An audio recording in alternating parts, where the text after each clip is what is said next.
It's finally time. It's been a little over a year since this was announced, but we're playing Splatoon Raiders tonight. A brand new spin-off game in the Splatoon franchise. It's not an official Splatoon 4, but it is the very first game we've gotten in 4 years, so it was time for another Splatoon game, and I'm so excited to try this one out. I've heard nothing but praise so far for Raiders. Non-Splatoon people have been picking this up to play, and they've been falling in love. That tells you how much this game has been doing so far in terms of its overall performance. And I'm very excited to play it myself. Oh, I can't wait. And that's why this week in particular, we're streaming this game Tuesday, Wednesday, and Thursday night, 7 p.m. Eastern. I'm doing 3 streams of this week because I just really wanted to play the game. If you were here in 2022 when Splatoon 3 first released, we did a similar thing for that game, where I played through all the single-player campaign, all in a stream series. So if you were here for that specific series a few years ago, I thank you for being around for that long. And we're doing that again for Raiders. I'm so looking forward to this one. Gotta go right into it. Just immediately. I only played the tutorial of this as I needed to get to the title screen for some footage of something. So all I know is how the game starts, to a degree. I've not seen any of the directs. I skipped the cutscenes, but I was doing the tutorial stuff just to get some footage. So I've seen barely anything of this game. So I just want to say right now, no spoilers. If I see even a hint of a spoiler, real or fake, that is a good timeout. It's not happening. I'm wanting to go in as fresh as possible, so let's do this. And I see you there in the YouTube chat. Hey Mason, how you doing? So excited for this as well. Hopefully people are going to have a fun time this week with this. I can't show it, but if you're playing this in handheld, you can move around the clouds. I've seen that already on social media. That seems cool. But I'm playing on the console itself. I can't touch my monitor. It doesn't work that way. So to start off immediately, we have difficulties of Tourist, Raider, and Survivalist. So Tourist is the easy mode. So easy battles. They can press through the story faster. We get Raider, which is the middle ground difficulty, and then Survivalist, which makes the game a lot tougher. I don't know how much of a difficulty spike this will be. I want to start on Raider, because I always like playing games on the normal difficulty to start, and then later on, I'm going to probably end up bumping it up to Survivalist, because I've been playing Splatoon since 2015 when it first came out on the Wii U. I'm a veteran of the series, so I've played a lot of this franchise. I know this is similar to Salmon Run, so if you play a lot of Salmon Run, Splatoon Raiders will be kind of an expansion of that kind of gameplay, and I'm pretty used to how that kind of gameplay is. But either way, we're going to start with the Raider difficulty. You can change this at any time. It doesn't do anything in terms of the collectibles. It's just the difficulty you want to play in. So let's start with Raider and go from there. Hey Kira, how you doing? I also love the name for the easy mode just being Tourist. Just, you're not here for the difficulty, you're just here for the ride.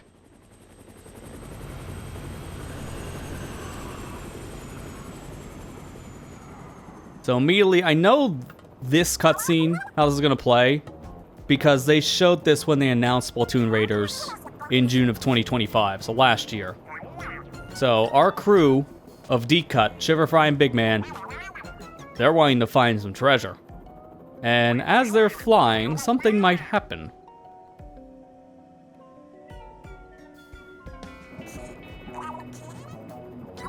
Don't know what exactly this shift of some kind is. I guess we'll have to wait and find out. Because all we care about is the loot. We don't care about anything else.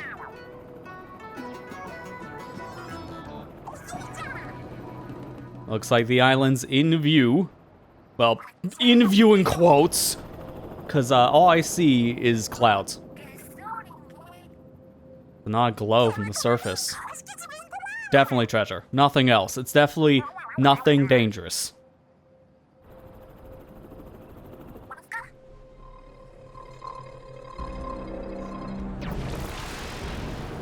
Oh, who would have guessed? It's something dangerous.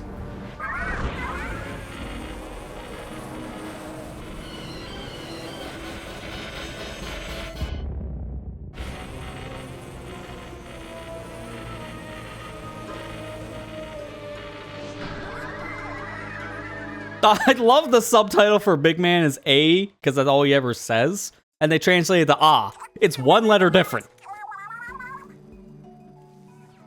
But yeah, unfortunately, whatever that light was, it crash lands us on this mysterious island. And yeah, the pilot may be injured. So we have no helicopter. We don't know where we're at. We got no supplies. I don't even know if anyone knew where this crew was heading off to, so I don't even think there's gonna be anyone coming to save us anytime soon. What a way to start Splatoon Raiders. Have you ever seen Lost? This really does feel like a Lost moment. Anyways, it's been a month. We've been here for a whole month. And this is the amount of work they've done in that short time, which is a pretty impressive feat. This is a whole base. Where'd the mechanic get to? That's us. Where's the mechanic? Hope you haven't caught cold. Okay, I do feel like that's a little bit of a mistranslation because you haven't caught cold. That's not how we would say it. Haven't caught a cold is grammatically correct, so that's a little weird. Oh, we actually speak? You can hear the voice of the character. That's what speak is. So we can pick an Inkling or an Octoling to start. I'm gonna be... Actually, there's like no difference between the boy and girl design right now. That's gonna change because our hair is a mess.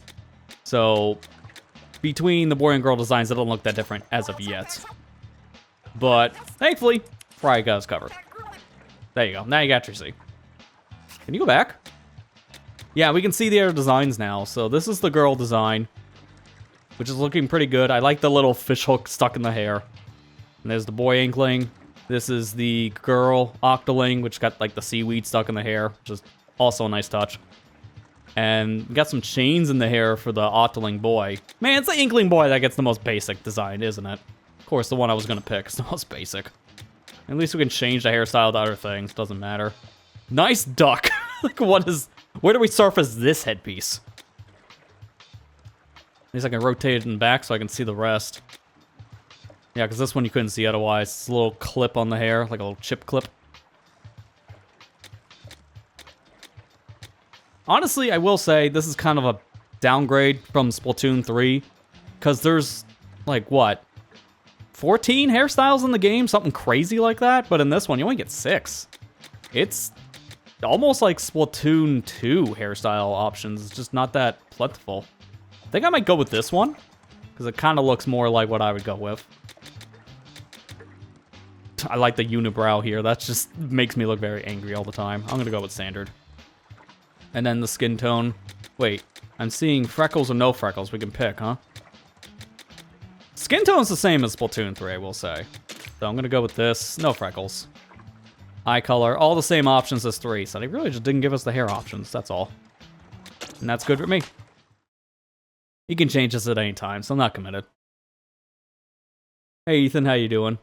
Yep, I experienced Deep Cut getting deeply catapulted from their helicopter.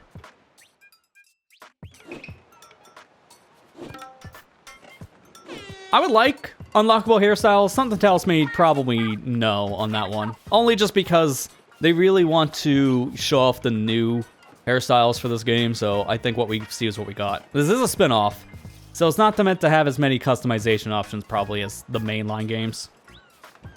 But either way, we've been here for 31 days so far, so what's on the agenda?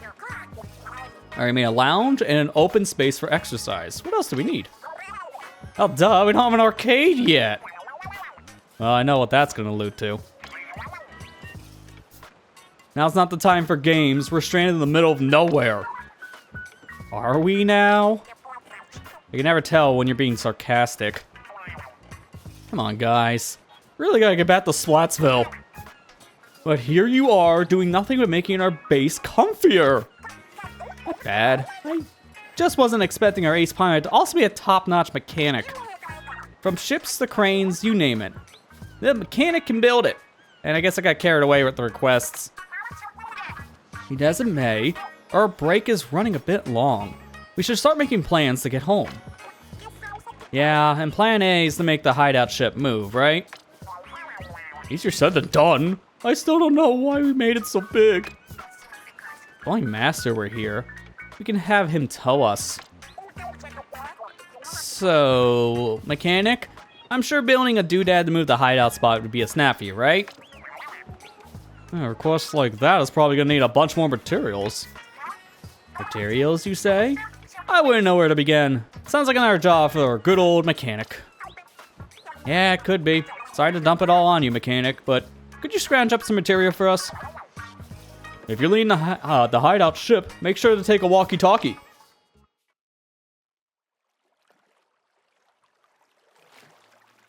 Yeah, all are be dead. Yeah, we're going with Pikmin 1 logic. Day 30 is his final day at oxygen, so day 31, he would just be a Pikmin sprout at this point. He would be transformed into a leafling.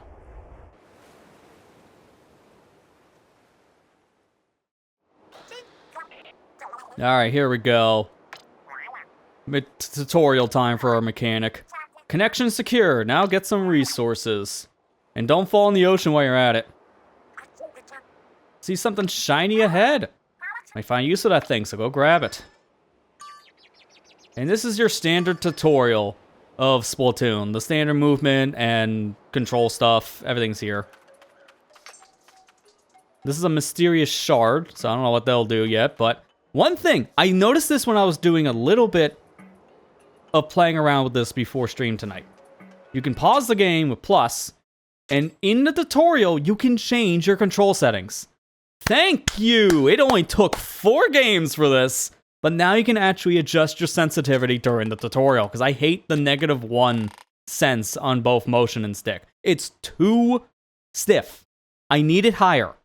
I like playing with a +2 for motion and a +5 for stick. That sounds like a lot, but that way I don't have to move the controller too much to be accurate. It's much more comfortable for my hands.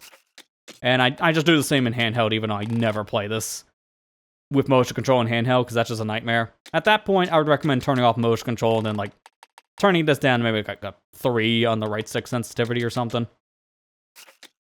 But I appreciate the tutorial giving you access to control options immediately. That is huge, because this feels so much better the moment I can move around. The -1 I always just felt way too stiff. It's good for sniping, so if you're playing with a charge weapon, I always found lower sensitivity to be good, but not necessarily for like a gun like this. Because I don't know what we're using now, but this might be the equivalent of a splatter shot? That or a Splatter Shot Junior. I can't really see what the gun is that we're holding. If you played any other Splatoon game before, you pretty much know how this is going to begin. And this has the Splatoon 3 mechanics, excuse me. So you got Squid Roll, you got Squid Surge. So basically, so far, if you're familiar with Splatoon 3, it's at the latest game you played. This is going to play very similar. We got a wooden board here. We can surf on the board. Good going so far. I don't think we've been this way yet, huh? What is that? Salmonites, you say? Were these islands the site of a Salmonite turf war? They look like they're spoiling for a fight. If they see us, they'll attack for sure. Shouldn't be too big of a deal. I mean, if you played Salmon Run before, you fought these kind of creatures. You should be fine. Don't freeze up. Yeah, I'll be fine.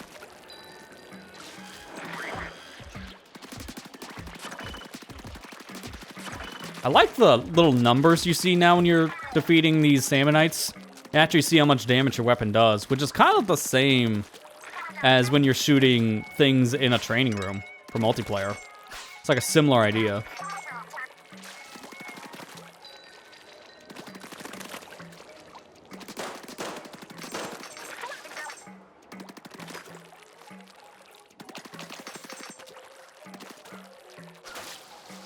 Now, one nice thing is apparently you can just kind of ink up enough of this board, and you can regain ink on it.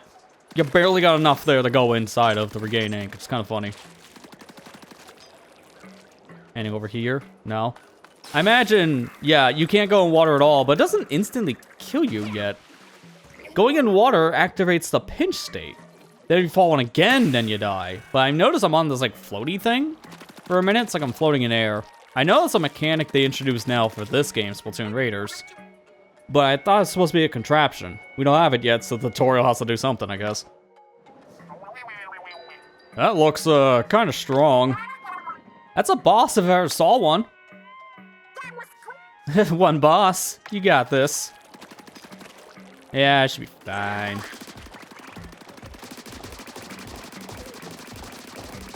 See? Perfectly fine. That's a salty tongue. Okay, interesting name. Whew, you were right. There was nothing to worry about. Check it out. The same when I drop something. Looks like a Splattershot Jr. Yeah, let's go get it. The SonicGhost Splattershot Jr. That's a interesting design. I think I'm supposed to go that way, so let's go this way first.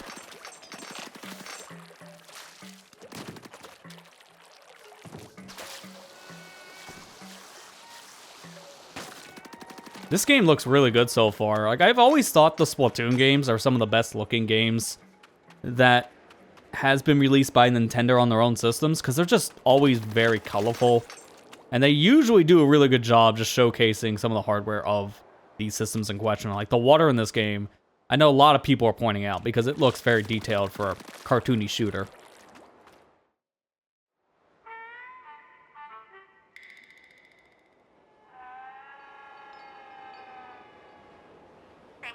What is that?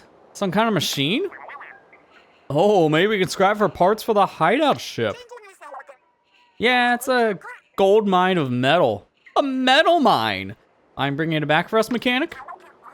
No possible way the mechanic could carry this thing alone. I suppose we'll have to help. Just wait there. We'll be along soon.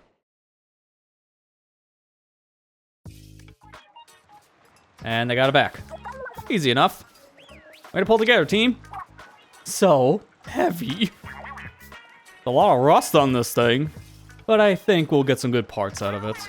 I'll start breaking it down. Not so fast. The more I look at it, the more this machine looks like some kind of vehicle. Shiver. You in the mood for a joyride? I don't know. It's super old looking. I really don't think you could get anywhere. Who's to say? Maybe the mechanic could fix it. I think this might be too far gone, even for the mechanic. We won't know until we try. So enough guff, let's fix it. You're the boss, boss. And sure enough, it took us no time at all, I guess, to get this thing de-rusted. Don't know how we did that out in the ocean. And fixed. Looking good is, well, not new, but with the rust off, it looks pretty sweet. Turns out there was a bot under all that gunk. Great work. Now that we've done it the favor of a cleaning, this bot should return by letting us ride it. Who wants to take it for a test drive? Right now, it's way past snack time. Yeah, I'm dead on my fins. Fine. I'll catch you later, bot. How many snack breaks has Fry had today, anyway? Oh yeah, mechanic. Did you check out the stuff we picked up? So now this is the extra part of the tutorial about the gear that we get. So let's see how that gun compares to what we have now. First, select which gear you're changing. This time, it's your weapon. Weapons have levels. The higher the level, the more damage is dealt. If you're not sure what to use, let the weapon level be your guide. Now equip your new weapon, press B to go back.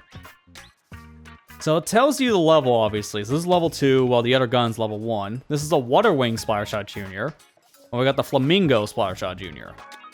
This has a shot of 16, this is a shot of 23. This is more optimized for range and ink coverage. And this is more about ink efficiency. So you get little descriptions, you get a little bit of a power meter. So I go from 16 points of damage to 23. So that's one way to see. Oh, then you can hit ZL to also get more information here too. It even tells you just what the class is about. So weapons that are easy for anyone to use with a high rate of fire and no quirks. They allow a lot of flexibility when fighting. That is the way of a shooter. That's the same thing I read, so I'm not reading that again. It's just kind of redundant. Then you have the appearance. This is where I can go into player setting. This is how I can change my Inkling or Octoling between the genders and even the two different races of the characters, which I always appreciate being able to change that on the fly. You're not committed to the design you have here. But there was one thing I was really hoping this game would have done. I hope they do it for Splatoon 4. But this game, I don't think supports any mouse mode, which there's like a handful of games Nintendo have made in the past year to support mouse mode, so I almost feel like they're forgetting their own new gimmick. And the big one for me is there's no 120 FPS support. That's huge for Splatoon. I really hope 4 has that whenever that comes out on the system. You know it's going to be a Splatoon 4. I thought this would have been a good game for them to test the waters to see if they can do high frame rate, but these are the only options you have from what I can tell. So unfortunately, we're capped at the 60 FPS. Not to say that's bad, but the faster the frame rate, the less input delay you have, which is huge for a game with motion controls. If you miss a weapon or a material that shows up during a raid, don't worry, it'll be collected automatically. And if you don't pick it up when you see it, it's still yours. So as long as the weapon spawns, let's say, if I don't pick it up during a raid, the game will just automatically collect the weapon for me. That's cool. Well, now Fry's done snacking, let's check out that bot.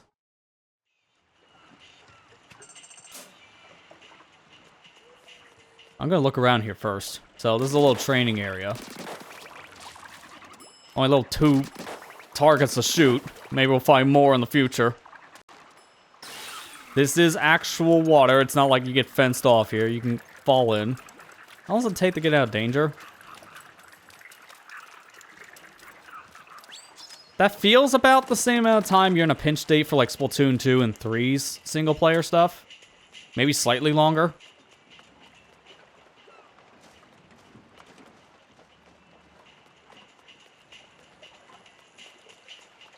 That's what I'm thinking too, Kira. I think because of it being single player, mainly single player focused, they probably just wanted to focus a little bit more on just getting the game run at a stable frame rate instead of like optimizing for higher ones. Because from what I understand, this game looks really good graphically. I don't know what it's running at. I don't know if this is 1080p or 1440p. It's hard to really tell because I'm playing on a 1080p monitor. So I won't be able to see past 1080 anyways. But regardless, I don't know what the internal resolution is, but from what I hear, the game runs at a pretty locked 60. I don't think it really drops from what I've heard, which is obviously good. Set this up so you can view anything you learned so far. So he's a little bit of a tutorial thing. So we got scrolls, just like in any of the single player games, and the Samonite research. So I got 2 of these so far just from playing the game, huh? So this is the Spiral Hail Light Islands. I believe that's how you say it. Splatlands are in an uproar over the appearance of mysterious islands due to a seismic shift. Some think these are the fabled Spiral Hail Light Islands, said to have sunk into the sea long ago. Investigation plans include the dispatching of a survey team just as soon as the team leader returns from a vacation. And then the next thing, apparently, Splatsville is in debt. Who would have knew running things for 4 years straight between not having a new game, running so many Splatfests, big runs, extra works, who would have guessed the whole town would have gone in debt? Get your hand down. Couldn't have guessed. Splatsville plunges into debt, surpassing 60 billion G's. Oh god, man, the mafia is gonna break your legs. The festival and massive donations briefly boosted the economy, but it is once again in trouble. Excitement over the surplus may have permanently loosened purse strings. Oh, or prematurely loosened them. Oh boy. Doesn't matter how much money you're making. It's not enough. And then this is my boss listing and enemies. We got Chum, Small Fry, and the Salty Tongue. Surprising that doesn't count as a boss. It does tell me how you can fight these guys, so that's cool that the little enemy info gives you battle tips. It has fun facts. How do you unlock the fun facts? The more you fight them? I'm assuming so because it says research upstate in defeating, at this point, like 3,000 for the next tier. So the more I fight, the more I get. Oh no, Salty Tongue was a boss. These are lumped so close together, it makes me think that was just a common enemy.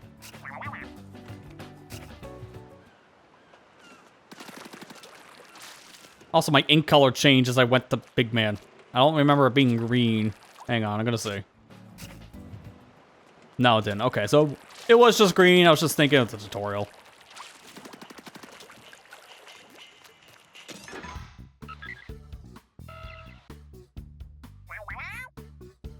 Ah, something popped up on the bot's window. But I barely poked it. Ah, no fair start without me. What is this thing? Looks like a map of the area around here. Huh. The bot comes equipped with a radar. The map is showing spots where the radar's pinging. So, does that mean there's stuff to find on these islands? I knew it! My treasure hunting heart is thumping! We gotta go check it out right now! Alright, fine. You're the other boss. So, this is Salmonite level 2. I thought this said Pie Coast for a second, but that's P-O. Like, that's an L after the E. Let's go raid. Try to make the bot's maiden voyage a treasure hunt. Those radar pings were a long way off. I'm gonna get the bot over there. Well, it'll take a while, but we could plop it on a raft and paddle it over. No, wait! I got a way better idea! Squeeze yourself in there real quick, big man. Huh? If you think I'll fit. Okay, your turn, mechanic. You'll have to hang onto the bot. And hold on real tight. We don't want you two to get separated. I'll need your help with the last part of the plan, Shiver. If you say so. But what is this plan of yours? Bot check. Mechanic check. Destination. Do I have this right? Not quite. There we go. Here goes nothing. Brace yourself. Oh, okay. Just like, go on, yeet. That, how am I not surprised? This series is known to not be taken seriously for a reason. Oh, what a rough landing. Did you get any scraps, mechanic? Or scrapes? How about that precious They even call it eating! I knew it! Again, this series is not meant to be taken that seriously because it makes a lot of modern jokes. Honestly, Fry, didn't you have something else you wanted to say to these two? Oh yeah, sorry for tossing you without warning. Very good. It's okay, the mechanic and I are both fine. I think the bot's also... Huh? What's the matter? What's this button? It wasn't lit up before. Let's try it. Oh, it's a radar. Well, that's helpful. What did you just do? Wow, it marked the spots where we got a hit on the radar. I see a couple minor pings over that way. Interesting. Which means the big one there must be the main catch. I smell loot. That's probably not all this bot can do. Let's try things out as we go. If you see something you need me for, call out over here with the X button and I'll come running. Alright, it's time to go. Big man on the move. Someone's in high spirits.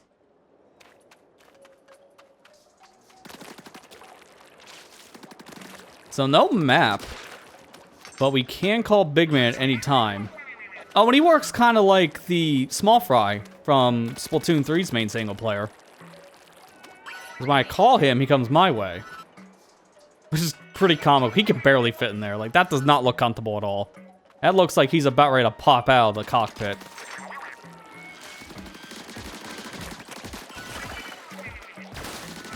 Oh, does he have a splashdown? Very, very weak, but yes. I think I should handle this, because I highly doubt my big man over there is going to be able to handle much. Some of the bosses feel more like elite enemies, one step ahead of normal, one step below bosses. That's probably a good way of putting it, yeah. They do kind of seem a little bit like this in-between. Not like a proper boss fight, but the quote-unquote boss salmon so far, definitely more like an elite mook.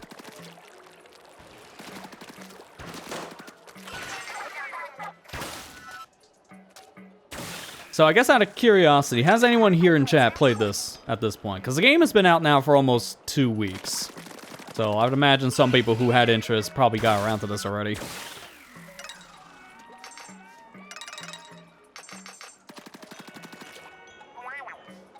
Look, mechanic. That crystal must be what pinged our radar. Hold on. The bot's HUD is flashing a message. Drill ready. Does it want you to use the bot's drill to break that crystal? The bot has a drill? News to me. What's the harm in trying? Even if it breaks, one crystal's not worth that much. You always know how to get to the bottom line, Shiver. Alright, I'll give it a try.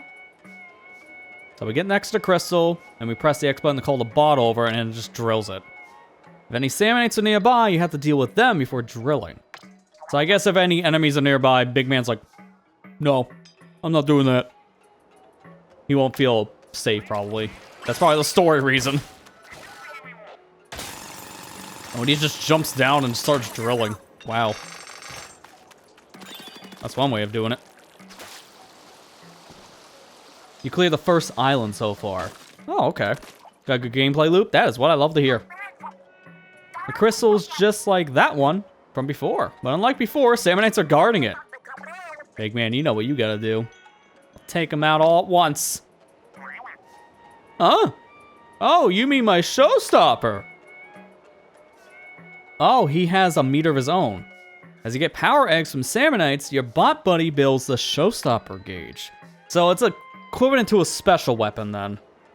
Because it even functions the same way. You build a meter, press the right stick, and then he does something cool. I haven't needed to burst this out in forever. This is gonna be great! And thanks for the freebie. Manta Dance, which is Big Man's showstopper. It deals damage by ramming into enemies. You fire ink with L and R2. So I'm controlling him, I guess, during this. Do it!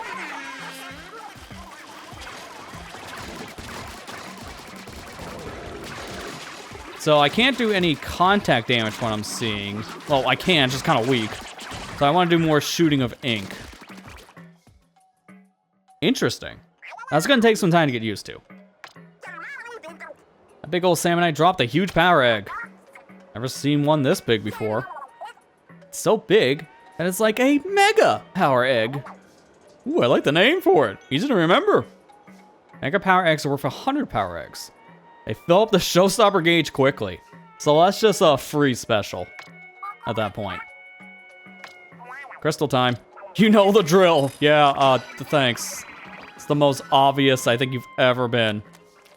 Now drill. Can I shoot these? Yes, you can shoot the shards and collect them just like power eggs.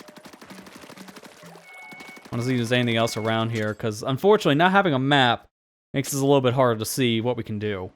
But I can at least see my loot at any time if I pause the game.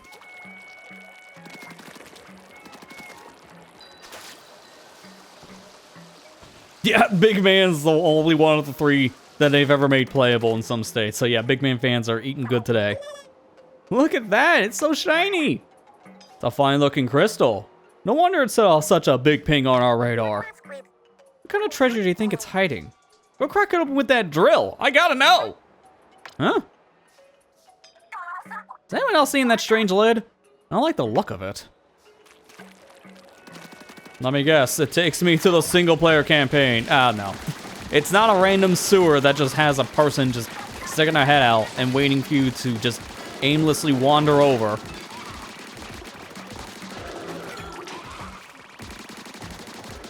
Okay, so that's not really as much of a free special as I was hoping for, because 100 eggs really doesn't fill up my meter much. Alright, drill.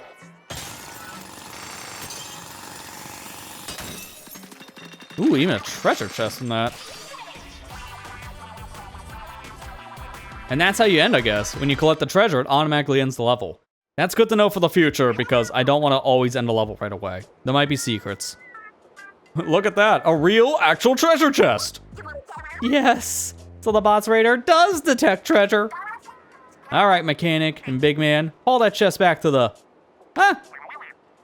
Shiver, what's up? What are you doing here? Fry? Fry? The signal's dead. Sounds like something happened back on the hideout ship. Are you as worried as I am, mechanic? Let's hurry back. Oops! You forgot the plan on the way back. That's a lot of water to cross. Huh? Oh, that's Shiver's shark.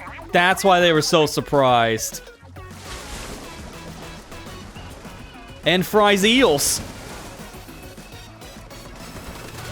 I guess they got lonely, so they both decided, you know what, let's go find our masters. The shark and the Moy eels are with us. Don't worry, they won't bite much. Hey, over here! Surprised to see us? It's fine if you are. We were surprised to see these guys too. I can tell you're lost at sea. I'll explain everything later. Take us home, Master Mega. And bring the loot! Well, that solves our problem getting back to the headquarters every time. We just have eels and sharks. The perfect combo. Master Mega has some serious brawn, Shiver. He zipped us right back here in no time. That wasn't even his full power. Remember that he was also towing a heavy bot in the treasure chest. It reminds me. Sorry for hanging on your back there. I was surprised that I fumbled the receiver. In fairness, I wasn't expecting that shark and your eels to come looking for us either. I should probably mention for the mechanic's benefit.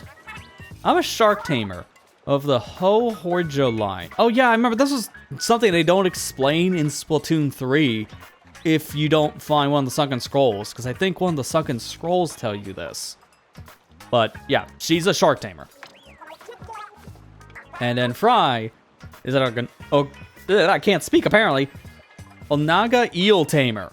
So she can tame all those eels. Big man does nothing. But he can dance a little. A little? You know, that guy's the head of the Manta Clan dance school.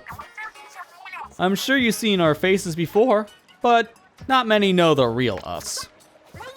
Right, we're TV and radio stars. The freshest three you ever see. For the sake of the world and all its people, we dashing and gorgeous thieves hunt for the treasure. Master of legendary abilities passed down for generations through 3 Splatsville's families. You know our name. Ready, set, it's Deep Cut. I even brought the air horn just to make the point. What's with the blank stare? Mechanic? Do you not know our name? As if, big man. Good one, though. Have you really not heard of us? Wait a sec. Who did you think we were? Just some trio of treasure-crazed weirdos who flew to an unknown island and got themselves stranded? That does describe us pretty well. I mean, that sums us up. So it's a pleasure being stranded with you, mechanic. But I'm supposed to be famous. This is the kid that just played Splatoon 1 and 2 and never played 3. That's who the mechanic is. They have no idea who these are. But if the other idols show up, he'll be like, I know you. You're the Squid Sisters. And then these three get super jealous. Either way, to catch all that, Shiver's good enough to take the silver in a Crocodile's Tears contest. I nearly forgot about the treasure chest we found. Why haven't we opened it yet? Good question. Let's go have a peek right now. There it is. Gather around to feast your eyes on the loot. And what do we get for our first treasure? Interesting. That's a good point. Fry, is this even treasure? They look like ink tanks, but much more complicated. I sent them to come in an instruction manual. Listen to this. These tanks are designed to power special tools called gadgets. Each gadget is unique.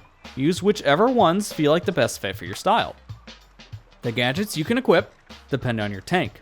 Take a look at the gadgets first before deciding on a starter tank. There's pages and pages on how it works, but I don't get any of it. Maybe a mechanic can make some sense of it all. Well, duh, a mechanic can do anything. Here, pick one up and give it a try. So they give you an option to pick right now.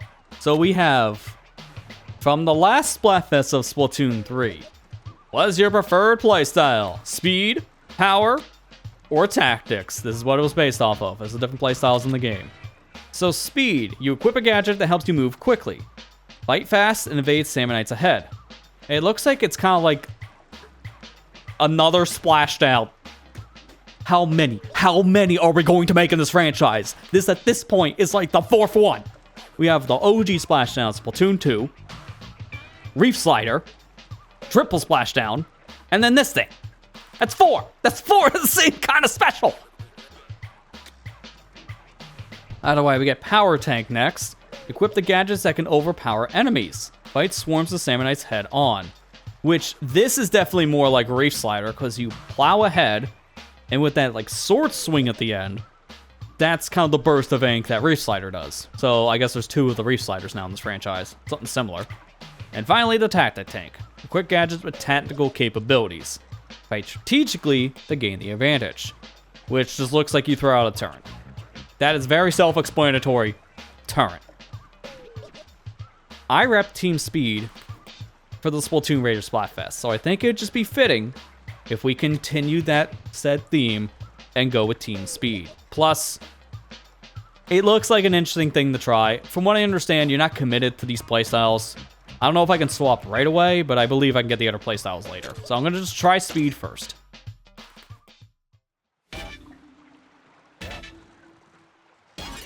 Nice outfit. That's so cool. And it fits like a glove. A little small for me, though. So you use gadgets with R. Try them out on the target. This is just practice, so they'll need to be perfect. Once you're done, take your time before moving on.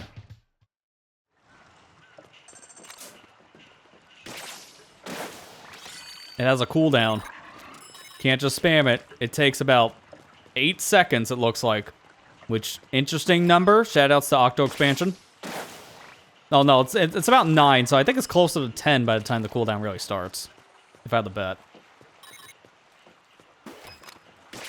But yeah, this is literally just a splashdown. It's not really that fast, which is kind of ironic for the name. Yeah, this is the Inkling or Octoling. That's just the out-of-town guy. That's the best way to put it, Ethan. You're not wrong. There's a new ping. I think it's on to something here. Hang on, who's riding Bot Gun next? I mean, I'm willing to go myself if we all think it's necessary. Just say you really want to ride in it already. I want to turn too, but I'm fine with you taking it this time. That way I get to swing the crane some more. Oh, okay, so we can change who rides in the Bot Buddy. So actually all 3 of these characters are gonna have some hand in the gameplay. Ooh, that's pretty cool. It does change their special, essentially. So let's see what they all do. So to start off with Big Man here, we ride on the invincible Big Man as you slam in the foes. We can shoot with L and R, and it lures in Salmonites to hit. While with Fry, we have the Mori Storm here. Fry's flute summons Mori eels to attack a wide area. That makes a lot of sense. It's kind of like an ink storm from what I can read. And then Shiver's Shark Bite.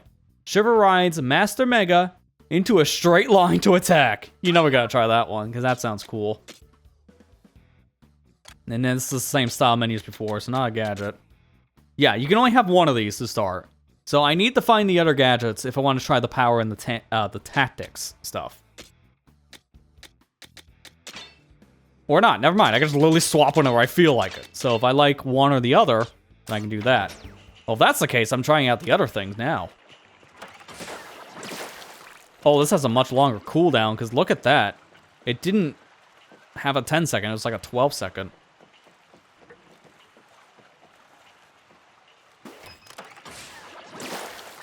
The AoE is pretty good on it.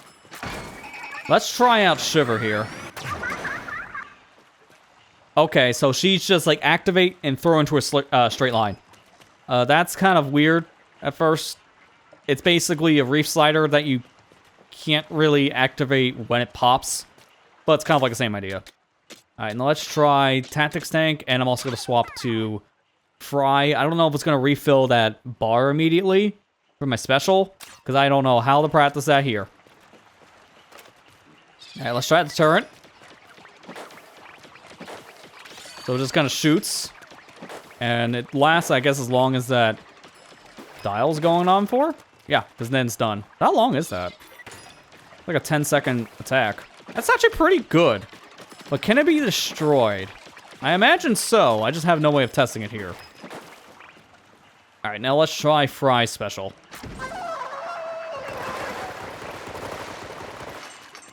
That's actually pretty good. Oh, and it even has a finisher. That actually seems pretty good. I think maybe Shiver special might be the weakest of the three, because that was kind of unwieldy to control at first. I'm gonna try it one more time. So I'm gonna aim it like right here. I just gotta give it a second. That bar should fill up in a minute. Alright, so we aim right down the middle. And it does a lot of damage, but it's just going straight, so it has the same problems as the Re-Slider. I think I might like Fry's special the most so far, but we'll see as we play. Alright, let's go into our next raid. The Blanche Seaway. And give us a good yeet. Let's go get us some money.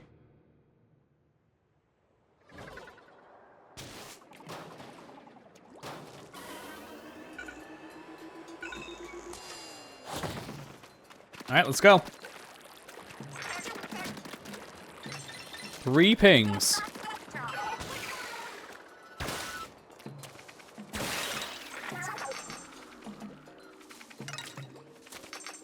I want to jump, I guess, into the plant. Bot hover. Yeah, there you go. Give me this thing. I don't know what the salty tongue buckets do just yet. We'll find out in due time. Ooh, I got a slosher. Nice. I noticed last mission I didn't get any new weapons. So that's nice to have.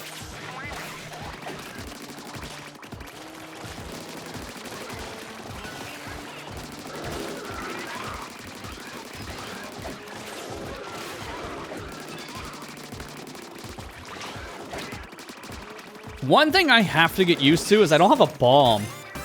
And that's something I am so used to having in every single Splatoon game.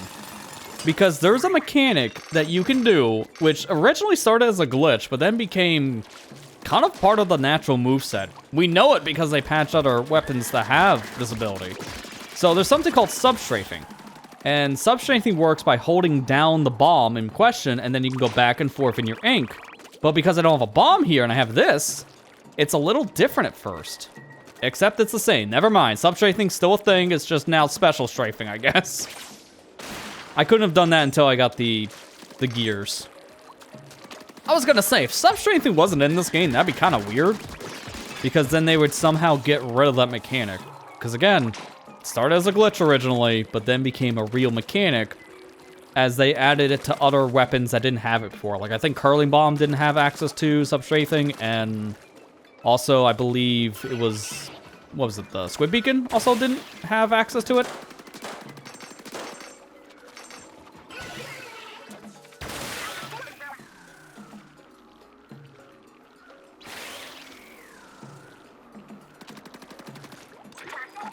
I like substrafing more than doing the squid rolling.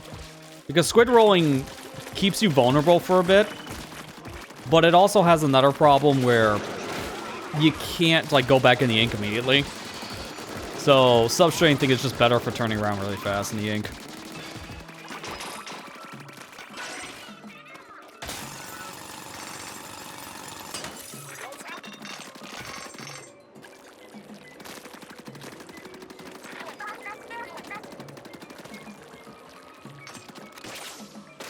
I can use the gadget also to move faster ahead. Speed gadget doesn't mean I have to use the thing just to attack.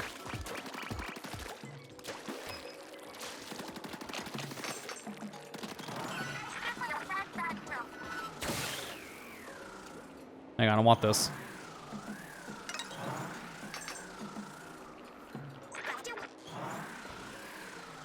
I like the little floating that we're doing here. This is actually really cool. Because this game was single-player focused to begin with, unlike the other games in this franchise, I really do feel like this is going to be the Splatoon game that's going to have some of the most unique levels in the whole franchise. Because honestly, they really got to stretch their wings as developers of these games, starting with Splatoon 2's DLC with O.C.A expansion. Because the main campaigns of Splatoon 1 and 2 are so similar to each other. That's why a lot of people like to call them almost the same thing. Like, Splatoon 2 was Splatoon 1.5 when it first came out. That's been the meme for a reason. The game just felt very similar in single player and even multiplayer to a degree. But O.C.A expansion was the first true new single player experience we got in Splatoon, because it was a very different beast. And then Splatoon 3, we got the same thing with Side Order, which basically gave us a roguelike game. So because they were single player focused, we got to see a lot of new stuff. And that's why I'm really excited to see how this game is going to play out the more I go into the story. Because that is always a thing I'm kind of mixed on as a Splatoon fan. I like the single player campaigns, but I will admit, they are very samey. Splatoon 1 and 2 are very much the same. O.C.A expansion to Splatoon 3's main campaign, also very much the same. They're just slight variations here and there. But this is an entirely new beast, and they don't have to worry about focusing on a multiplayer mode to balance out with new weapons. They can just go all in on level design for this. I think that's why so far this game has been reviewing very well, because it seems to have hit in the right spots for a lot of people. Some sort of parts. I love the name of these things. Hey, there's some old-looking document in that chest. Let's see what it's about. Look what's in the sketch! It's that crystal the bot radar was pointing to. Plus, one of the mysterious shards that are all over. There are a lot of notes here, too. What did they say? Huh. Both the crystal and the shards are apparently something called Spire Halite. Spiral Halite? Like the name of this island? There's more here about having some strange properties, but it's scoobly gook to me. Huh. Well, that was a word. I wasn't expecting that. Guess it won't hurt to keep collecting any of these shards that we see. I don't know what we'll do with them, but maybe the mechanic has some ideas. My question is, who wrote these notes? Oh yeah, we found some kind of parts, right? A shame to see them go to waste. Maybe you have a use for them. Get gadget parts by defeating Salmonites and excavating crystals. Equip these parts to a gadget to modify it in various ways. Try equipping it once you get them. Yep, the usual. Get a thing, go to menu, use. Easy. Select the gadget. This is also where you change out parts. So that's what's on the L button then. Gadget to modify and proceed to tinker. So I want to tinker on this. Oh, and these are modifiers then. So we put one of these on and we have a new effect. Shown here are all the parts you collected so far. Each part takes up a number of slots. The better the part, the more slots it takes. Equipping gadget parts fill up the slots. You can only equip parts if you have open slots. A gadget can hold up to 9 parts. You can see how many are equipped here. If you're not sure what's best, you press the plus button to fill up all the slots or random parts. Oh, great. So instead of trying to min-max it, we're just gonna throw it all in a blender. Interesting way of handling it. Parts can change a gadget quite a bit. How you modify your gadgets is up to you. After you quit the part, press the B button to go back.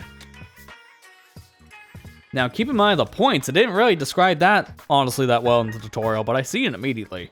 These have different values, so the explosive damage up costs 1 point out of 10 to equip, but the explosive area up costs 5.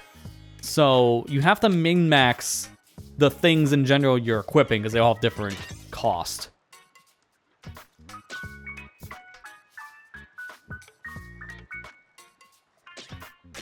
Also, what would you do with the L button? Like,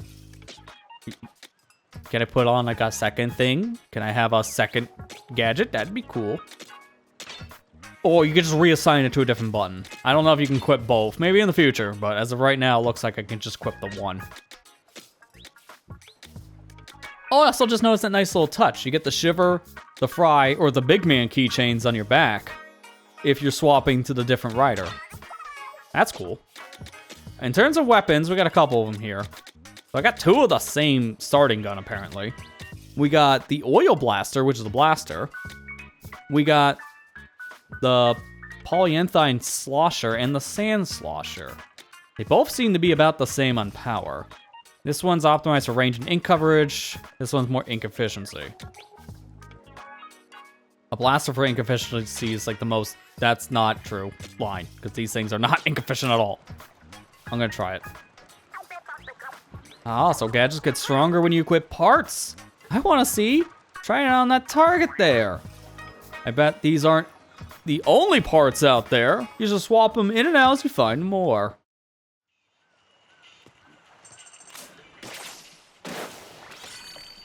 I can't tell what that did.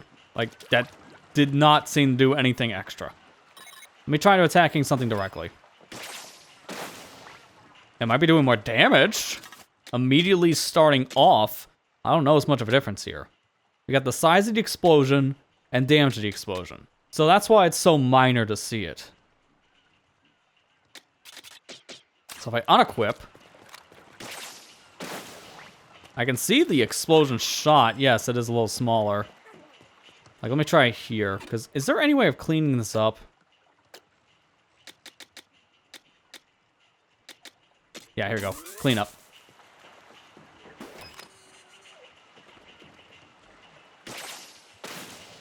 So that's without the gadget.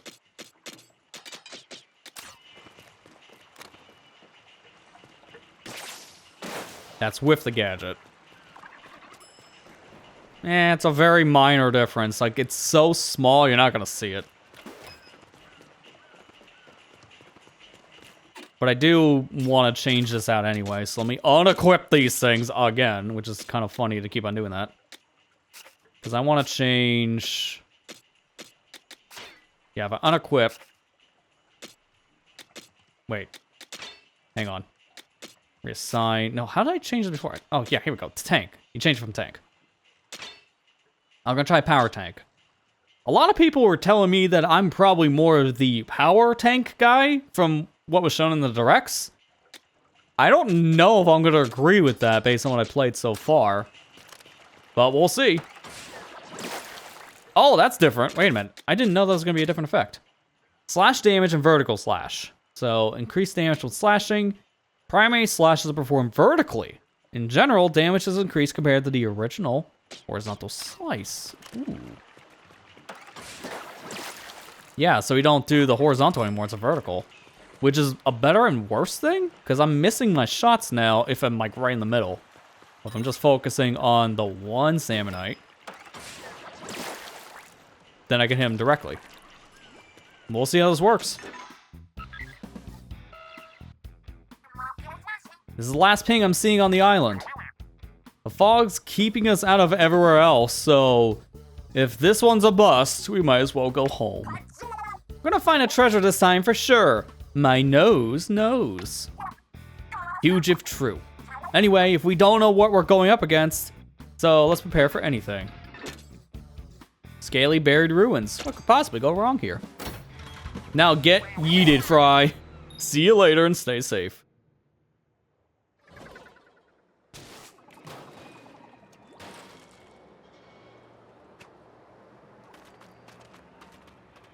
Sugar and Fry do not look like they're crammed in there in the same way.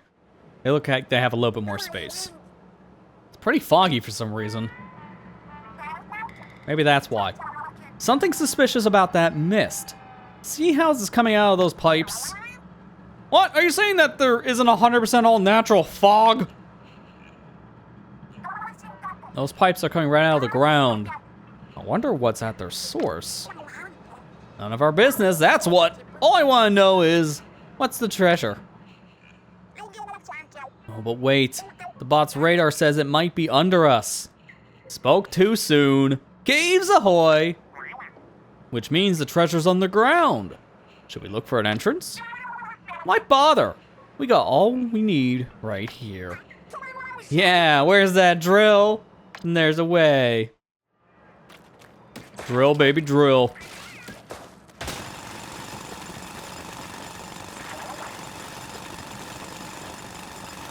So I gotta, like, assist? I guess so. Going down. We got sub-levels, huh? What is this place? That weird fog we saw is all over. Let's not stay longer than we need to. This fog's giving me chills. The treasure's still a little further down. Let's roll up our sleeves and get digging. Oh man, just getting this far down drained the drill dry. We could charge it back up if we had any power eggs, but... Power eggs, huh?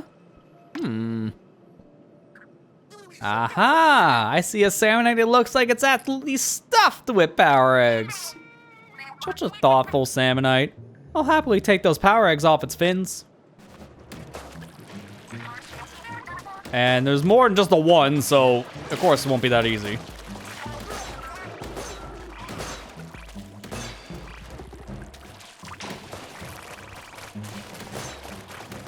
Do I have perfect shot RNG?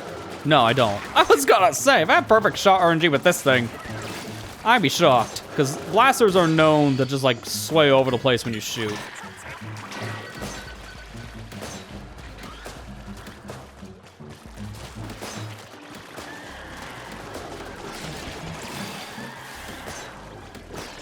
Oh, but when you're flying, it doesn't look like the shot RNG takes an effect. 'Cause it looked like I had a perfect shot. Does this work like S-Blast at that point? Like if I'm in wind? Yeah, this works like an S-Blast almost. That's cool.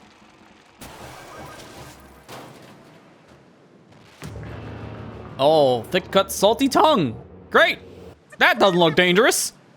What's up with that gnarly salmonite? The treasure raider is pointing right at it. Aha. And the salmonite's got our treasure. Fair enough. A duel for the loot. This ought to be good.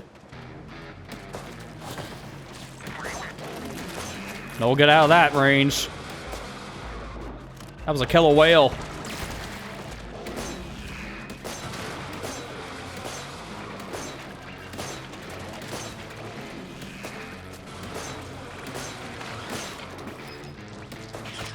Come on, before I get out of here. I'm gonna need Fry to have her meter filled soon because I'm gonna need that special.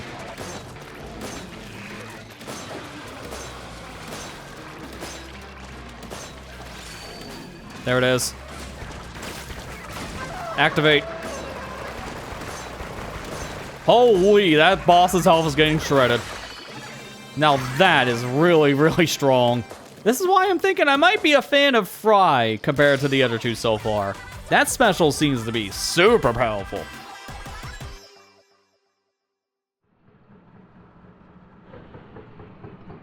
And defeating the boss, I guess, stopped all the fog. That's convenient.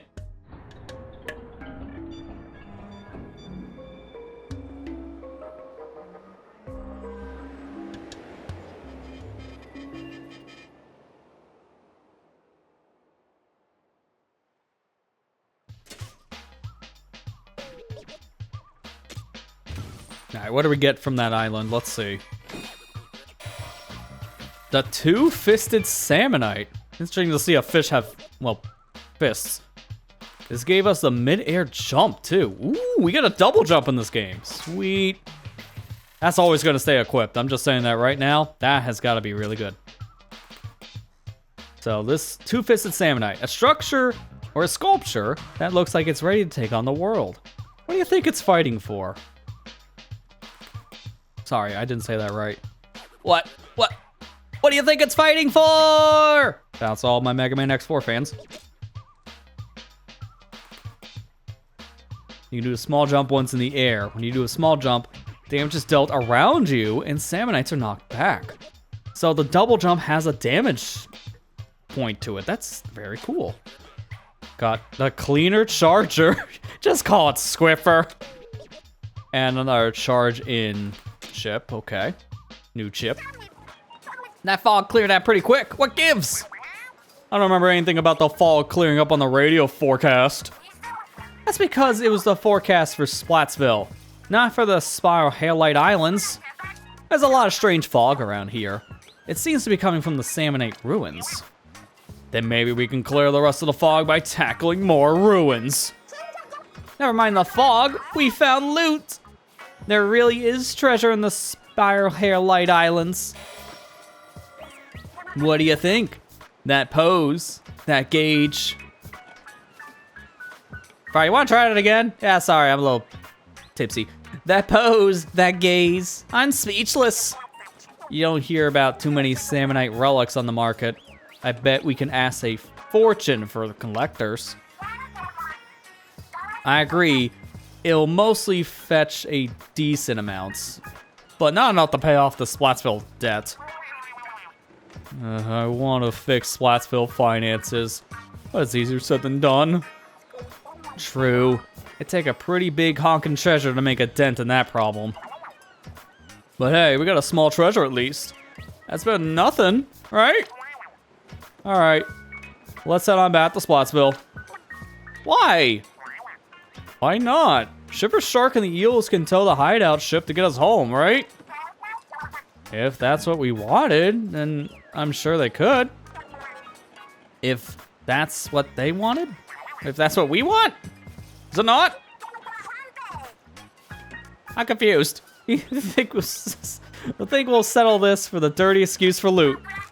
We'll go home alright once we strip the Splat Islands bare of treasure. Every last bit. I feel like you guys are making less sense the more you talk. Come on, mechanic, you want more too, right? You know me, I say as much as the silent protagonist. I'm gonna take your silence as a yes. And it's settled. Oh, by pre-order Manta Quest 3. Ah, don't worry, it'll be at home when you're ready to play it. It's not like we pre-order games, put them on a shelf, and forget they're there for years, right? Right? Not the only one, right? Never seen a Salmonite relic before. There's power inside. I can tell just by holding it. So we get special powers from these relics. Equip one right now to see it for yourself. Don't mind if I do. Give me double jump. That is a very weak little pulse. It does 50 damage. It's not gonna be that helpful. But the double jump is what I want. It doesn't look like it keeps your momentum though. Kind of. I get more momentum if I'm in my squid form. As soon as I'm out and using the human form, then I lose it. But this is still really cool. And you can do it in any direction in the air. I didn't expect to do a bot jump in the base. Alright, what's this? The mechanic shack. So, this is how I guess we expand the hideout ship. This is, I guess, how we get the new areas. Hold on a sec! Oh, now what? Hey, mechanic. You got time to talk about hideout ship construction? Well, I almost feel like she was just gonna pull me and it's like, hey, mechanic, before we do anything else, we need to talk about parallel universes. Like, what? I don't even know what that has to do with Splatoon. I think she's been watching too much Mario speedrunning. I know I said I wanted to set up an arcade here next, but maybe we bump that down the priority list. We might want to start with something helpful for hunting treasure. At least that's what Shiver suggested. AKA, she told me to shut up. She didn't want to hear me out. Like, I don't know. A place that made gadgets and weapons stronger, then we can handle any Sammonites we see. But whatever you want is cool, and will help Natch. Oh yeah, feel free to turn the open space into a test range. We can stick some targets in there easy. I figured as the hideout ship gets better, our raids will get easier too. Count on you, mechanic. So that's what the points are for then. So we can upgrade things here, like we got a tank upgrade. And this is the extra stuff we can put in the base, but it does cost shards. So it's kind of risk versus reward. Do you want these things or not? Now, I know I want the arcade cabinet, because this is what I heard what they did to bring back a lot of those Splatoon 1 minigames that were on the Wii U gamepad. So I want the arcade at some point, but it needs 2015 shards. Gee, I wonder why it's a very specific number. Anyways. We get power egg pack. That actually doesn't matter. I'm thinking, so wait a minute. You can almost fill up the special gauge by just swapping the characters. So that's almost the same as this. So that's not really that useful right now. The gadget shaker. Place an hourglass shaped shaker in your test range that resets your gadget cooldown. That actually could be helpful. You get more targets. That's self-explanatory. Unbreakable targets, so these have infinite health, so you just keep on shooting them just to see how much damage you're doing. Balloons. So this is good, I guess, just for like distant shooting. It's expensive though to get a balloon, 1,000 points. Let me look at the other things we can do here. So tank upgrades, because this also costs the same shards. The others we can't do yet, because it looks like I need other pieces, and then this one.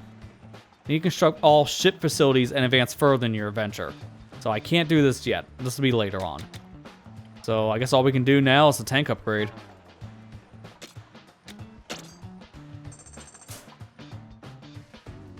I don't know why I upgraded though. Is it this specific tank that I'm using now, the power tank? You want a workbench to upgrade your tanks? Leave it to us. Oh, so it's just making the workbench. Okay. How did we even manage with this teeny weensy table? It boggles the mind. We can at least set you up with one that doesn't wobble. All right, everyone. Let's get crackling. Don't you be cracking. I know what I said. We did it. This one's way more stable. You see, it has 6 legs instead of 4. I'm sure it can handle 3 heavy tanks with ease. Give it a try later on to see how it feels. That's done. I can't afford the others, so I guess I'll spend some of these other shards on different things. I think if anything, the gadget shaker is probably the most important. And I guess why not? I have it. It's not very helpful, but better than, I guess, getting nothing. Because the next thing I'm going to do is probably targets. That or invincible targets are really good. Well, let's upgrade my tank. Excuse me, but how goes it with the workbench? You mentioned upgrading the tanks. Is that something you can do? After all, we don't know what made the tanks or when. It'll take a certain level of skill to tinker with them. Yeah, skill points, makes sense. You gain these in raids, raise your level. Maybe books on the Spile Hairlight Island somewhere that can help level up your skills. Oh, aren't you a sly one, mechanic? You already got skill points? I see I was worried over nothing.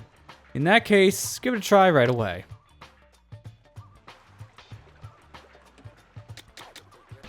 But I don't know what I'm upgrading. Am I upgrading this tank? The other tanks? Like, I think I'm upgrading the one I'm currently using. So I have the skill points. Let me think what I want first, because they're all requiring 1. So we got HP, so I get extra health. Weapon damage.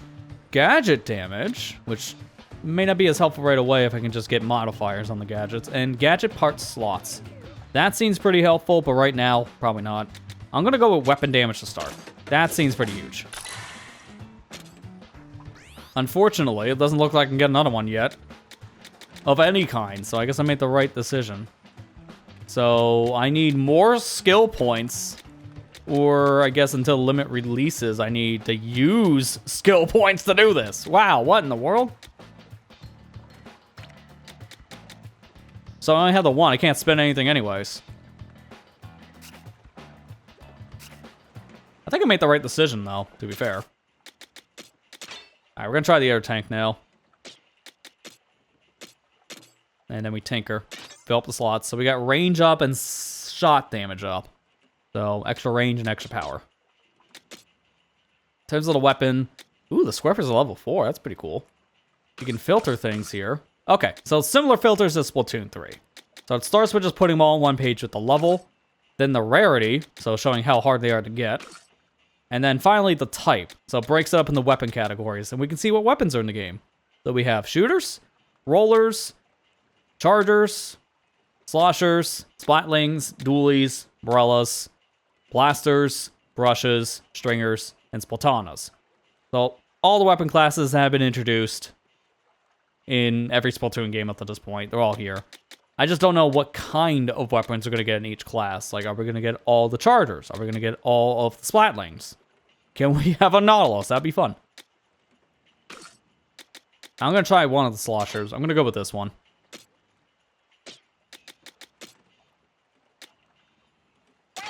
I need to give the Manta Storm one another chance. How does this refill work with my gadgets out? You can have more than one turn. Ooh. So if I can get the cooldown timer fixed up, you can have 2 turns out. That's really cool.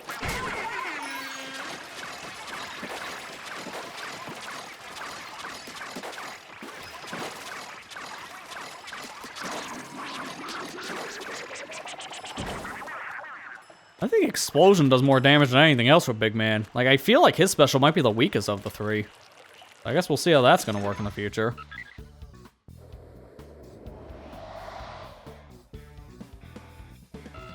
There's my second island, and apparently a third island. What in the world? Oh, that's a high danger, though. I'm level 2. Well, that's going to be... Wait, actually, I don't think that matters. This is Salmonite level 4. This is 4. So this is just stronger. We can try it. If I try it, I don't know if I want to use the big man special, though. I think I'm going to do this mission first, and then we're going to go over to the other island. Because right now I'm in experimentative playstyles. I don't want to try something with weapons I've never used into a very difficult challenge. That just sounds like a bad idea.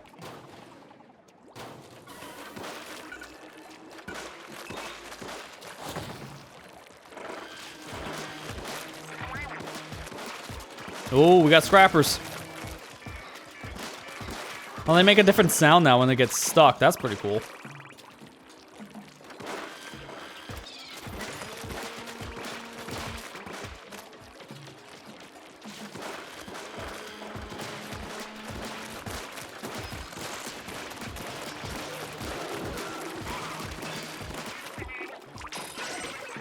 Go for it, big man.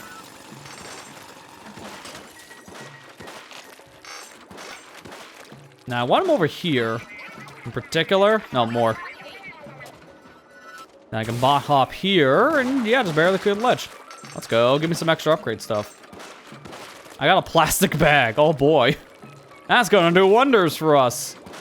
Right? It's not like I just got someone else's garbage.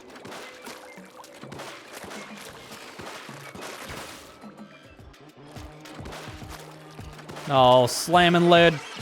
Nah. This stupid Stingray special will never die, it seems.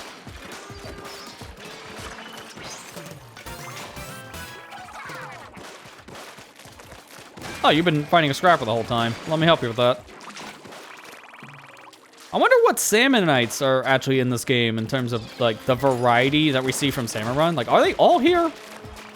Like from Splatoon 3 in particular? Because 3 seems to be the basis for this game in almost every regard.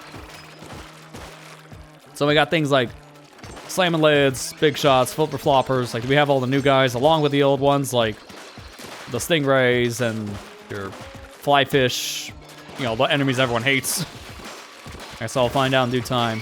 I did my very best to avoid all the spoilers for this game, and I think I did a really good job because I know next to nothing about Splatoon Raiders. I only seen maybe like 2 trailers. One of them was the announcement trailer in June 2025. So I really didn't see much of this game, which was on purpose, Because I wanted to go into Raiders with as little knowledge as possible. That's just how I like doing things. I like going into games with very little knowledge to be surprised about whatever I'm playing.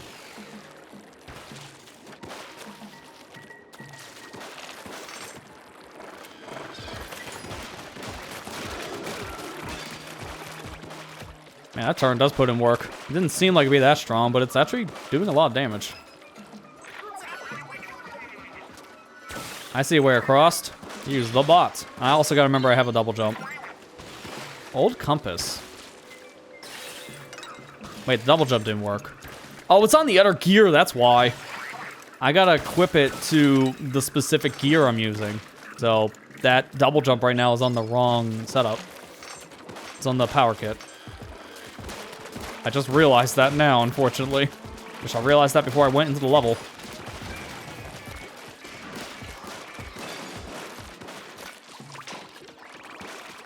Big Man should almost have his special ready. Hey look, bounce pad! That's in like every game since 2.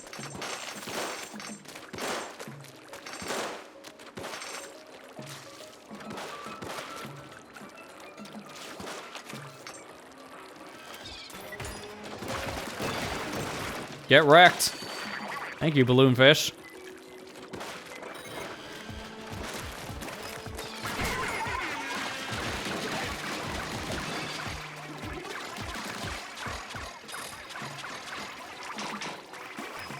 Did I win?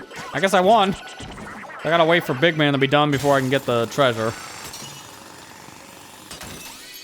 I swore there would have been more enemies around here. But I guess not. Works for me. Duration and explosion placement. Ooh, that sounds like some good modifiers.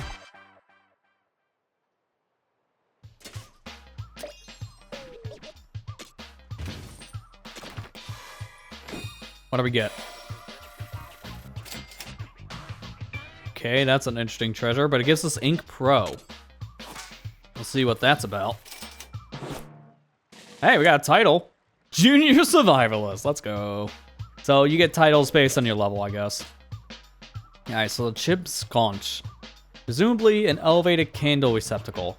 Though damage, the material and sheen make it obvious that this was masterfully crafted. Yeah, sure, let's go with that. Flip it upside down and people might think that this is like a pot. Maybe like for a genie. If only there was a genie on the island, maybe that could make our wishes all come true. Yeah, the relic power looks like if I go back to power tank, yeah, there it is. So you equip these per tank. You gotta remember that, which that's gonna take some time to get used to. Just having different equips based on my tanks. This is ink consumed by weapons reduced by 10%. Okay, and when you use a weapon, the area at your feet is inked a little. That sounds kind of useful, but not as good as the mid-air jump. I'm gonna be honest, that is better. As of right now, they're all getting mid-air jump. Yeah, I'm gonna stick with the fry one. I really like the fry special. Actually, let me... Yeah, I got these when I was playing with the tactic gear, so I need to play with the gears in particular to get the drops.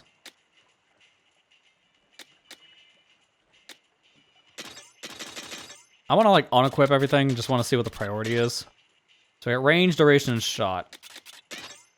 Range, duration, shot. So the game isn't actually doing anything random. I think it's just trying to maximize the points as of right now. So range, duration, and shot damage. But what about this? Explosion when set up. Yeah, I think I'd rather do shot damage up if I'm going to use this. Because that doesn't seem to be useful to have the explosion.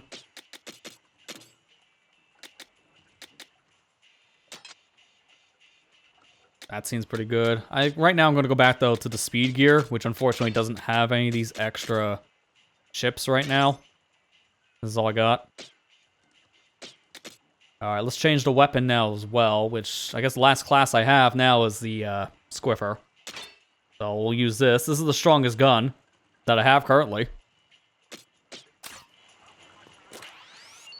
And this is post-update Squiffer in Splatoon 3. So this is the one where you jump, you can charge in the air. Because originally, in all 3 Splatoon games, also nice 333 damage.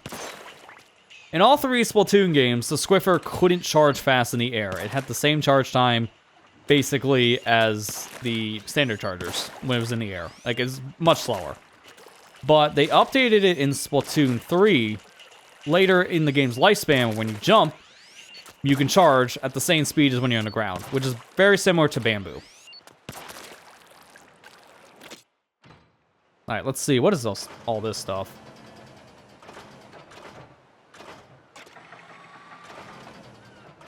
I have no idea what I'm doing with this. Retract the crane a bit. Oh, I missed. I have no idea what this is going to actually do for me, but I'm going to just see if I can catch a box. Dude. I'm gonna wait for the slowest box to come my way. No way I missed this thing, right? Well, I broke it, so that's better than missing, I guess. I don't know what this is for yet. The game hasn't explained what this part of the game is about yet. So, right now, I'm just kind of being thrown into the deep end, for lack of better terms, with the crane thing.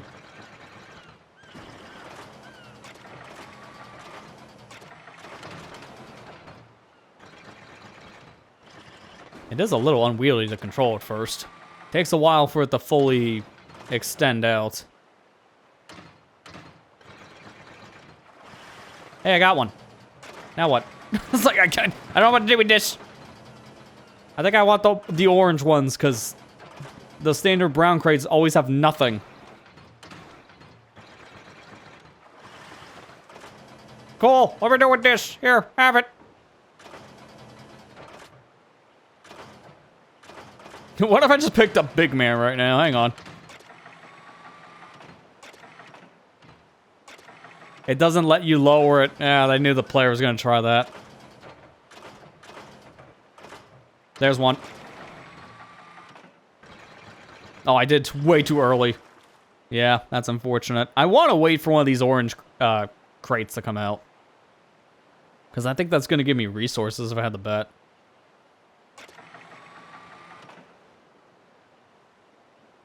We are literally fishing right now. That's what this is. They didn't call it fishing. It might as well be a fishing minigame.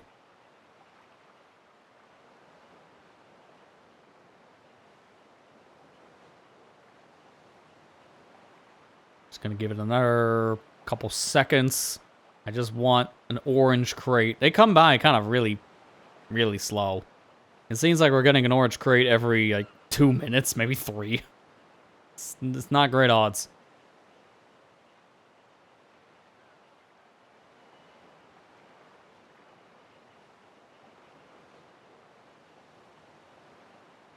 Come on, give me an orange.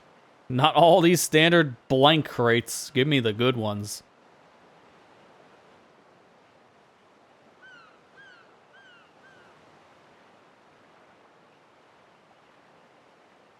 This is really not going to give me another orange, is it?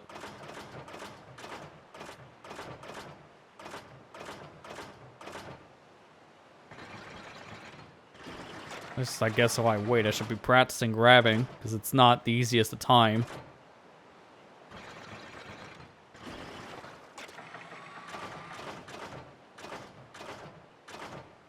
I can see this being a tough game, yeah, because the timing for grabbing... Oh, come on! Go, go, go, go, go. Nope! I knew it! The second I go to practice my crane skills, that's when they spawn an orange. Come on! That is mean. Like, how am I supposed to know when they're going to come by at that point? It feels random. The odds of the orange crates coming by are lower than anything else. Dude, I thought I released early. Well, I wasn't early enough. I just want one, man. Just give me one orange. There it is. Oh, that barely counts. All right, good. We got it. We got it. Drop it. No, no. How did that fall back in the ocean? It was on the ship. dude, come on! Even when you win, you lose. Oh, this is torture.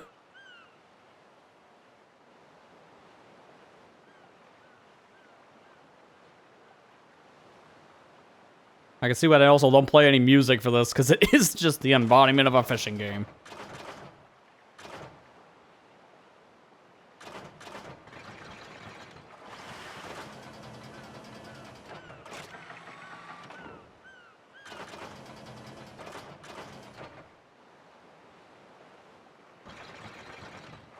Oh, that barely counted. Okay, I thought I was going too early.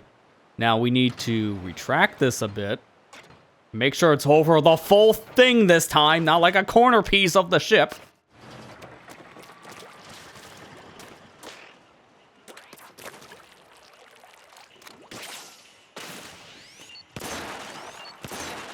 Oh, these do have normal things. Okay, so we get 3 shards in the standard crates.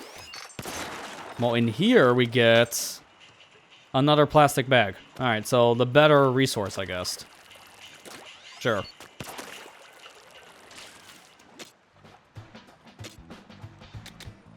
I don't have anything else here. I need 2 more glass window scraps, and then I can upgrade my gadget development. Whatever upgrades, there's still a thing I'm missing, and the hideout ship we still can't do. All right, in terms of this stuff, we have 566 shards. So I think I'm gonna go Unbreakable Target next. Then for my tank, we have another skill point. So let's see. Equip more parts to gadgets.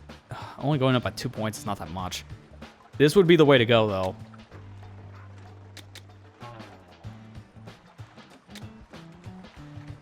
Still want to do more damage to my weapon, because that makes a bigger difference. Kill things faster, you don't have to worry about HP. I don't know what this limit reset thing is. Enable more upgrades and equip more relic parts.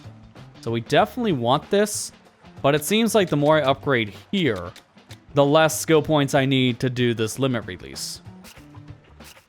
Which is good. Wait, what's the big man thing in here? Oh, you just swap menus. So this is just a faster way to get around between the 2 things. Okay. So we got these 2 here, new scrolls. Okay, so interesting spiral hair-like crystals. We will call the crystals found around the islands Spiral Hairlight. It seems that they possess unusual properties.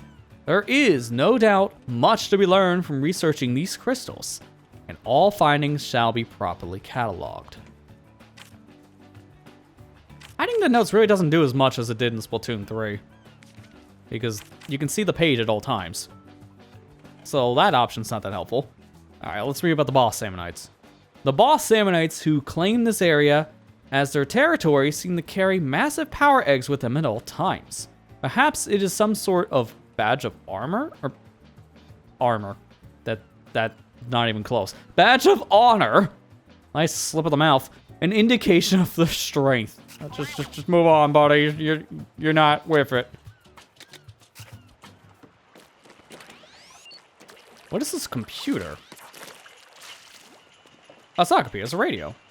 You can play multiplayer from this device. Okay, so once I open up the other islands, and that's when multiplayer can show up. You can raid for loot with up to 4 players, either friends from your friend list or players who use the same keyword. This is one complaint I did hear about this game, unfortunately. It doesn't have traditional matchmaking like actual Splatoon games. Instead, it's basically using the pools functionality introduced in Splatoon 3. That's what the keyword thing is. Well, you want to call yourself when you're playing with others, so they just give you the option for the naming, just like you do in Splatoon 3. Obviously, it's going to be my actual handle. Choosing a name that violates, yeah. Don't call yourself, like, you know, the foul thing. You do, I think you could also do, like, land play? Like, what was the button combo again? Hang on.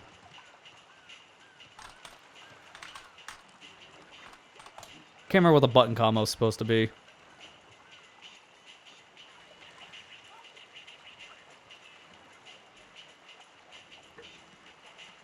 ZL and ZR.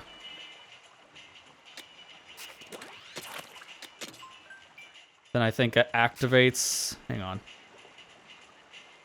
I'm just trying to show this. I obviously can't do either because I need more systems around me with this game. It's not local wireless. But I did see there was a... I know it was like a post that has the same LAN setup as like the other Splatoon games. I just don't know how to activate it.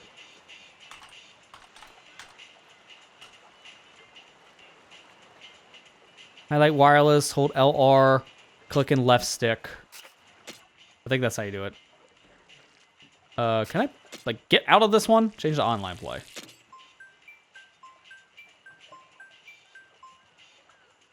I'm not actually playing online right now. I'm just trying to see, can I like, you know, change the thing? I was hoping to get back to the other menu. I was like, LR. It's not the Mario Kart one. Okay. Because I know local play uses the system in wireless, and you don't want wireless. And I know this is a thing you also do in Splatoon 3. That's the problem. Hold L and R, simultaneous, press and hold down the left stick for about 3 seconds.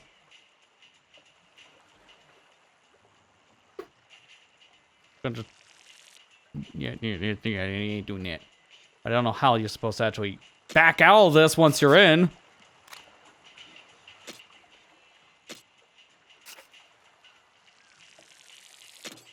I'll find that out in the future, I guess. Whatever. So, either way, you can play with your friends online. So, anyone that's in the friends list here, I could just match up which I don't even know. I guess you just create a room first, and you set a passcode, and then people can join in here. But when you go into keyword, this is how it worked in Splatoon 3 for its newer update they introduced, like, what, a few months in? So, the keyword function allows you to play online with friends or randoms. This is essentially the same as the pools. Now, I think it's all lowercase. If you just use the keyword Splatoon, this is what everyone's using right now to play this game online. So, if you use the keyword Splatoon, I believe, once again, it's all lowercase. That should put you in a pool with a majority of players. So, if you want a traditional online matchmaking setup, then you use the pool system. Right now, I'm just going to continue playing on my own, just because I don't know how far people are in the game. I'll probably end up doing the same thing I did with Mario Wonder when I streamed that a few years ago. Play a little bit online, play a little bit offline, kind of go back and forth. But right now, I'm still getting the hang of things, and I want to just like continue going at my own pace. I wonder what the spare rooms are going to be, because I haven't gotten those yet for Shiver and Fry. They're currently not occupying either one. I can kind of get into here, though, and kind of look around, but like nothing here. Guess I can't go down. All right, let's change out some things here. Oh, I love how the scraps even have little descriptions. That's pretty cool. I want to do gear, because I'm going to try the hard level. And to do that, then we're going to want to get some better stuff. What is that? The compass we picked up is active all of a sudden. It's not pointing at anything in particular, though. We should probably check out whatever's in that direction anyway. Hunt is on. It's reacting to certain areas. And this is essentially a level list, because we can jump around from here. So that's a mining crystal. I want to try this. Hunt for Spinal Halite gems and Samonite dens. This is why I equipped the strong stuff. This is high danger, but I'm going in anyways. Happy landings indeed.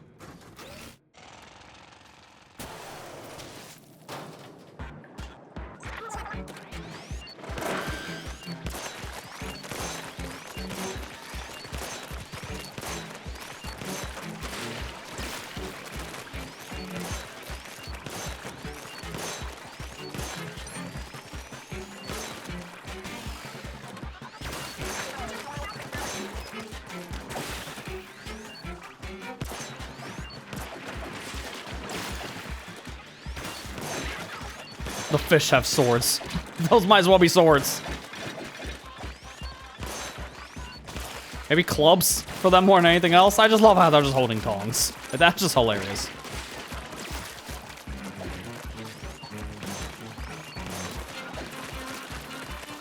Shouldn't have to worry about Fry taking damage though, because it doesn't really seem like that mech has health. So I'm good to just let Fry do whatever.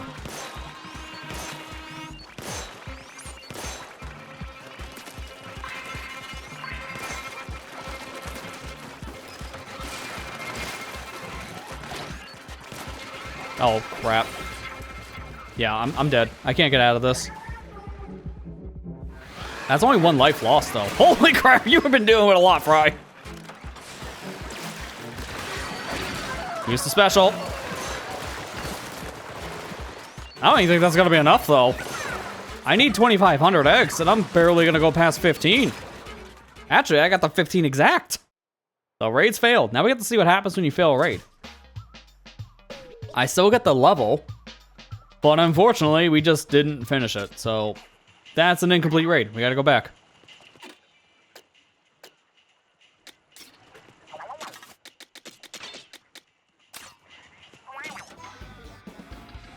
Definitely gonna go here instead then. Keeping the same setup, just going back to speed. That's it.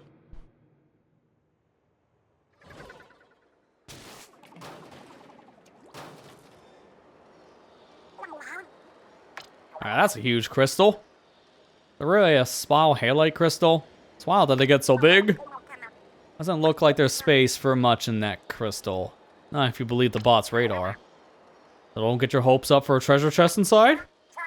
Maybe not, but a crystal of pure spiral halite is perfect for collecting shards. Spiral halite shards can be very useful, so the more we have, the better. Okay, and let's go find some power eggs. Cracking that crystal will take lots of energy. The more power eggs you find, the better. Look how much loot we can haul. That's the plan. Grab lots of power eggs and turn them into shards. Let's do it. Does it tell you how much you need for this? 2,000, but 4,000 looks like it gives even more.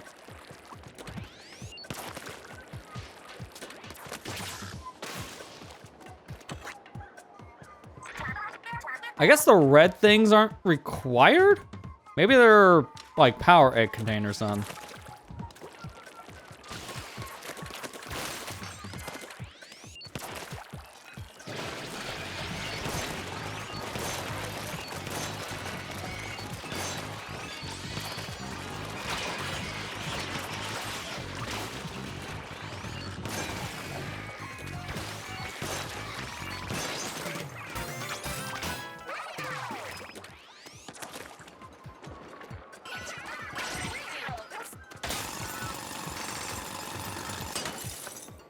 Gimme, gimme.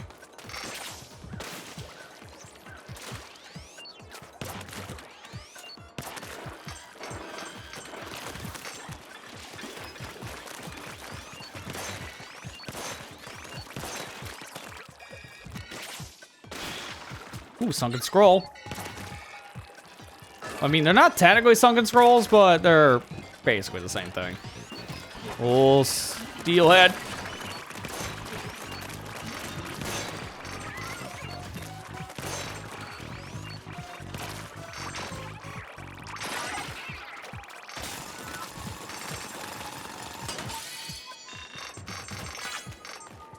That's gadget damage. Ooh, okay, so we got a new perk from that. Nice. Now this is surfboard. I think it just takes me back. Yeah, I don't want to go there then. It is kind of messy with me. I don't have a map. Like, that'd be nice to see exactly how big this area is, but at the same time, what single player Splatoon campaign has a map? They all don't have maps. Not a single one.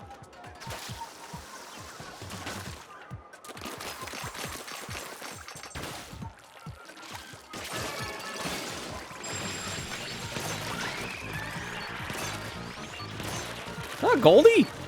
They even have goldies here from the fog rushes. That I was not expecting.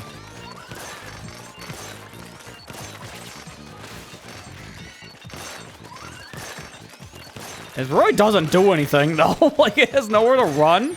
So when it's just kind of going back and forth like this, you really do see just how weak Goldies actually are. Because they're really not a threatening enemy. Okay, he's going back in. So they do have a limit for how long they're out if you don't kill them. That's good to know. Hey, Matt, how you doing?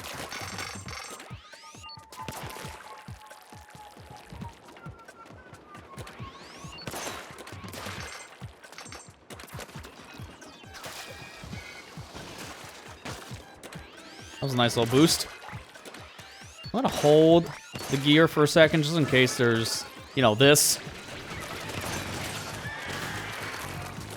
Probably should be just about ready here. Just a couple more enemies killed. Or you can just drop a 100 pack. That's good to me. Hit it.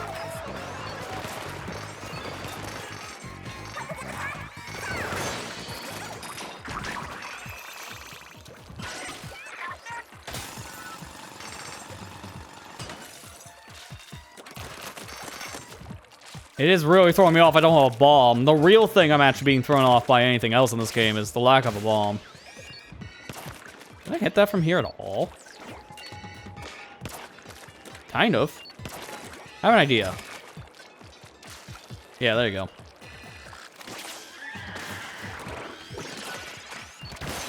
Thankfully, Fry can just jump, so I don't have to worry about her catching up.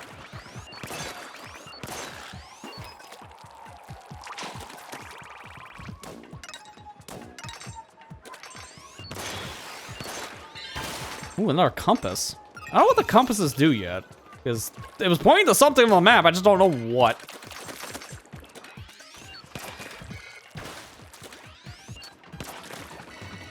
I had a migraine and also stomach issues Monday. Oh, that's not fun. Hopefully you're feeling okay on that front, not getting sick.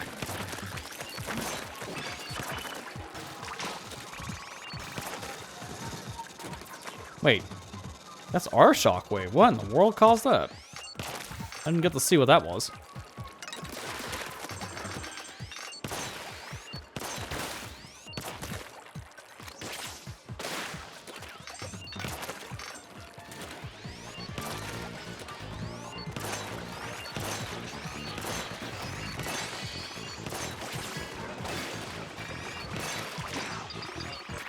So now I can use the drill, but it says I can get up to 4,000. So I'm gonna go for more. Give me more power eggs.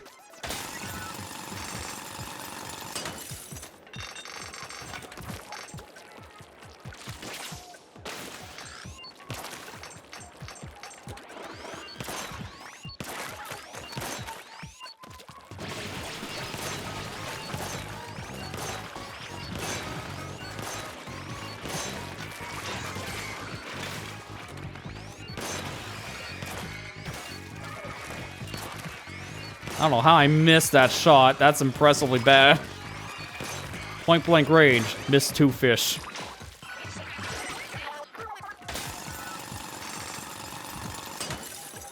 Alright, give me all this. So I can get all these different crystals. So this area is just essentially a loop. I keep on going the same paths and get multiple the same items every single time.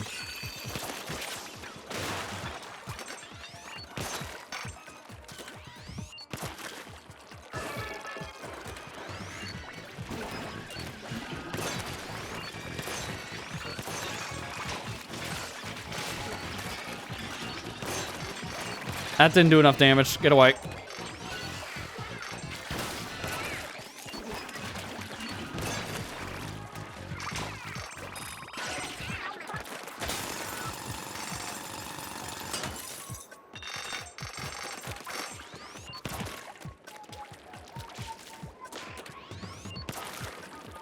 I don't know, I'm gonna go to every single sighting of crystals again, because I still have other areas I didn't check out yet.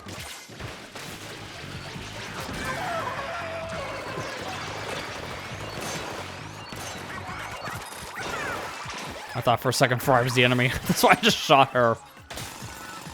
Look, the last time she summoned those eels, she was the enemy for me. Now this time they're on my side.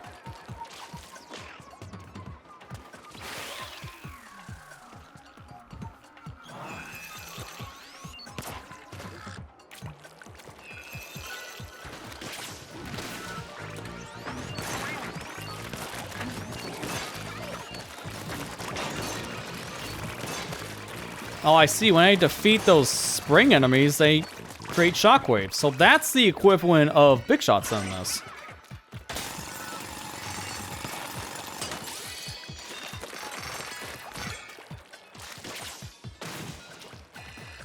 And that's all I didn't do when I skipped going this way. Alright, so I didn't really miss much.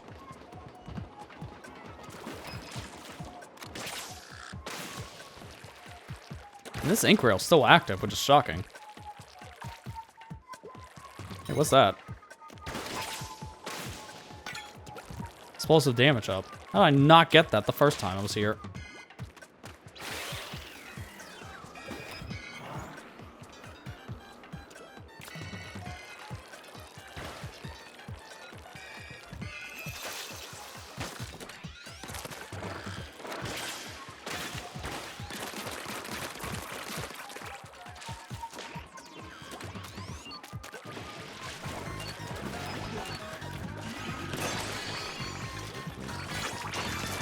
Emergency activation. Ooh, that sounds like a good skill.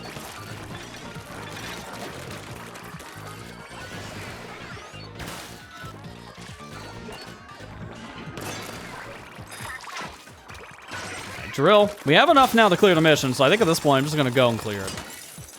Because there's one more of these shards on the way back, so I'll just go get that, and then we'll hit the big one.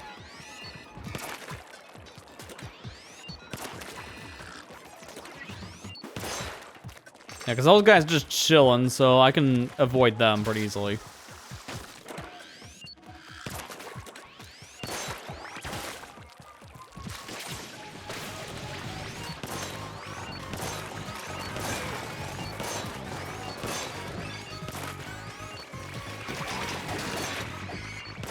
Don't worry, Fry.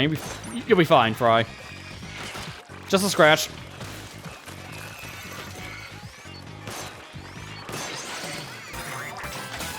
New weapon, soap bottle splatter shot. Nice. I'm glad I kind of extended this mission. All right, now let's get the objective.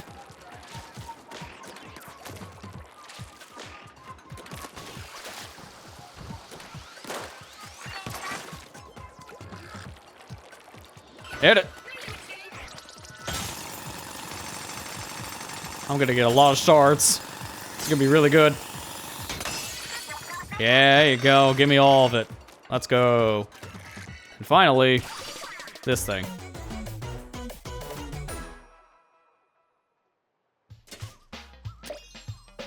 I got 2 skill points from that. That's really helpful. Gonna have to check that compass again.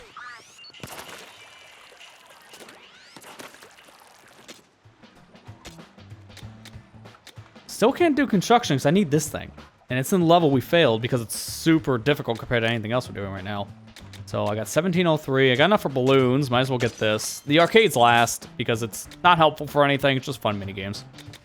So that's the last on the test range upgrades for me. Can I not put anything else into this? Oh, no, I can't. I can't. Okay.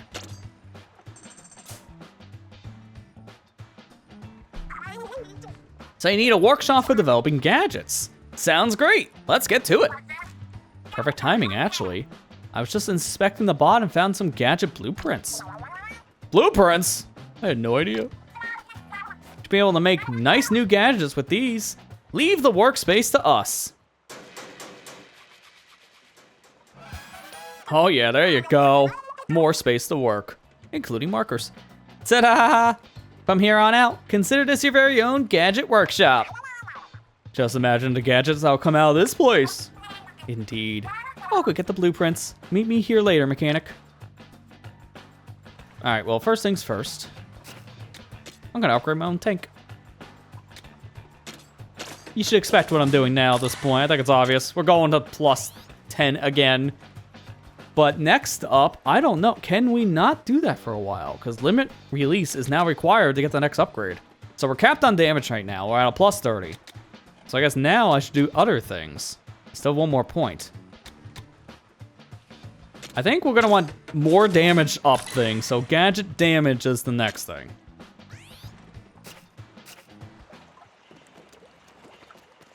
And let's see about the workshop. Developing a new gadget, right? The blueprints from the bot are here, so go ahead and use them. It takes materials to make gadgets, but all you need is whatever Salmonite drop and small hair-like shards. Gadgets have to be fitted to specific tanks, so be sure what you're making is compatible before you start. Tank has space for 2 gadgets. Once you finish a new one, try attaching it to the open slot.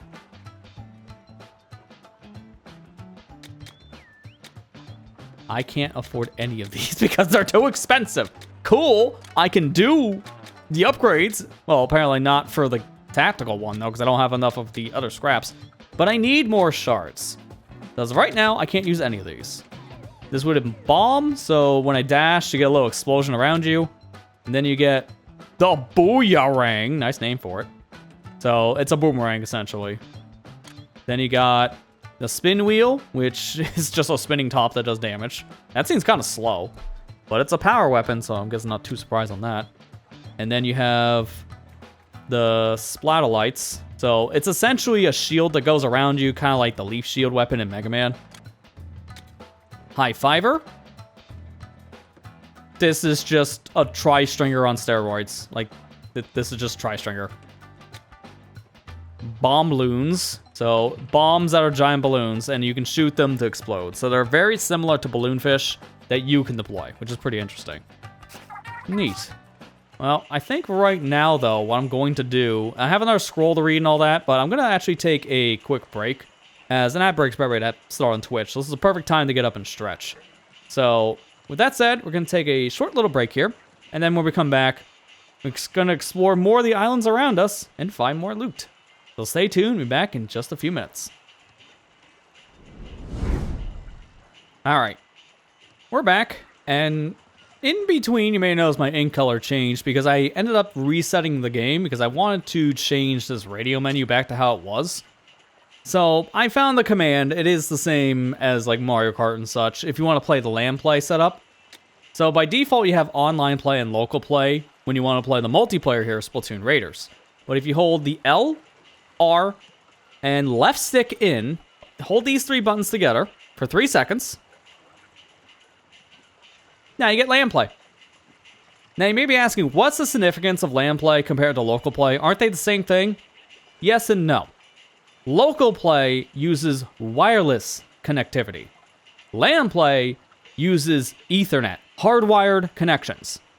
In tournaments, it's very important for games on the Switch to swap over to LAN play. So if you ever been to a Splatoon LAN event of any kind, they use LAN play in particular, which eliminates a lot of the interference that's caused by like hundreds of switches around you.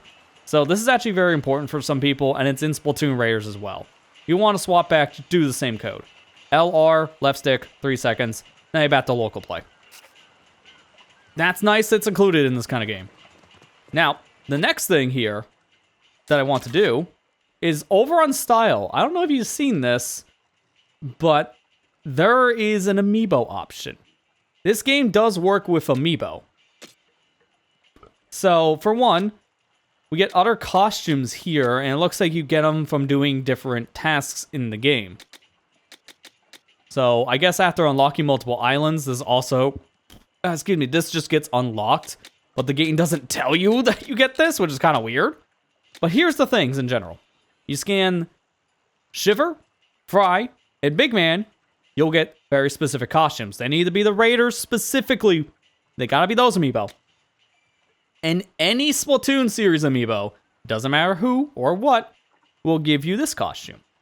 So, that's what we're going to be doing right now, because I do have some amiibo here that we can go ahead and scan. So, turn on my phone camera, which I haven't used this thing in a hot minute. So much so, I forgot what it was actually mapped to on a button, but that's fine. We have the technology. So, I ended up getting all 3 of the amiibo. So here is the Splatoon Raiders Shiver amiibo. There's the Raiders Fry and Raiders Big Man. I also just brought over my actual Big Man so that we have all 4 of these costumes unlocked. And I did make a proper unboxing video of these 3. That's going to go up on the YouTube channel here probably in the next couple days or so. I have to just sit down and put the video together. So if you want a more detailed look at these figures, it's coming soon. But this is what you get for now. I'll turn on the light so you can kind of get a better look at the figures up close. That's if the white balance doesn't get destroyed. I guess I'd rather have it off. These are very detailed amiibo. I personally think these are some of the best Splatoon released amiibo, hands down. They are very detailed. The quality is really good. And I just like their new designs in Splatoon Raiders. They're really good. But I'm going to turn this camera off now. Let's go ahead and scan them. So I'm going to start off first with just the basic Splatoon stuff. So let's scan a standard big man here. And to do that, I need to swap over to this option here. Get special outfits by scanning Splatoon series amiibo. This is only going to work with Splatoon amiibo, so you're not getting anything by scanning Mario. So we just tap to the controller. Somehow that counts as a tap, sure. We got the Bite Wearer's outfit, which is just the Salmon Run outfit you get in the Splatoon series. So there's one. Next up, let's scan Shiver from the Raiders series. That will give us her fighting gear outfit. Next up, the Raiders Fry, which gives us Fry's fighting gear. And finally, the last one, and the biggest one for sure, the Big Man amiibo, will give us the Manta gear.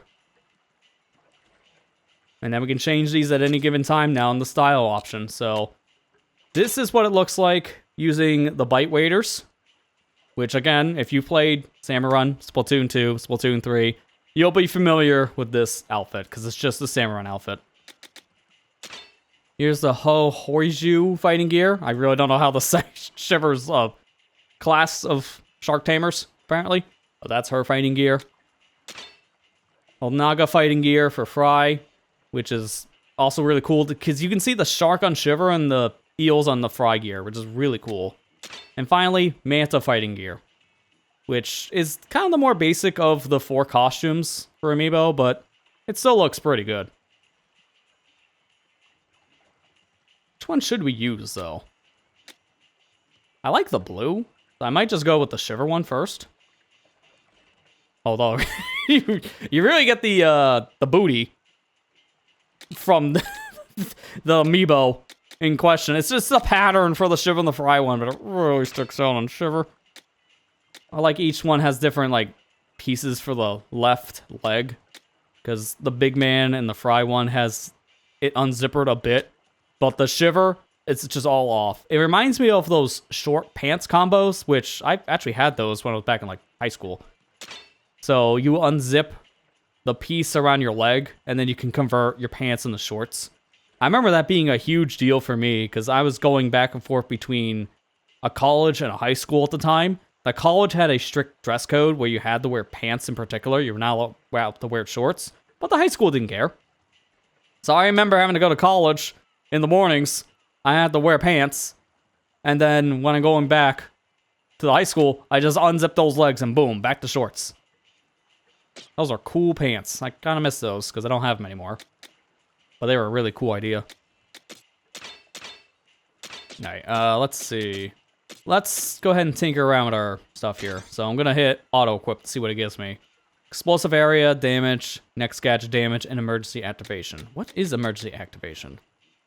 Blast boost automatically activates when a close range attack drops your HP to 50% or less.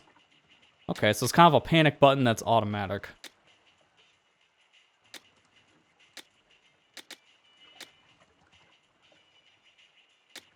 Multiple shots after landing is pretty cool. It costs a lot. Same for explosive jump.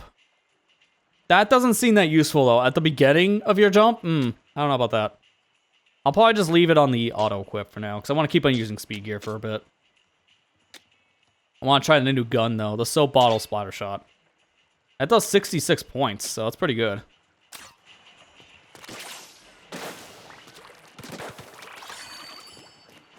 Here's my balloons. I can't reach the last one, though. I can kind of reach it, but not that easily. And they put this here.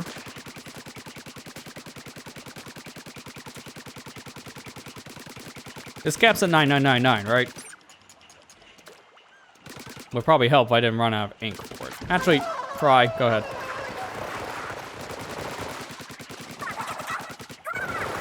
Oh no, it keeps on going. I don't know if this thing does have a cap, but it's definitely not 9999. Alright, let's go to Horde, because I got new scrolls to read. Ooh, and by getting a couple different scrolls, it gives me shards for that. Alright, that's helpful. So this is abandoned artifacts. I have no clue what the big objects are that I can see on the sea. Are they old relics? Did Salmonites build them long ago? What do they resemble? I feel like that they're made of materials that I've seen before. It's not like they're kitchen utensils, perhaps. We also got progress on this, giving us more shards. That's good. You also get to see their names. This Tung Chung. I love the name on that one. Go Hook, very familiar with you. Salvinator. Scrapper, Stinger, Steelhead. So they have the same names. Even the Big Shot has the same name as its Splatoon 3 variant, but this is not the same Big Shot as I'm used to fighting.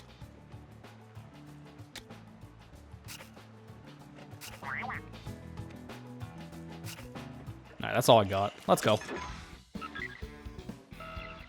Oh, what in the world? That's a interesting looking thing. Also, hey, wait a minute.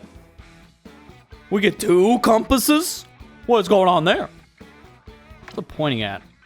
A good question. It's kind of just wherever. This one's here. It's a dungeon. Dashes of spice. Let's go raiding.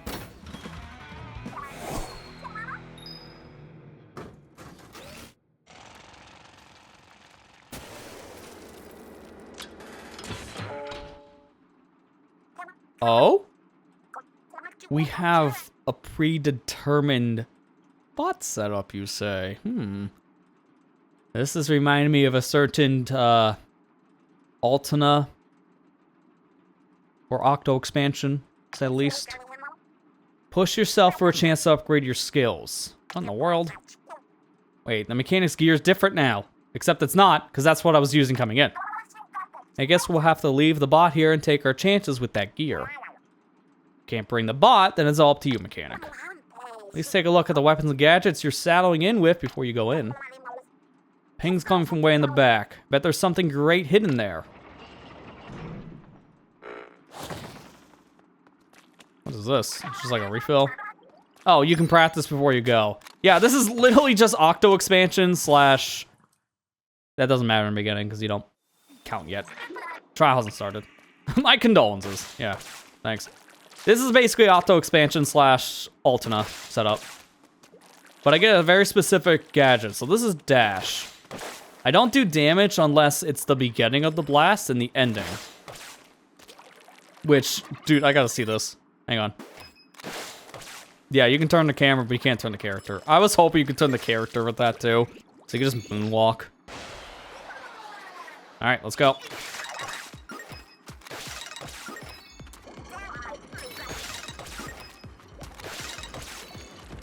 No timer for this, so you just go at your own pace.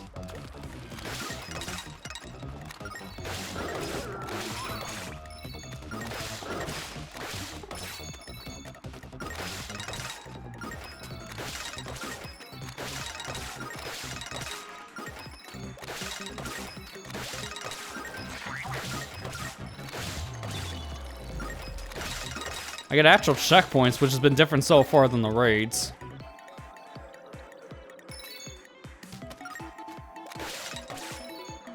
Really? Okay. Well, I didn't think that was not going to clear it. But interesting, I don't have any lives because it didn't tell me I lost a life when I died. It just put me right back in.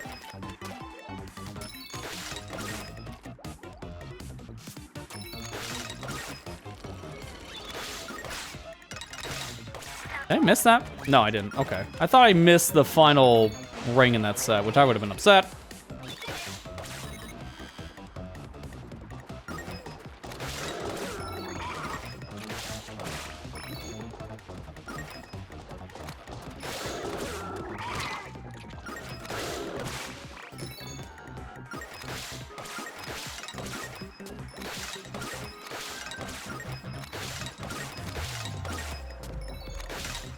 How did that miss? the startup to this specific boost is kind of odd at first because you keep on falling with it after a while. But I think you would get more airtime out of the boost than you actually do. That's what's throwing me off.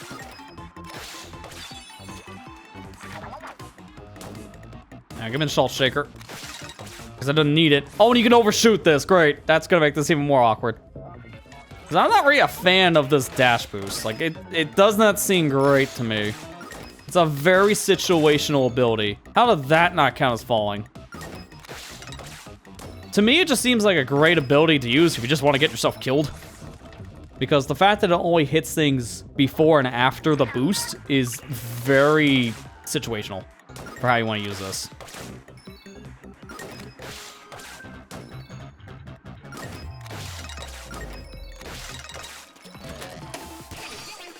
At least I don't have to break open the ending.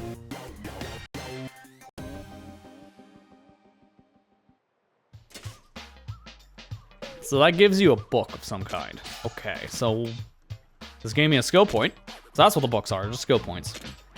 That's great to know. Because guess where we're going? That's right, upgrading gadgets.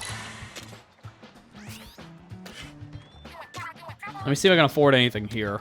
Now I can, okay, cool. So let us see. I just got a sample of the dash bomb, so I don't think I'm gonna get dash bomb. This seemed to be pretty useful though, the boomerang. Because that cuts through a lot of different enemies. So I think I want to go with boomerang. Ooh, we even get a little artwork of all of them working. Oh, I see.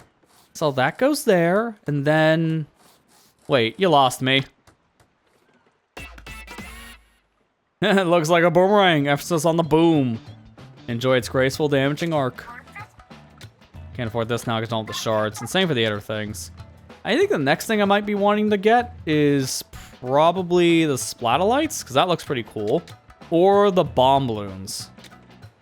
My fiber seems pretty good, but I think bomb balloons will probably do more. But we'll see, but for now I'm going to try this specific gadget.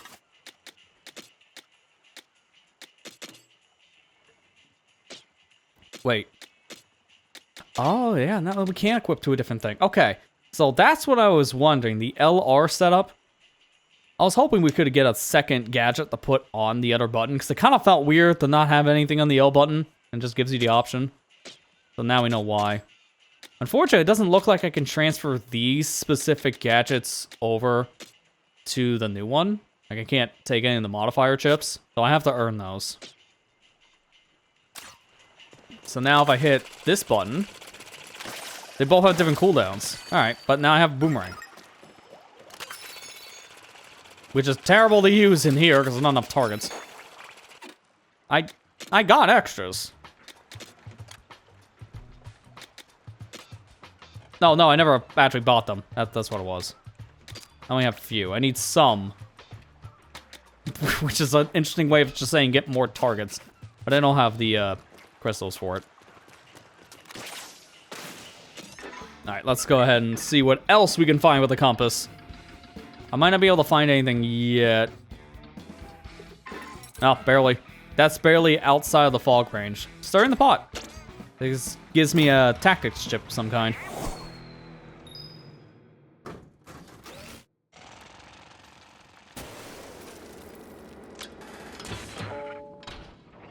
So this is the shot pot. Which is just turned.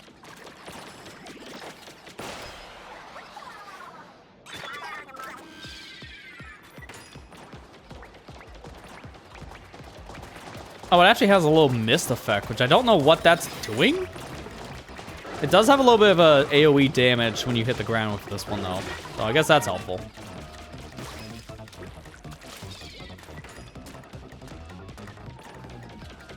Unfortunately, it doesn't do a great job of painting the ground around you, so I can't really move fast here.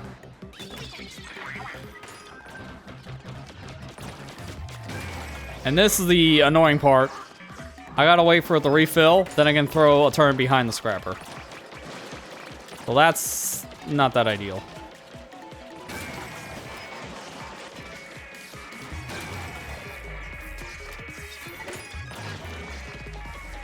There, shoot him in the booty.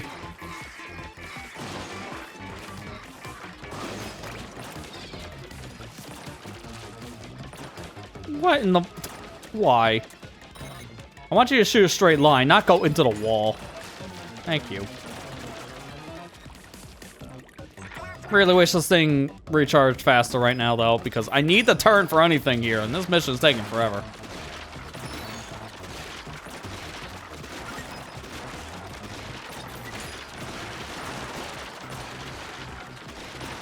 It's like I'm playing a tower defense game all of a sudden.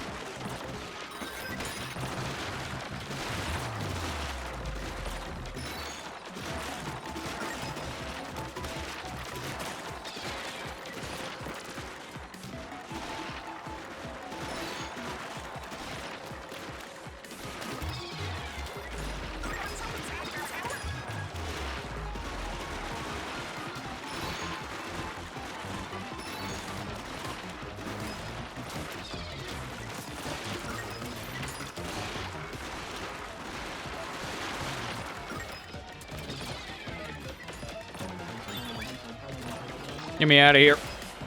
This thing is just way too slow. Oh, good. I want to be dealing with 4 stingrays when I have nothing to shoot with.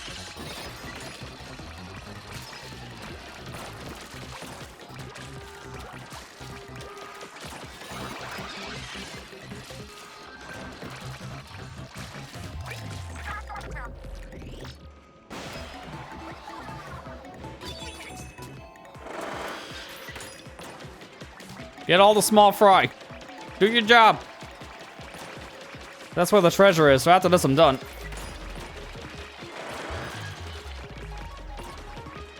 I don't think this is gonna drop any hourglasses though. Like I think I'm gonna get a soul shaker or free refill.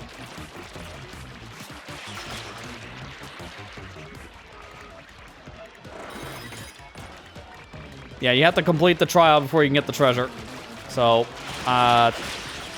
I made a terrible mistake here.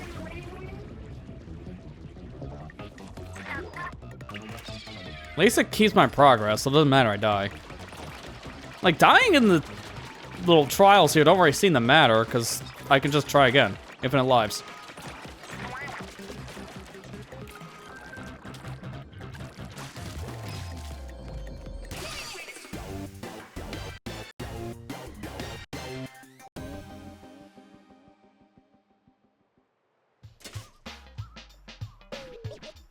I really don't get that many points for my level, though, by doing that.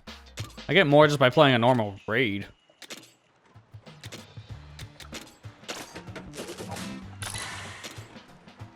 Well, that's all the things I can do for now in the upgrade tank. No, let me go back to construction, because I didn't get anything on shards. I guess I'm not surprised, but I kind of need shards. Do we try this one again? It's danger. So it's not as far-fetched. Let's try it. Always come back at the leveling up. Yeah, I kind of figured. Any new gadget, weapon, make a difference.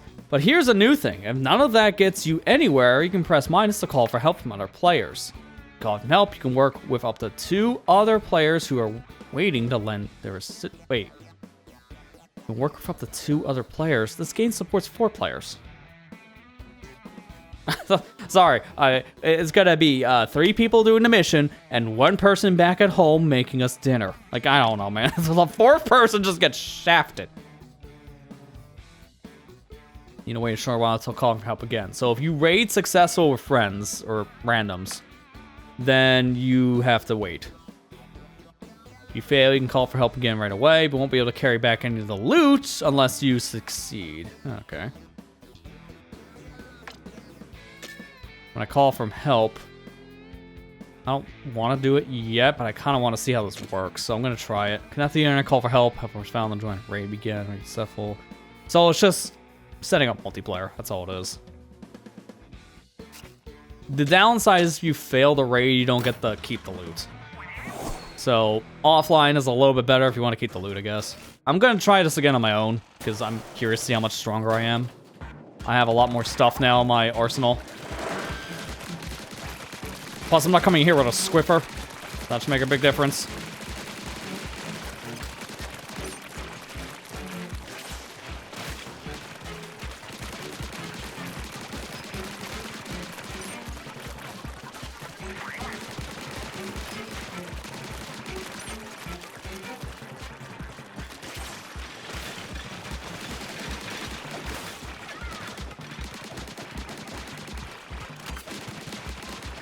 It is weird to use the L button for anything in this game, because none of the Splatoon games ever use the L button for anything minus menus. So using the L button now for actual combat feels very odd. Gonna take time to get used to that.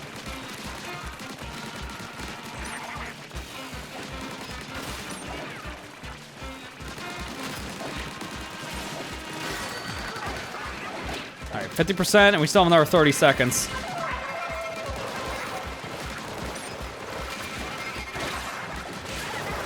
Oh, my danger activated.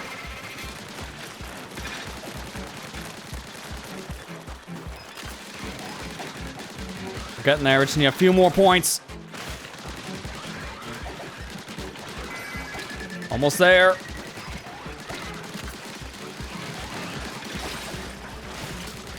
Come on, come on, come on, come on, come on. Oh, we are barely off. I missed it by just like 300 at most. That is so punishing, man. I can do it. I know for a fact I can do it. It's literally just in arm's reach. The only issue is that my gadget setup is not the most powerful. Let me see if I can fix that a little bit. Because emergency activation, if I can take that off and the damage up, then maybe I can put something else on a little more impactful. But what is the question?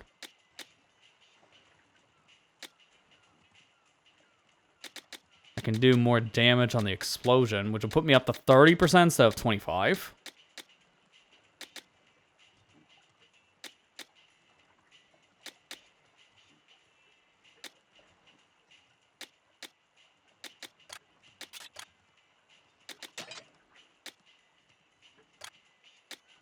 I can't combine those, that's too much points. So I only have 10. And that's 6. So I guess I'm gonna just do this. That's literally all I can do. I don't have anything yet for the boomerang. I'm gonna make it as I am, because I felt really confident with that raid. I was very close, and I don't know if there's any more than one sub-level, I hope not. Because imagine I do all this work, and then, boom, sub-layer 2. You're lucky you get a 500x.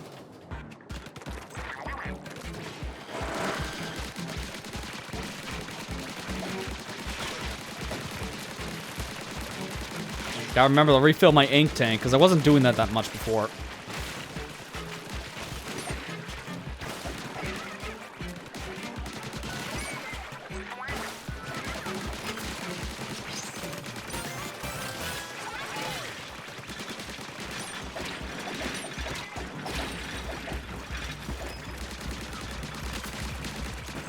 This might be a worse raid for me so far, because I'm already in danger, and we haven't gotten halfway through yet.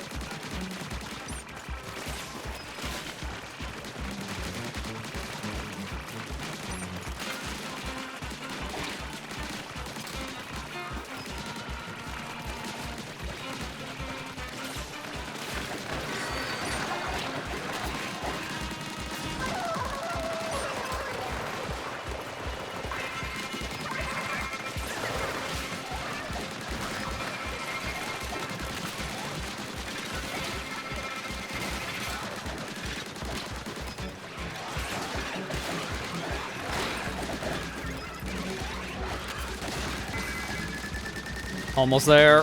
Come on, just a little bit more.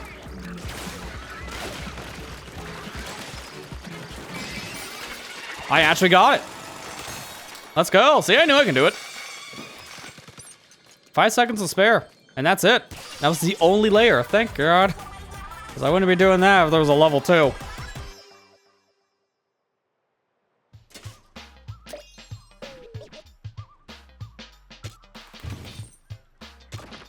What do we get for all that hard work? Got this crystal thing. Spiral Halite Gem. Okay. That's a big thing because I know we need that for material. But what can it do? Let's find out. First things first. You know what we're doing. At this point, it should be obvious. We're upgrading. But what do I do next? Parts slot, HP. I think this is more important. HP is probably the last thing on my priority list. As useful as it would be to get more health, if I avoid getting damaged, I should be fine. Everything else is more important because you want to do more damage to maximize how much you're, doing in the game. Kill things faster instead of worrying about the health. And you regen health anyway in Splatoon. So it shouldn't matter too much. I still don't have enough for this stupid upgrade. Come on. All right, in terms of developing gadgets, I don't really think I can do anything here because it needs a lot more shards. So it's just this, which again, I need shards for, so I can't get the weapon upgrading set up. Everything needs the stinking shards.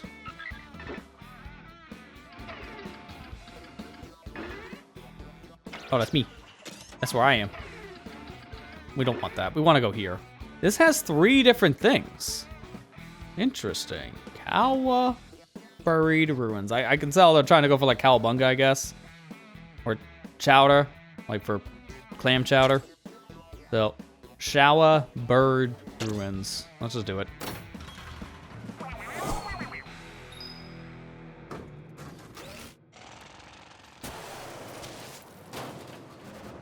I got some friendly faces, huh?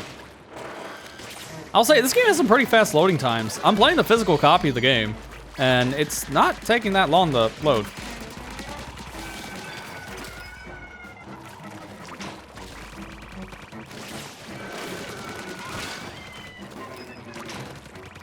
Yeah, see, I take a lot of damage, but if I go back in my ink, I get all my health back. So that's why in early game, it might be better to do more investments on everything but health, but then later I'm gonna definitely want health.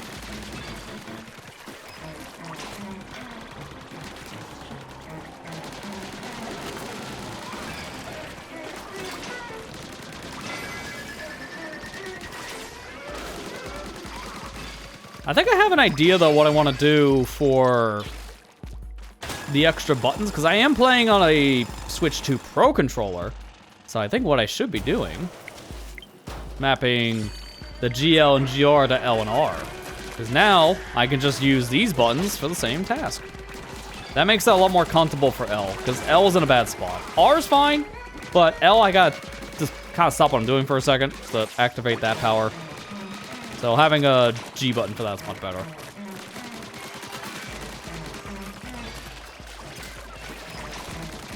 I really did not think I would be getting so much use out of these extra programmable buttons on this Pro Controller, but man, it's been like my favorite thing about the Pro Controller on the Switch 2.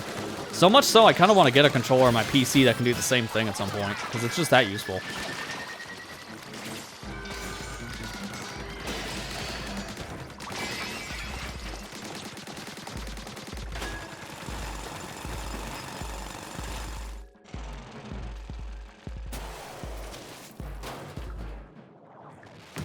Ooh, boss, mint scrapper. So it's a scrapper on a big upgrade. Well, thankfully I have my special ready for Fry, so I'm gonna just use that on this enemy.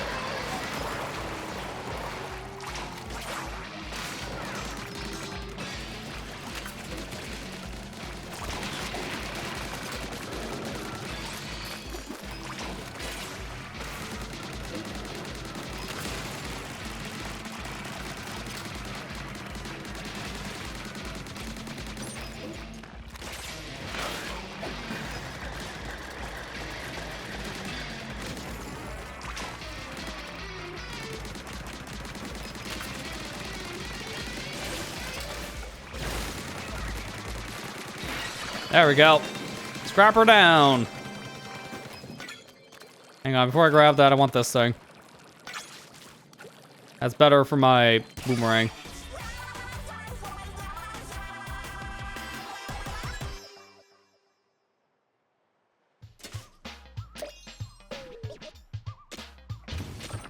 What do we get out of this specific raid? Let's see. Major Scoop. Well, this gives me the Submerge Recovery Enhance, and it's for the speed tank specifically. So not all perks are going to be available for every specific gear. Some of them are going to work on very specific setups. Interesting. So this little scoop appears to be an ice cream scoop with a unique design. A single serving from this wouldn't be enough ice cream for most. Yeah, because this thing is like what? A tablespoon? If that? I can see why that wouldn't be enough. So this gives me HP and ink. Recover 10% faster when submerged in ink. Useful, but I still prefer double jump for now. Increase the Booyah horizontal area effect. Size of the explosion happens when landing. Vertical area effect increase. And another explosion thing now for the boomerang. Looks like we missed the radar ping or two and the berry ruins from before. I can't make up my mind whether to push on or retrace our steps. What do you think, mechanic? You're pretty worked up about this for a guy who wanted to pack up and go home. You got it all wrong. Wanting to go home soon is why I'm pumped for treasure. Yes, yes, keep telling yourself that. Huh? You dropped something, big man. What in the world is that thing? Oh yeah, I meant you showed this to you. Metal plate? Is this more scrap for the heap? Look closer. It's pretty rusty, but isn't there something written here? Huh. It's hard to make out what it says. Signing is the key. Something something opens the way. And what's this about gold? Whoa, gold? For eel? Say more. What else is there about gold? That's as much as I can read. Any hidden gold is worth going after, right? I found the plate attached to the bot. Feels like we're relying a bunch on the bot, actually. Is it leading us somewhere? Bot's leading us to gold. Possible, I suppose. I don't get what the signing is the key part means, but I bet we'll know when the time comes. This could be our big chance to bring back our fortune. Hitting gold. Leave it to us to hunt it down. I didn't get anything else here, so I'm just gonna use this for a quick old teleport, thank you. Don't have enough really for any upgrades, but I can do a skill point upgrade. So give me more Ungadget slots. This is gonna be really helpful. And one more skill point used will bump this limit release, so I can finally do stuff with this.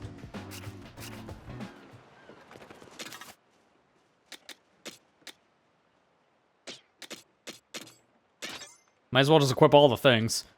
I think I prefer having the horizontal and vertical up, if anything else, but I am curious, though. Yeah, I thought so. Look at that. There are 3 different treasures there, 1 per gear piece, so I need to use the other gears to get the other treasures. Ah, the fog cleared again. Yeah, but those berry ruins had more more roots. Get all the roots. Also the loots for the taking. The tank determines which one you can snag, so depending on the tank we used, what we get in the first raid. I can go back and get others, so that's not gonna stop me. I'm going for more stuff.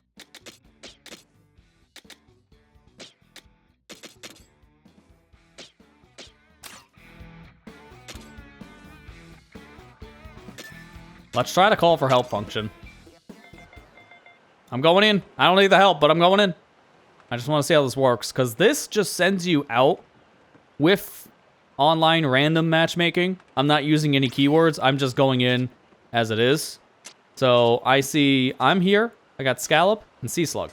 One of them's already level 50. Gee, I wonder if someone's been playing the game since it came out or something. And imagine after I'm done here, then we all disband. I don't think it keeps this group together. Now we get to see how this plays in a multiplayer setup.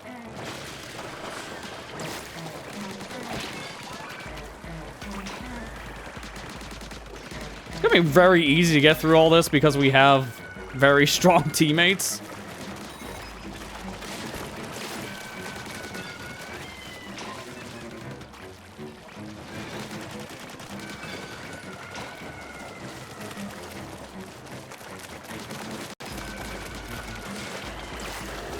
I missed because of that wind.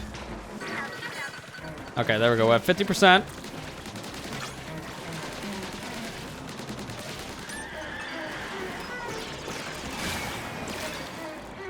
Nice shot.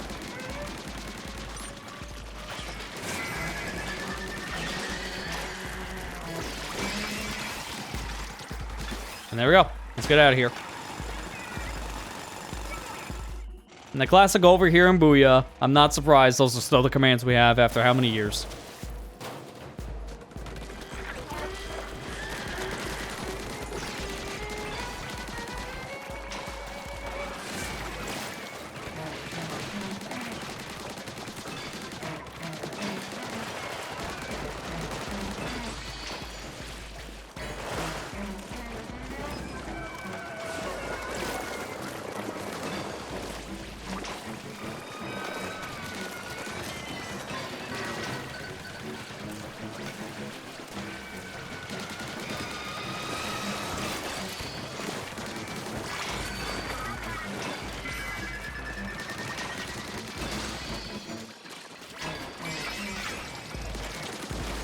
All right, let's get out of here. Another layer. We're really plowing through this when we're doing this in the online setup.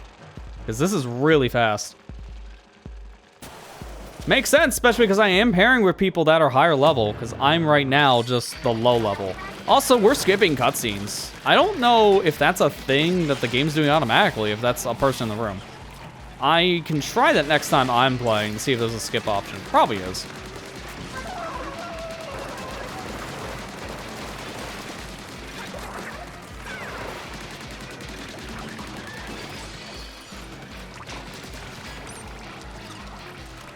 One of them died, so we share lives. That's good to know. Don't have the weak link, just jump in the water 5 times. Then you'll be screwed.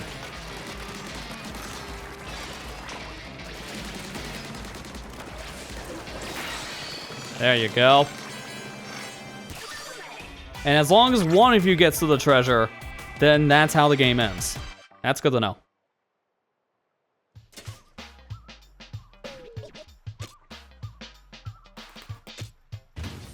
Now we see what we get after using the power gear for this. We get ourselves the wind-up key. And another thing for the power tank in particular. Oh, we got a new title. Beachcomber. We're combing that beach. Get the literal comb out. Get some spaceballs in here. The wind-up key resembles a starter device polished to a bright sheen. What kind of machine did it power? Good question, because this definitely looks like it could have been from a toy, maybe. Increase damage slashing, explosion charge, shorten the cooldown. Increases damage to spin wheel. Increase damage charging. Get some pretty good perks out of this. Ooh, actually, this one's an interesting one. Here's how long Splatlight orbits for. We can't really use that right now because we don't have the proper gadget for that. But soon enough, we will. Still need more shards. I still can't do any weapon upgrades. Hey, wait a minute. I just got an outfit from doing that. Okay. So doing help 1, it gives you an outfit. Call for help and clear a dungeon in multiplayer. So literally, great. $20 a year costume. It's paywalled. Nah, I don't really care. I was gonna be playing online anyways. Creating or joining a multiplayer room is another one. So you do need NSO if you want to get all the costumes in the game. A little annoying since this is a little more single player focused. But also, I'm not really too surprised that they're going to have costumes specifically tied to having a multiplayer account.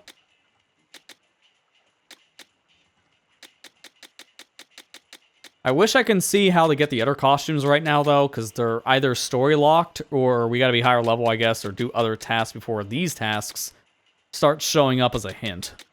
I can see other things, but not the mysteries, which is a little annoying.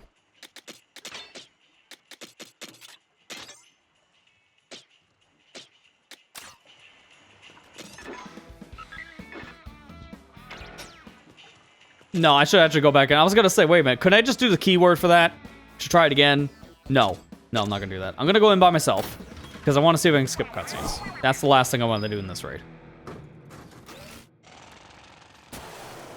Yeah, local or LAN play would probably be another way you can get past the multiplayer requirement at that point. So you wouldn't need online, technically, for the costumes. It's just the easiest joke to make, obviously. But you're still going to need at least someone else who has the game and a system. So, multiplayer lock costumes, not a great thing, but nowadays that's kind of par for the course, it feels like. I'm not too surprised. It's not a deal breaker. It's just a cosmetic. So if you can't get friends to play this game with you in any capacity, online, offline, it's not like you're missing anything. Like, important. If that was a skill, that would have been stupid.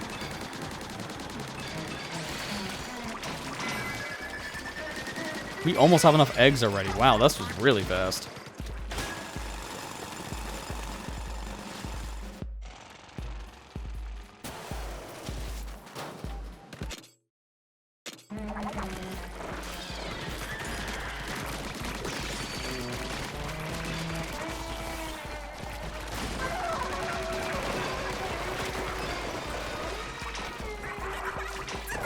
Reminds you a lot of Pikmin 2. I can see it because of the sub-layer stuff. That's very similar to the cave setup in Pikmin 2.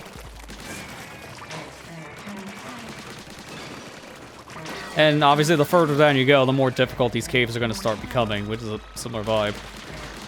Just don't give me the stupid one where they drop like 50 bombs from the ceiling, and I'm fine with this.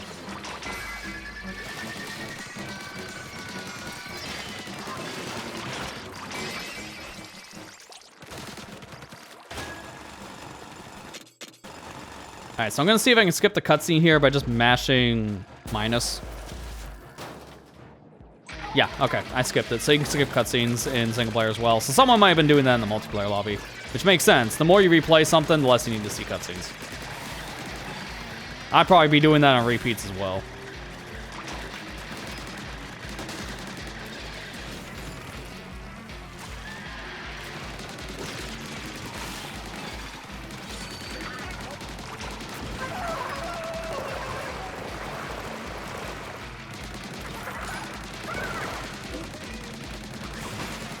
Keep on shooting in the booty. Scrappers are short work when you just shoot them in the booty. And there you go. Raid cleared. That's the last one I need to do for unlocking all this treasure. So, that's good. Got another skill point, which means we got the limit reached part. So now we should be able to upgrade more stuff. Sage's Bracer. And this is a long-range chip. Appears to be a bracer with an impressive eye pattern. It's narrower than it looks, so it must be hard to fit one's arm through. I don't think you're shoving your arm in this. If you are, it's gonna be like one of those Chinese finger traps where the second you get yourself in there, you're not getting out. Don't stick your arm in this. So, what does that chip even do? Deals damage to far-off Sammonites is increased to 15%. Alright, so it's a long-range power buff.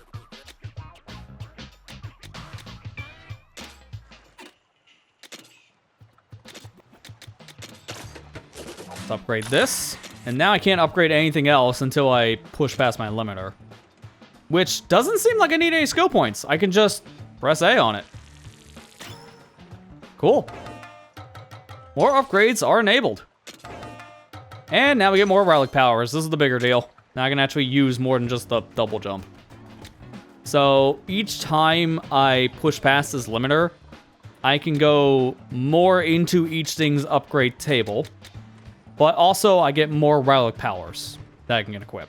So it's a huge deal to be able to increase this. And that's how you go past limits, is you just have to keep on upgrading. It's an automatic thing. I have enough now to finally do some weapon upgrades, so let's do that. That seems to be really helpful, more than anything else. Weapons are starting to pile up. It's about time we had a place to put them. We can use it to upgrade them too. Maybe. Like, we have the weapons do weight training or something? I think the mechanics grind Spile Hairlight shards into powder and uses those. Is that how it works? Oh, then Spile Hairlight shards are like protein for weapons. So that's how they bulk up. I assure you, there's no weight training involved.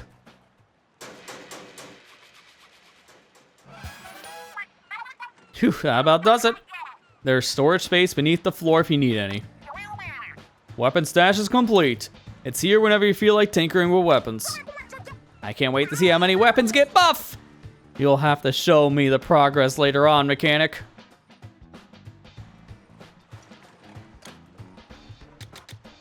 I only have 27 of those other crystals in my name. Great. All right, let's see how this weapon upgrade works. I probably can't do a single one because I have no resources, but let's find out. In the mood to upgrade your weapons, huh? Yeah, that's what I like to hear. You know, you can boost a weapon's damage output by upgrading them with the shards you just spend all your money on. Of course. Tough enemies need tough solutions. If you ever feel a little underpowered, a weapon upgrade could be the ticket. So we can upgrade the level +5. I can't really test that right now because I have no way of doing that. I can lock a weapon. What's the point in locking a weapon? That way I don't like push past a level or something? I don't know what the lock does. But I can't test any of this right now because I don't have any way of upgrading. This seems important because if I upgrade the Splash Shot Jr., I do get a relic perk. So That's probably one of the first things I'll gun for, but as of right now, no, I can't afford it. I'll equip this. And now we can start using more relic powers. So, what's this one again? 10% chance, small explosion occurs when Samurai Knight's defeated. Oh, so 10% chance to just do more power. But that only works for the power chip.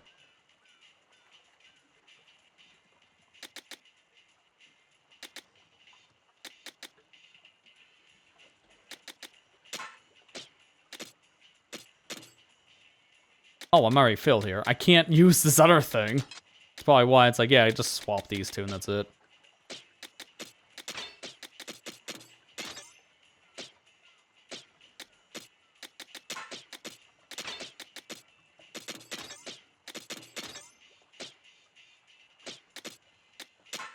I think if anything, this is the worst perk of the 3 exclusives. Recover 10% faster, HP and ink. Well, I could just have less consumed by 10%. That makes it probably a little bit better to maybe use the Ink Pro compared to the Submerged Recovery for now. Alright, let's change up some costumes. Let me wear the costume I just unlocked, because I actually do like how this looks. It's a pretty cool looking costume. So we'll take it.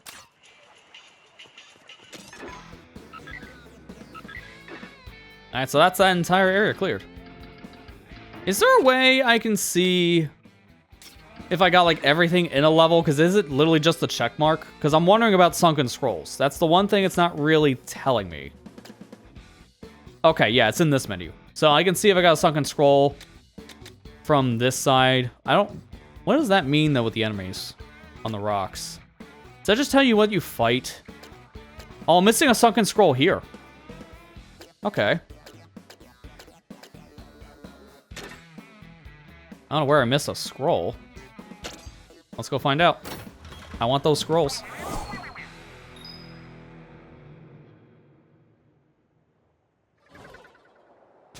I think at most, the quote-unquote water rate for this game is just probably going to be that giant... I almost called them maws. I haven't seen a maws yet in this. The only thing I can think of would probably be the giant scrapper.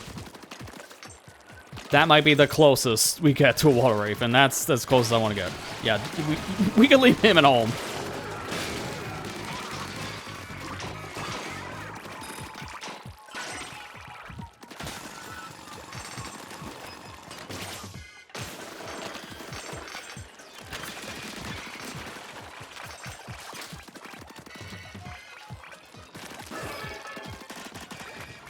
Oh, you actually hit the body for damage and see how much you're doing now. It doesn't matter. You can't attack scrappers unless it's his weak point. Or steelheads, excuse me. Well, scrapper's technically the same. Certain weapons can pierce the scrapper's armor, same for steelheads, but we don't have any of those weapons yet.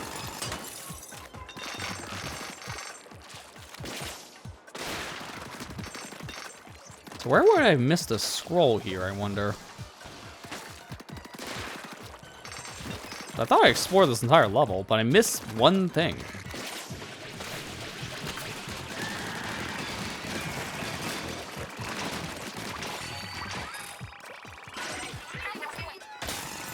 This might be a good level for grinding right now, to be fair, though, because I'm getting a lot of shards.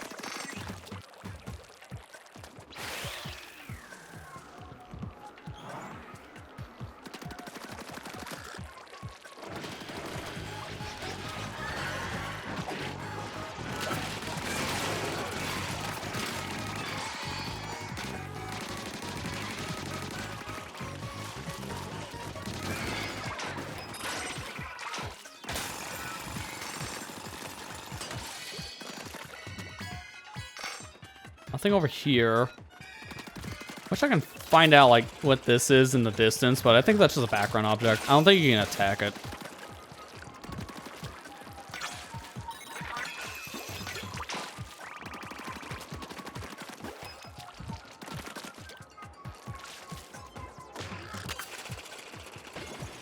Cool, that does activate the ink rail.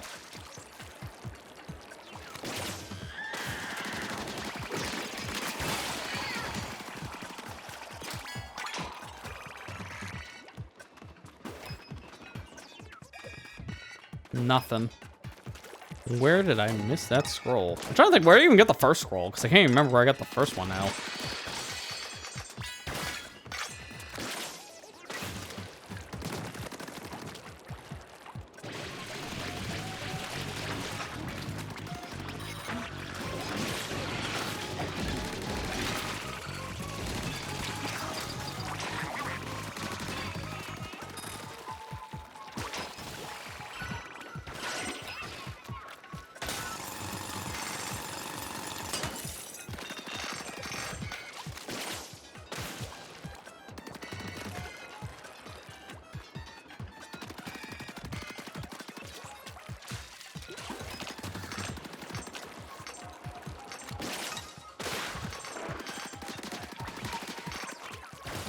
Oh, here we go. I don't think I ever went this way.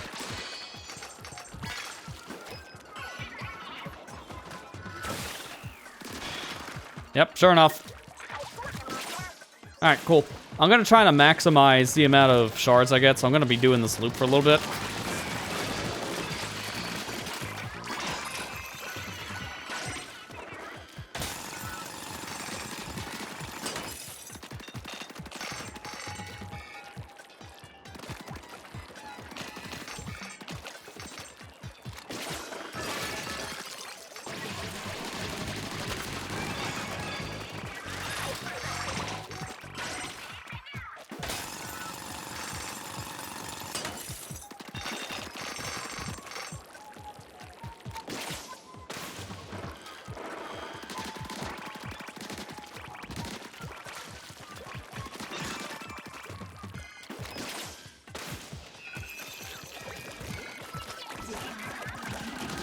I think I can still booyah when I'm in single player, but I can't do over here. But the fact they even let me booyah is actually kind of funny, because I don't know what that would do yet. You know, unless there's a booyah bomb equivalent in this game, then booyah is just kind of here right now.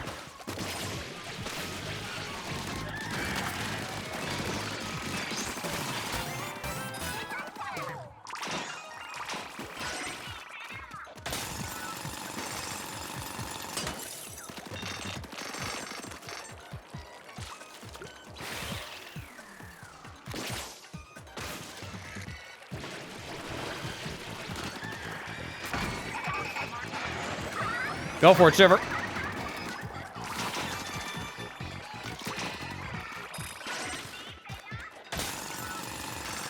Alright, now I just gotta get back to the starting point. Because I got enough of everything else, so I'm just gonna leave.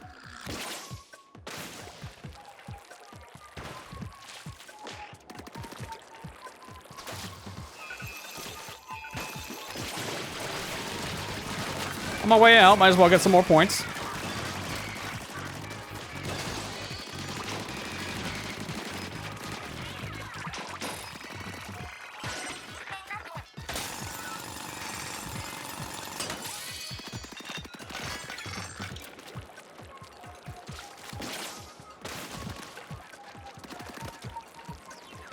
All right, let's end this.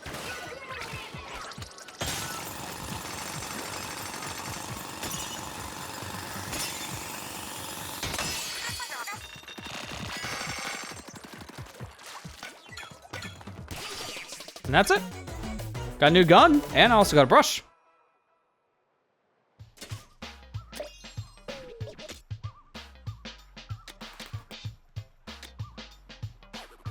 So I'm noticing these guns are having perks on them as well. So I guess these are just auto-activating just from being equipped on the gun. So that's going to be something to keep in mind too. Certain weapons can have extra perks, which will definitely make them more powerful.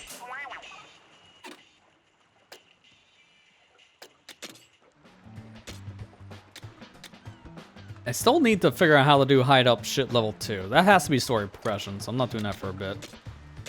Let's activate some of the extra targets. I don't know why you'd ever do few. Like, honestly, give me more, not less. That seems like a really dumb option to have. Alright, we can do skill point up 1 here to anything. Eventually, I'm going to want to do everything in this game, which means get all the things maxed. So, eventually I have all these upgraded anyways.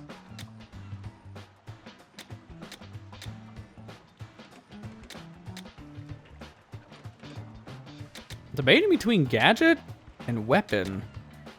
Hang on. Before I do anything, let me look and see what I have in my gadgets. Because I'm starting to hit that point where I need more points. I think I might want to do the upgrade to my part slots. I think that's probably going to be the more important thing right now.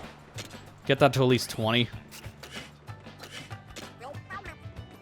Alright, now I can see what I'm doing here. So, let me see. These perks in particular, what do they do? This is Lifesaver. So, HP recovers 10% faster, recover from damage 10% faster. This is Sync Pro. It's Consume reduced down 10%, 20% total.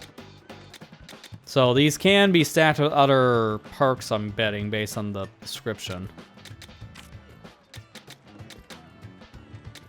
So, say I want to level up.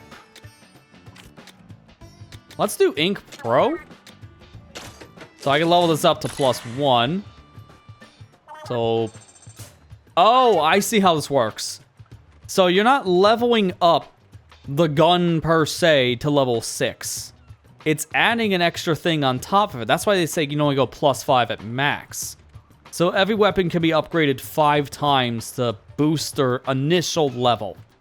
You can't go past that initial level of the gun. These never naturally level up, but you can artificially level it up by upgrading weapons. I understand now. It's a little confusing at first, but I get what the leveling does now. So I can make weaker guns a little bit stronger by doing the upgrade thing. I don't know how useful upgrade weapons going to be in the long run. It's really going to depend on what drops. This game kind of has like a Borderlands feel to it, where you're just wanting to get good luck with the drops in particular. So that's going to be important. All right, but let's look at the other 2 things we have in the second scroll menu here.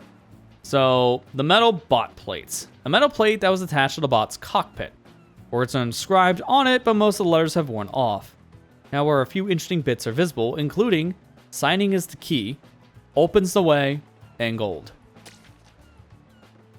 And next up, Splatsville's hottest street styles. Get to see more of the fashion choices from Splatoon 3 in this game too, huh? Fashion-savvy young people are repurposing turf war gear and making it part of their own unique street styles.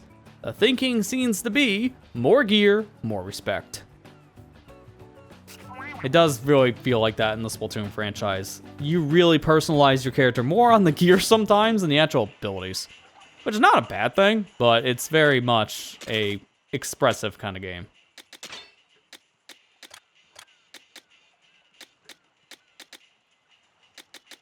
I am going to use this brush because it's a new weapon class. I want to at least use every weapon class once in a level just to, well, see if we can get maybe something out of it. What does the stars mean next to the weapon, though? I don't know what the stars are indicating just yet. It's not leveling, because here's the 5+1. It has 2 stars, and I gave it my own level up. So I don't know what that means just yet. It's almost like a freshness rating. So we'll just play around and see how that changes over time. Okay, let's look back at the menu list, because now I want to see if there's anything else I'm missing. Because we've got these 2 levels, which are new. And everything else looks like it's fully cleared. Okay. So I don't have to worry about anything else right now in terms of 100% sake. I got everything. So I want to go over here to the wetlands because the other area looks scary. We'll do a level 7 mission instead.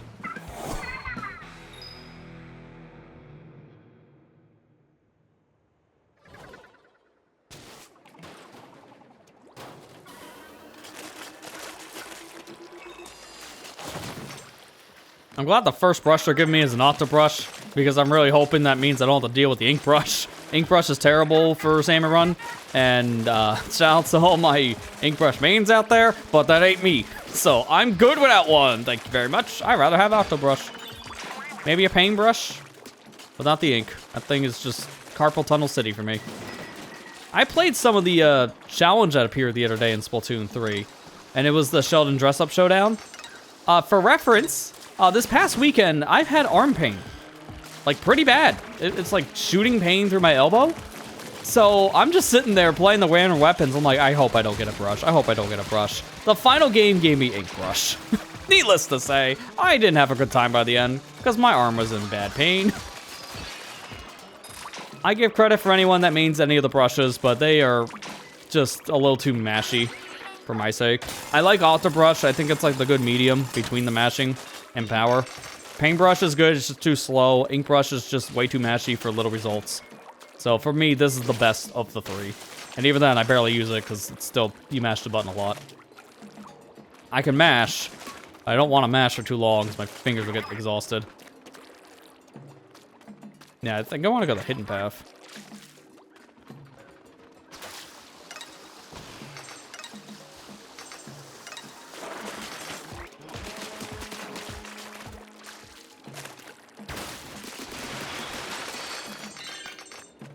Sunken Scroll, let's go. And I also got another splatter shot. So I think it's also just showing the rarity of the weapon, maybe? I don't know. I gotta look up what the stars mean, because that was a 2-star that we just found. That's the one thing I do wish the game kind of told me. Like, what do the stars mean on the menu, because it's not really telling you that.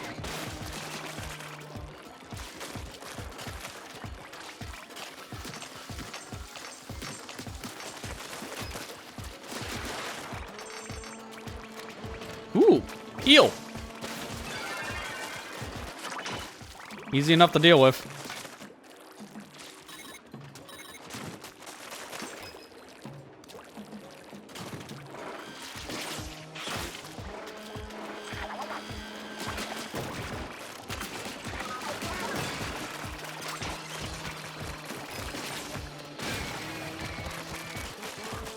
I like the laser sound effect now from the Stingray is a completely different sound, so I don't have to worry about that high-pitched sound anymore from it. When I hear zzz from a distance, PTSD kicks in from Splatoon 2. And I don't have to hear that anymore in this game, which is very appreciated. Give me the compass.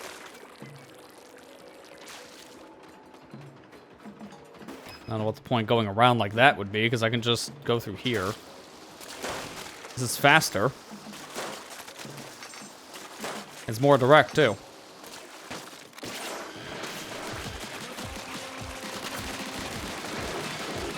You can chip down the towers in this game for the fish sticks. Okay, that seems a little unnecessary, but I'll take it.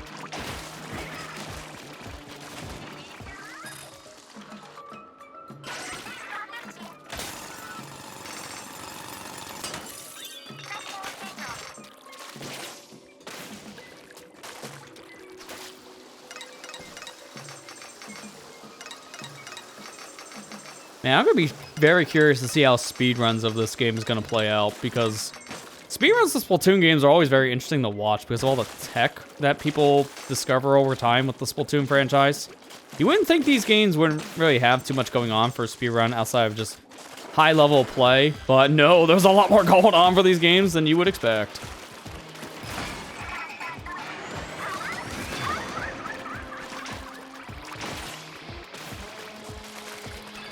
I think one of my favorite runs to watch as of late for the franchise was probably the first game. Splatoon 1 got very optimized, like to a point now where you go from World 1 to World 5, like immediately. Once you're done with the very first set of levels, you just skip pretty much to the very end. It's insane. And it's just a good watch.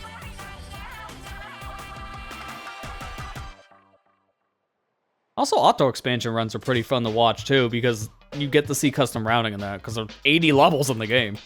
So you get to see how people specifically route things out for fast playing and just optimal gameplay. Courage Triben.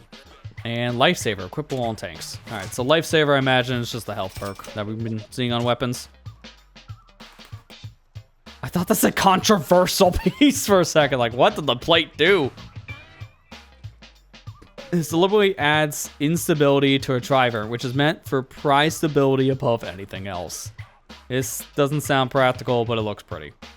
Like an old piece of amber, actually. Like a little stone inside of the stone. Can I, like, spin? No. Trying to see if I can rotate the thing around, because this is a, you know, very specific kind of pattern, but you really can't rotate to see the cog spin around. Unfortunate.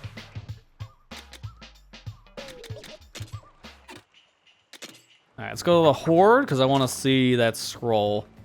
Source of the fog. Pipes reaching skyward spew out white gas. The areas around them are quite foggy. Supposing ancient Samnites made them, their technological prowess was astonishing.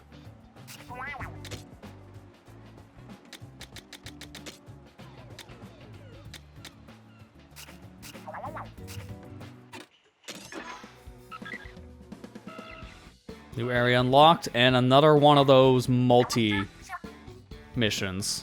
Oh, now we have a compass thing. We should probably go do that first. That's a weird compass. It fills depending on how close I am to the objective. So it doesn't just tell you a direction now, it's basically like a radar. Surf and turf. How would this work? I just realized that. Yeah, wait, it says call for help. How? This is a very specific kind of mission. How would you get help in a mission like this? It's a no gadget, and you get a weapon. I'm gonna try this with help, because this seems to be a good mission to probably play with people, just to see how it works multiplayer. Because I don't know how you do this in multiplayer. Help me! I don't know who you are, but help me. I'll take any of the people. Up to 3 of you in particular.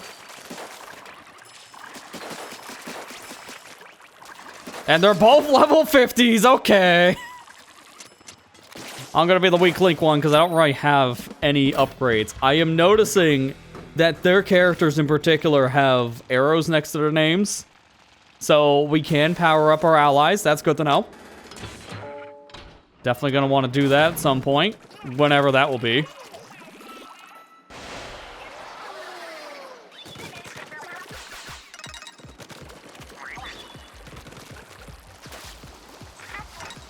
Again, I don't really see what the point in doing this for multiplayer would be right now. Let's just be, like, seems like a fun race more than anything else.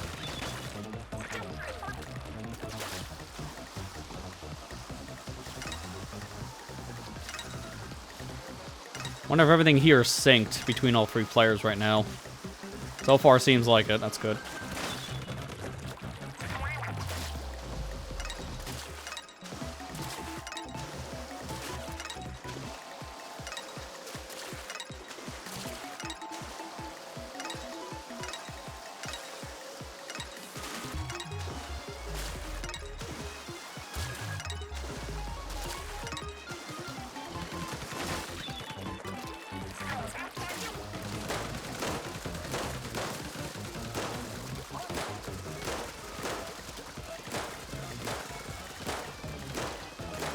I've played After Ultima before, yeah, and without any skills. Oh my god, let him right in.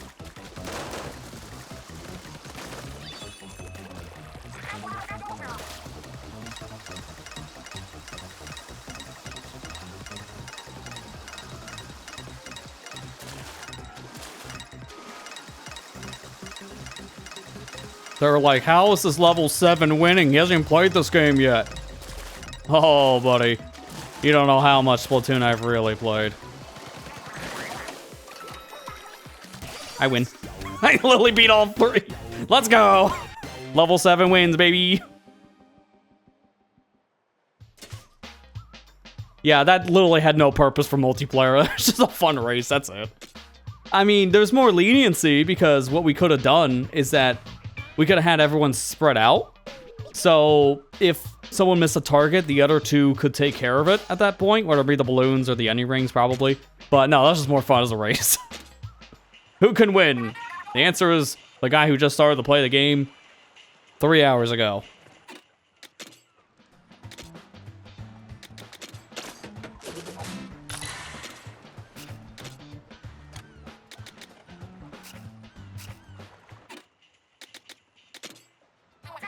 Alright, let me see if we can build another gadget, because I think I have just enough.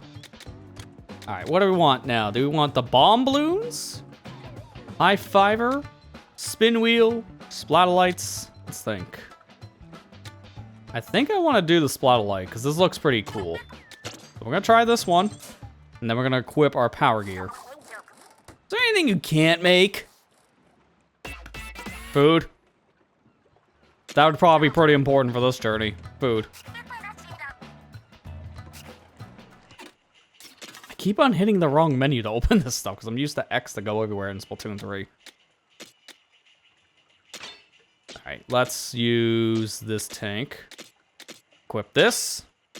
I don't have... Oh, I have one thing, duration up. I was gonna say, I have nothing probably to put on this. Also, wait a minute. Bond with Shiver, Bomber Frog, and Big Man. Okay, so the more you bond with a character is how you level them up. I don't know what that entails for, like, the runtime of using the character's special. That is kind of the question. Also, I just noticed that. Presets. You can make up to 5 presets just like the weapons in Splatoon 3. Okay. Question, though, on that. Amiibo support?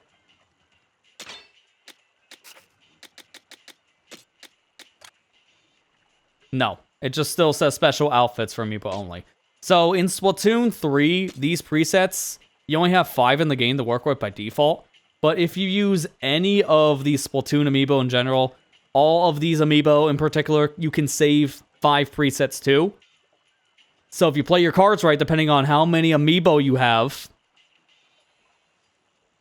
you know, like, just, this bit's gonna fall apart here in a minute because it takes me a minute to find my scene.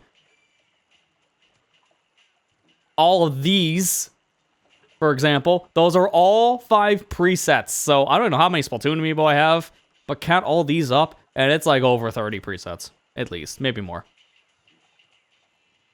So that was a really cool feature in 3, but unfortunately that doesn't seem like it transferred over here. It's still saving your control setups though, so it has the motion sense. If using motion controls on or off, that's still a thing they're saving. But other than that, I don't know how useful presets are going to be in this game because of how many different weapons you can get. Like, if anything, you equip a weapon like this, for example. No, that's not what I wanted. That was use. That's why. You equip a weapon like this, register, but you're mainly focused, I think, more on gadget and relic power setups more than anything else. The weapon probably is not going to matter as much in the beginning when you're just unlocking things left and right. Late game, I think it's going to make more sense for presets, but right now it doesn't seem that useful. Oh, so this is a speed up. Okay, so that's cool. That's probably good for the speed gear. So let's use it with power.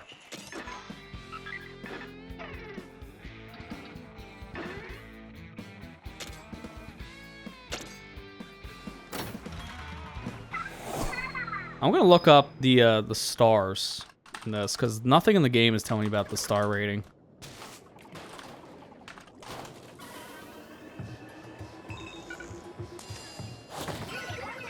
Alright, let me pause for a second so I can read this.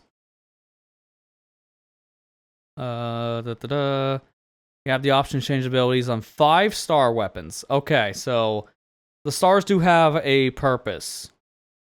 The higher the stars, more likely you are the tinker, I guess. Lower star weapons are stuck with the abilities they come with.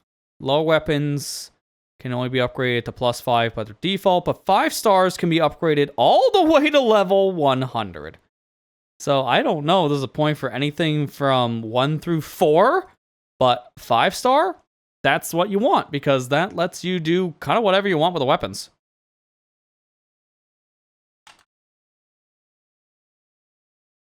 And it does kind of talk about its rarity as well, because obviously the more stars, the more rare it is. So 1 star gets you nothing. 2 star gets you 1 ability. 3 star gets you 2 abilities. 4 star also seems to include 2 abilities. And then as we read with the 5 stars, then you can just like upgrade and attach things to the weapons in general. So the more stars, the better for a weapon, because the better it'll be, as you would imagine. That's the kind of stuff we want to see. We want to see those higher star weapons.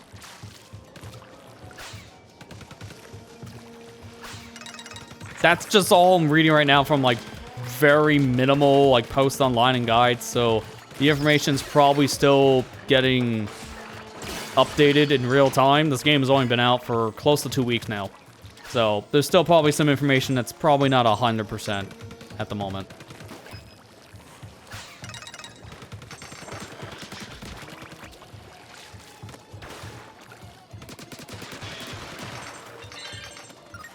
Compass.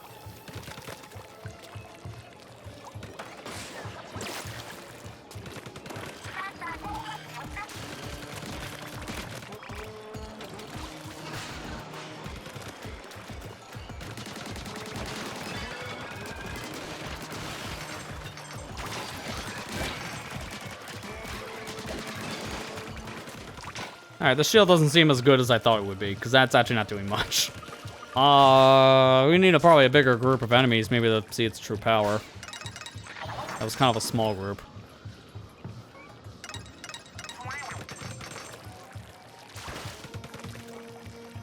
I do expect extra flavor text depending on if we like collected all the things or find secrets, because that's how it's been like all the Splatoon games.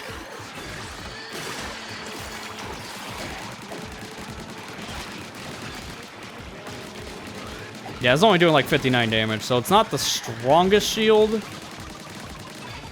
but it is doing some chip damage over time, so it's better than nothing. Holy brush. It's 1 star, so it's probably not gonna have anything, but it is a little stronger than nothing.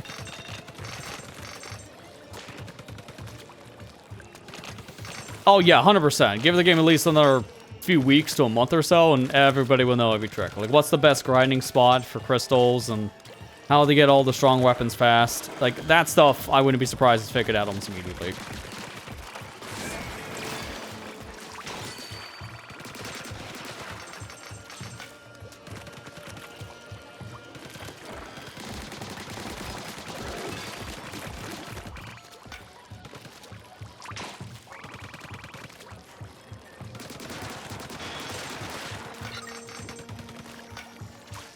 I wish there was a way to check when I'm in the level how many collectibles can be in it. That's the one thing I would like to see. But there's nothing on that menu I can see that tells you that. You can see how many things you got so far, like a total list, but that's about it. I'll be able to check once I'm out of the level and see. It's nice, though, to be able to get scrolls in the levels again, though, because Splatoon 1 and 2 had you collect the sunken scroll per stage. But starting in Splatoon 3, the sunken scrolls were relegated to the overworld exploration. So in 3, you weren't getting scrolls out that often. It was kind of like a drip feed because it depended on if you could find the secrets in the world or not.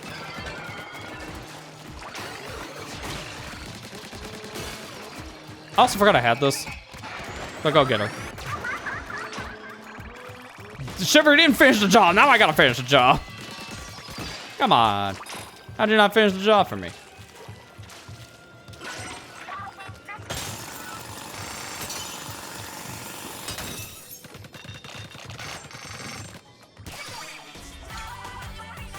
Yeah, scrolls and stages are better just because it gives you a better reason to explore.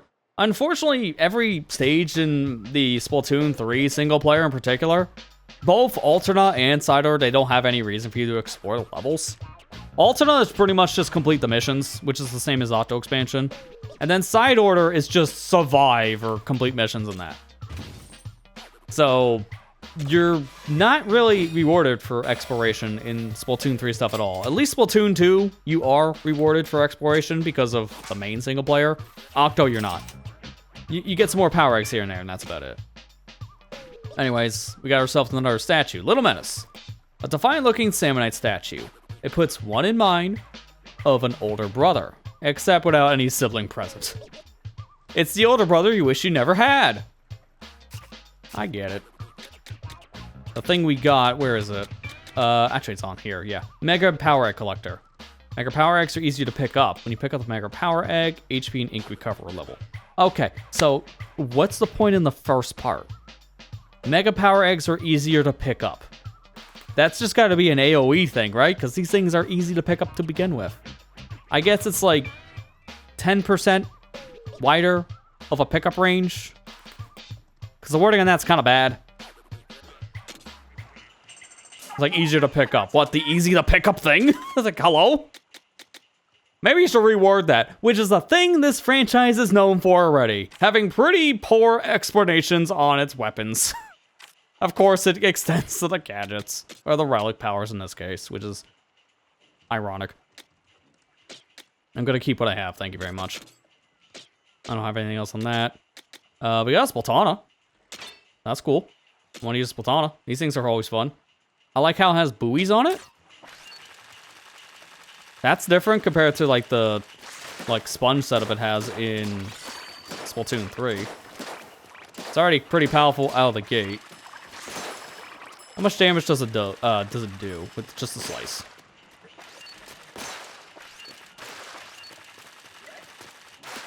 That's 430. 526. That's pretty good. And it's not that slow. It's actually pretty fast. What else did we get? Like, nothing else in terms of new weapons. Everything else we had so far is the same. I got the scroll and the horse, so we might as well read that. Message in a bottle number 1. Dearest angelfish, please forgive me and my bullheadedness. I can't bear another day without you. Life alone is dull and disappointing. Like toasted seaweed that's gone all soggy. Tactically yours, Inkabod. Nice poem. Like a love letter. The recipient N never got it.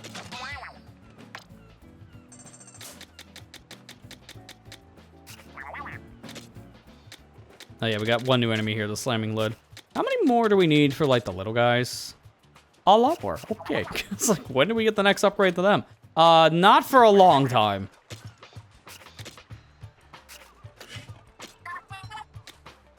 I can afford another one of these things. Okay, so I should get... I want to do the bombs. These look fun. So, bomb balloons. Already seen that.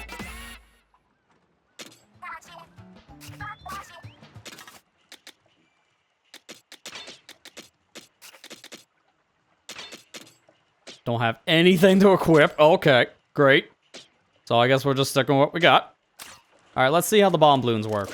I'm gonna throw that out. Gonna throw that out. They pop on their own, and they both have their own cooldown timers. It's not gonna be the easiest to deploy and then detonate them with a Splatana. But I'll be able to get the job done. I'm getting shards for just doing this practice right now. Interesting. Alright, well, let's go ahead and do another level.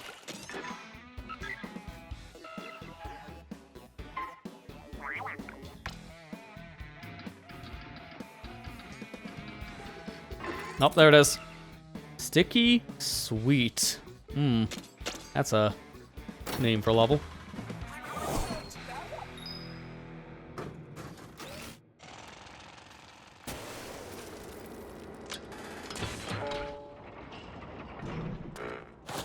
So I do get at least a gun with this. Now I can try those bombs in a stage, which that's good.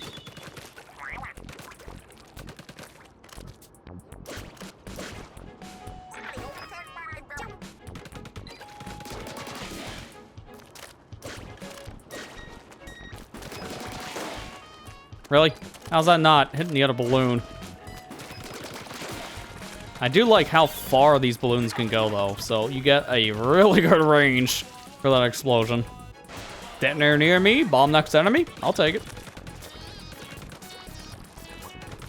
Like, this is a setup I have to do that, because I can't reach otherwise.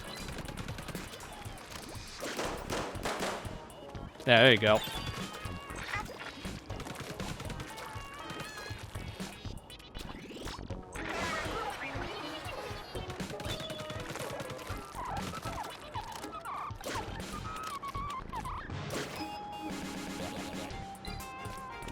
That's not gonna go in. Yeah. We're just gonna detonate.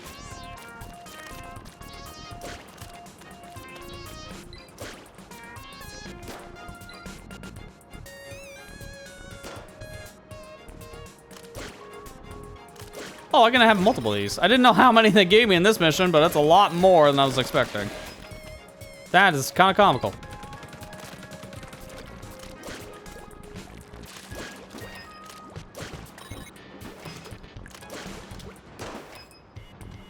Where's that one going?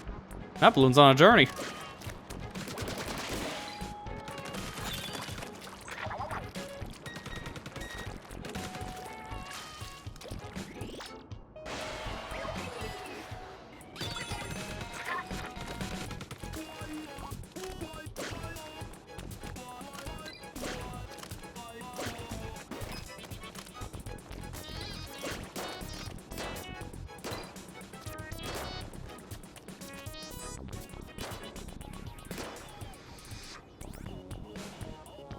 Alright, this is the part I'm not sure how to solve. Look at how close that is. Yeah, I need to get more balloons, I think, up there to push over.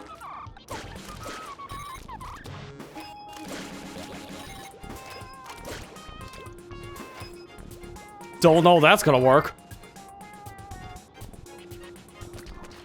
Don't think that's working at all. Yep, okay. Let's throw another one over there. And then one way over to the right. That's not gonna reach. These do eventually get destroyed on their own.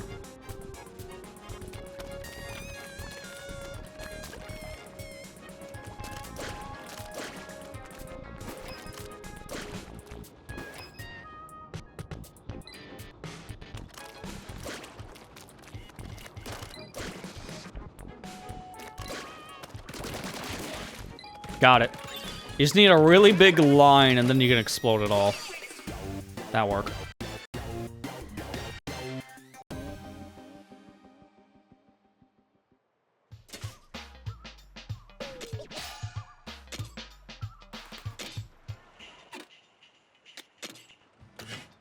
I think that's enough to put my gadget part to max capacity for now.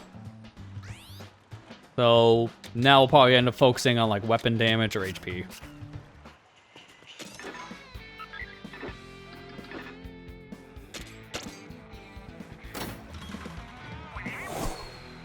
Let's hope we don't get destroyed in this kind of raid. That's a great omen to start with a stinger of all things.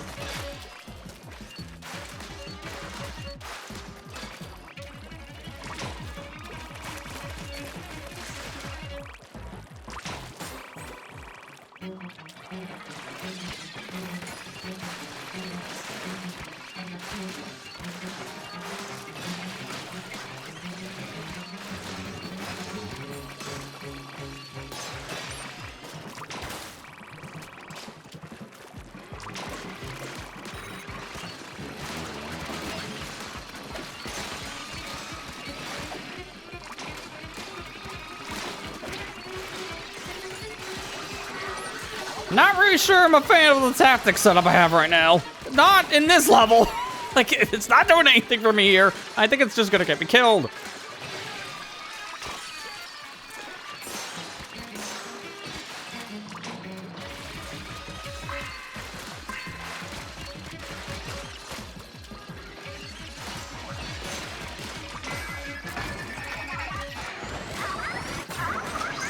Got to at least do some damage, right? Yes. Yes, it did. Alright, throw that there. 'Cause I gotta get these eggs. This will be mission complete.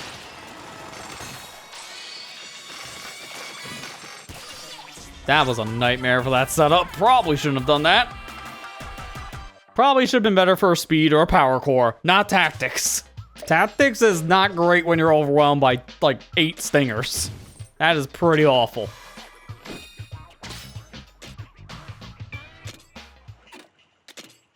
I think I gotta level that too, right? Yeah, let's go. Alright, we should probably start doing HP. As much as I don't want to do HP at all, at some point we gotta upgrade our health, because things are starting to do more damage. And I don't have enough for the other thing, so we'll let that go for now. I'm immediately swapping. Oh, we got a new outfit from that. Okay. I don't know how I got the outfit. Let's see. Oh, from reaching level 10. Neat. Alright, let's go back to this. I think so far my favorite power has been speed.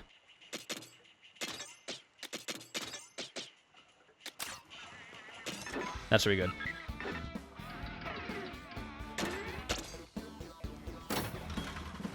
Alright, heading out for the night. Well, enjoy the rest of your night, Matt. Hopefully you're feeling better by tomorrow. No headaches, no stomach. Well, stomach pain. If you lose your stomach, I think you got more problems. Don't lose your stomach.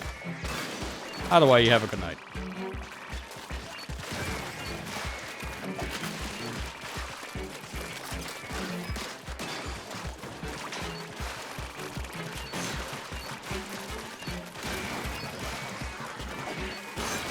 I'm gonna move.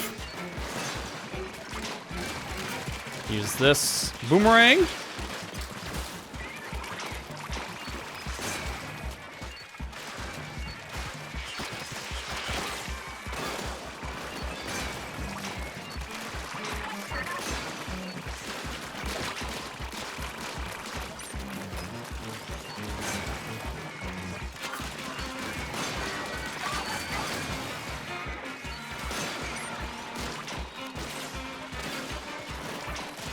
I want to line this up in a really good way.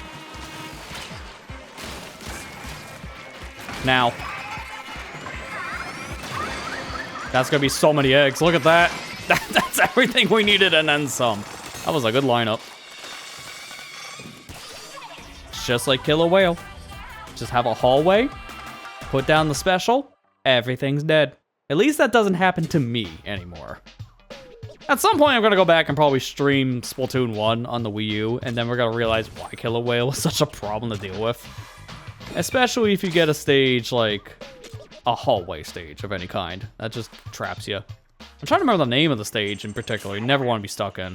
It was... Oh, God. It was in 1 and 2, but it's blanking because I haven't played it in months. I gotta look up the stage lists. Because I want to say, like, it's not Surgeon Shipyard, but I want to say that for some reason. I don't know why. Let's see. Was it Walleye Warehouse? No, it was Port Mackerel. Port Mackerel, and well, Walleye Warehouse also was bad for that too, I remember. Because they're both hallway maps, and if you got caught down a very narrow path and a killer whale was coming, you're dead. There was just no way around it.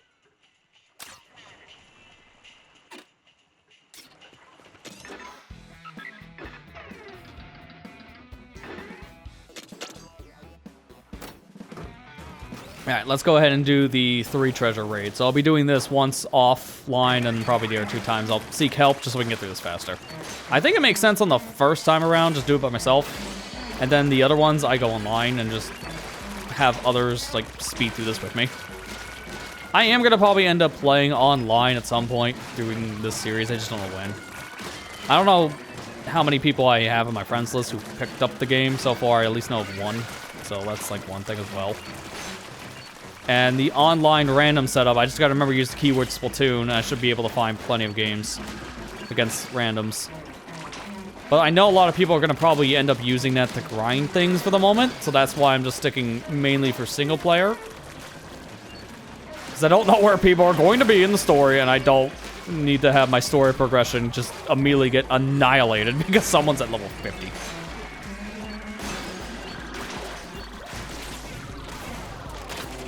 Can this do any damage through them? No, it does not.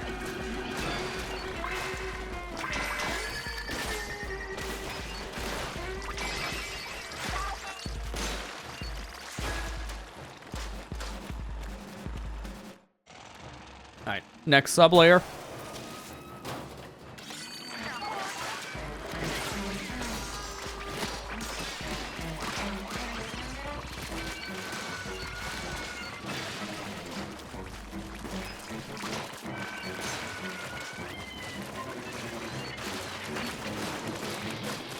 It's so weird they can knock down the fish sticks, well, sticks in this. I am not used to that yet. It makes the enemy so much easier to fight.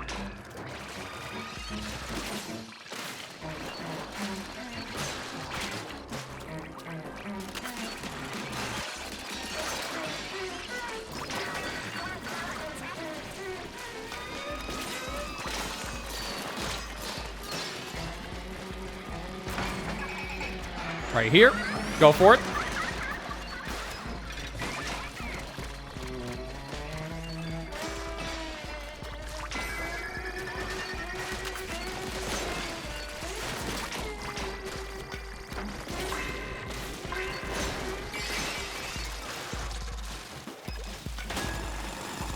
Next layer we go.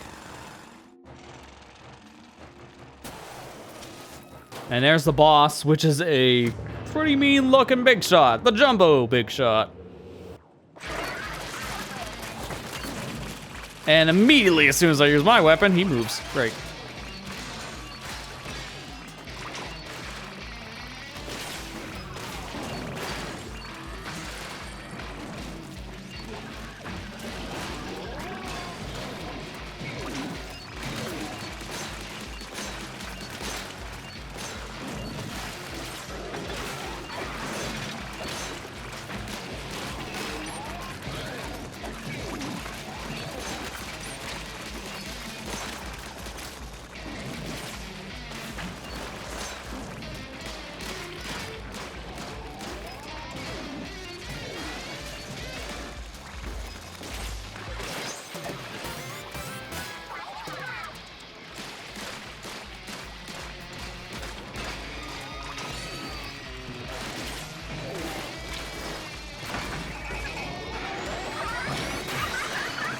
I was worried I was gonna miss that shot, and that would have made this fight way more annoying. But thankfully that didn't happen.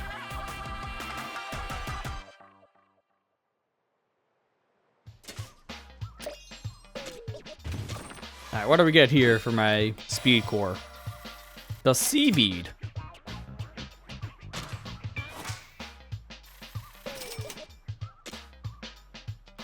This may be a bead inspired by the sea of the Spile Halite Islands. If you put your ears to the hole, you'll hear the sound of waves.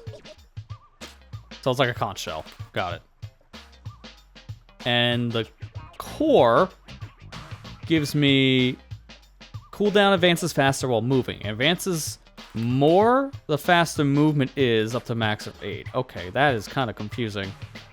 But I think I understand. It gives you a faster cooldown to your gadgets. Maximum of 8% faster recharge time, essentially. That does seem pretty useful. Ooh, the black hole. I'm definitely gonna end on that tonight. I think that'd be a perfect way of ending it. But not yet. I want to clear out these other 2 missions. Yikes, that island looks dangerous. Maybe we shouldn't go. But the radar says there's a huge treasure there. We gotta risk it. We might find it hidden gold sooner than I thought. In that case, maybe I should tag along for this one. You two are pushovers. Knowing you, the gold will get stolen the moment you drop your guard. Stolen? By who? You don't mean the mechanic here? No way, the mechanic would never. Gold does strange things to people. By the time that, they creep up behind you, it's already too late.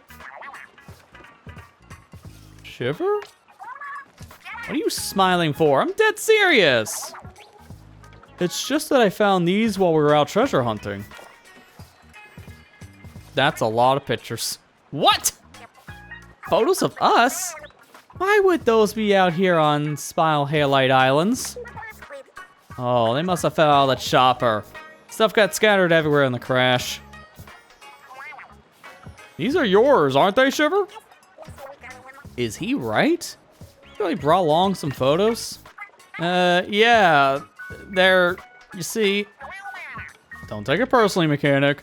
Shiver's just looking out for me and Fry. Quiet, you! What? And then at that point, you're like beating them on the head. Fry, too. What did I do? That's a great question. I think she's just wanting to take out aggression. Now then, mechanic. I'm coming along to that suspicious island, where I'll be keeping a very close eye on you. If you're not trying to get one on over us, now's your chance to prove to me. And like Big Man said, it's nothing personal. Somebody around here has to be pragmatic. Yeah, the Big Man and Fry are definitely just dead. They're gone. Shiver just pound them so far down to the ground, they're in the ocean.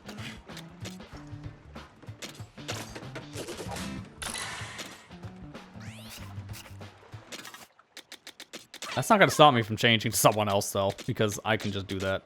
You can't stop it. I'm gonna try... Well, no. You do not ever replace a double jump. You replace anything but the double jump. Yeah, there you go. Well, we're swapping tanks anyway, so it doesn't matter. Leaving this, I think, as it is. I'm gonna swap our weapon now. I'm probably just gonna use this one.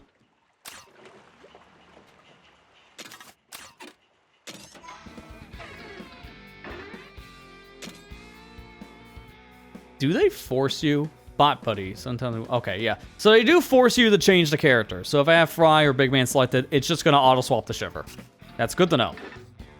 For now, we're going on a raid.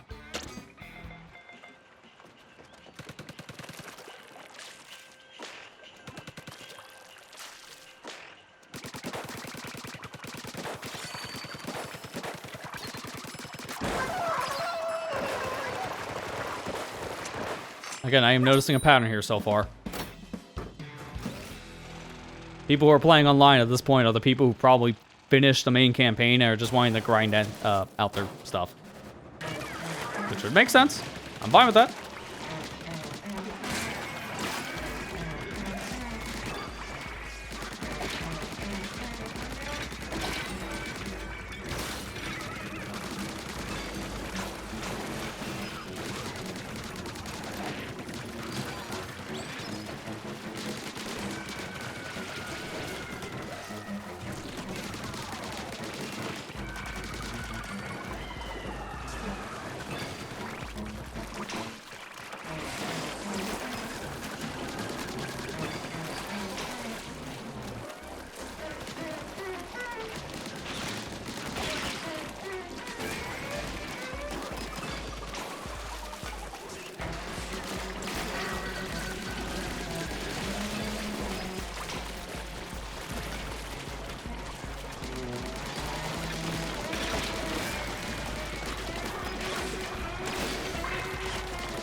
Really feels like we should have more power X by now. I think it's also because this is scaling based on the level. And, yeah, I'm the weak link level here, so that would make a lot of sense. Someone coming here with a big swig? I just noticed that. Why? Why is Big Swig even in this game? Like, that thing weak. I hope it's way stronger than this one. Because I really do not like the Big Swig. It's not a terrible weapon, it just doesn't do any damage. That's the problem.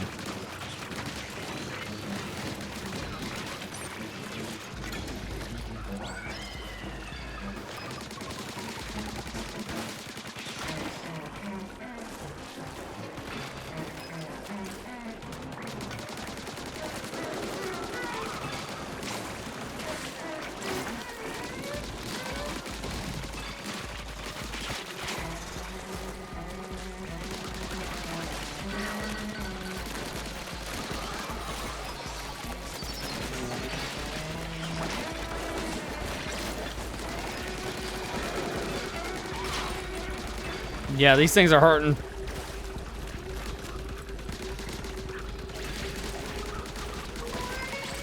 If I go online like this, health is definitely going to be important.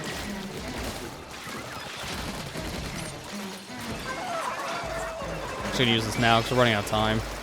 I'll be able to get the meter back up by the time we get to the next layer. Not a big of a deal.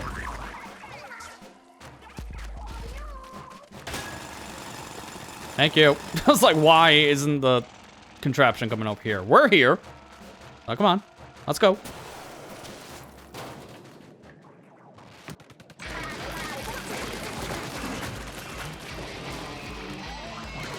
I'm immediately taking this thing out because no one wants a stinger.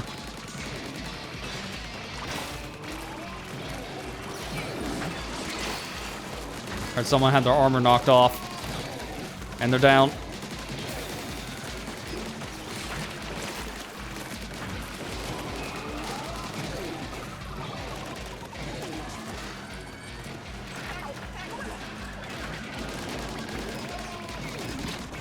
Not enough damage.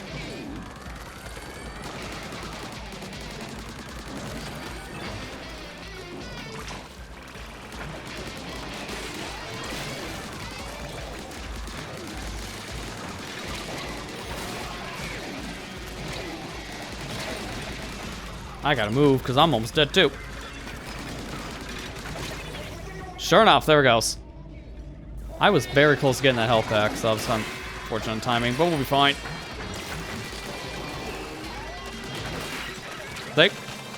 We're good. The fact they give you 5 lives for this is what makes it more doable when it's at a higher level.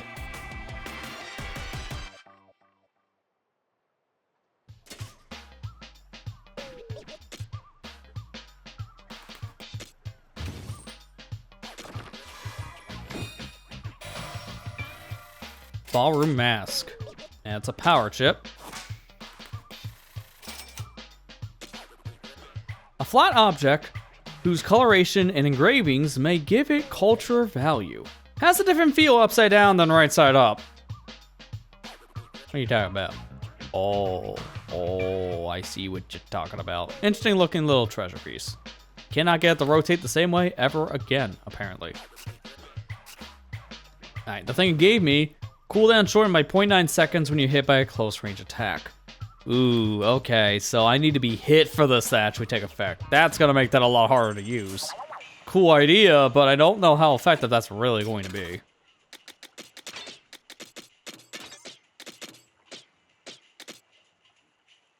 Alright, let me see, what else can I use? Because this is a strong challenge, so a strong weapon would be preferred. But I think I'm still probably gonna end up using the splatter shot? That or an auto brush at this rate, but...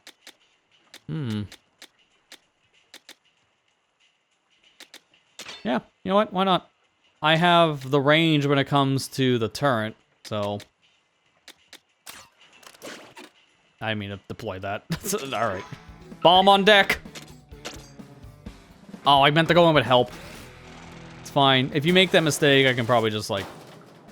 land, go back, and then do it again. Hey, you got nothing. Maybe next time actually do the mission. Oh, I gotta wait. Next call for help available in 28. What do you mean by 28? Like, seconds? Minutes? Can you be exact? Because if that's 28 minutes, I'm not calling for help again. Like, at all. I think that's minutes. If that's the case, why is it so high? That kind of defeats the purpose of doing the call for help setup at that point. They did say if you fail and such, like, there'd be time limits, but, like, are you kidding me? 28 minutes? That's kind of stupid. Even the latest game has to have some weird time penalty to it, which it's not even a penalty at this point. I'm just wanting to go back in for another round just to, you know, get through it faster. I'm waiting an extra minute or so just to see if that goes down. If it goes to 27, that is indeed minutes, which I do believe it's minutes anyways. Yep, that is stupid. Wow. Imagine getting a penalty in Splatoon 3 when you have a netcode error and it's like 30 minutes. At that point, you would never be playing the game online again.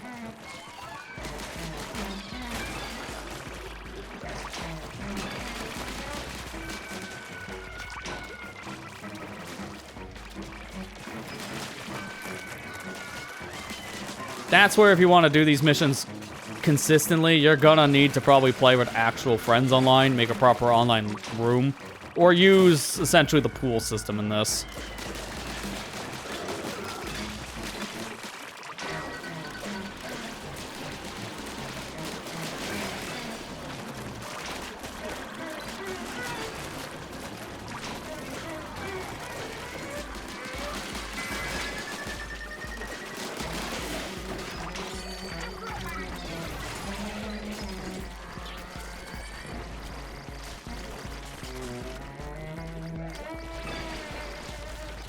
Thank you, turn.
Oh, I didn't realize that was it. Okay. I thought I was still gonna have to go for another couple more eggs.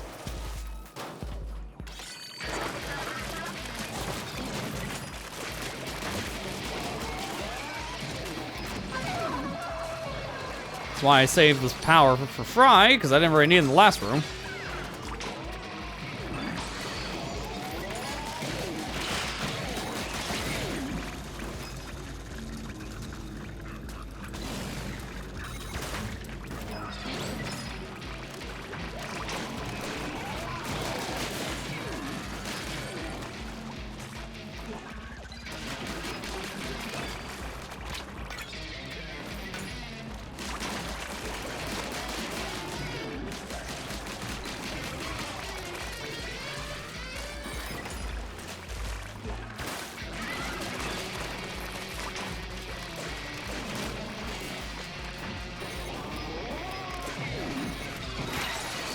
There you go.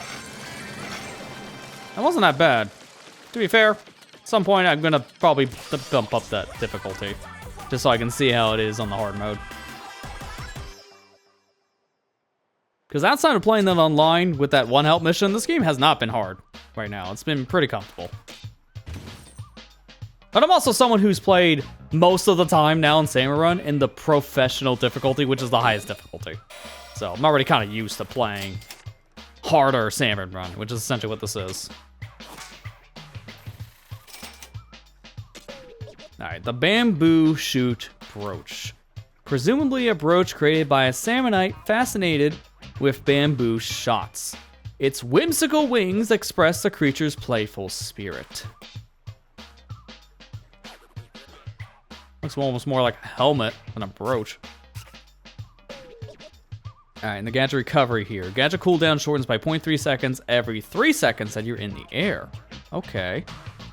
That's kind of hard to use, but that's good, I guess? I don't know how to actually use that right now effectively, because right now I don't have the setup for it. I think everything else is cleared right now. So it is just this mysterious mission.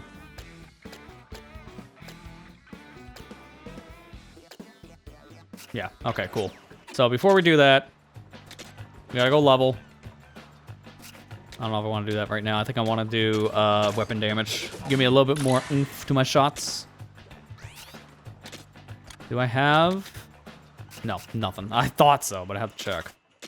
Alright, in terms of weapons, I'm gonna swap back to the speed. Actually, hang on, what are my presets? Yeah, no, the preset right now is kind of screwed up.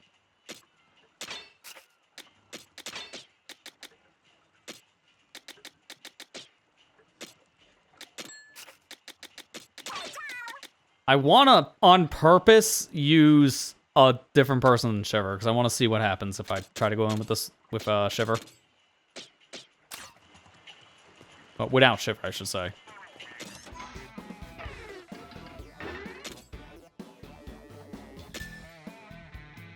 Screw off on that, seriously. That's such a long wait.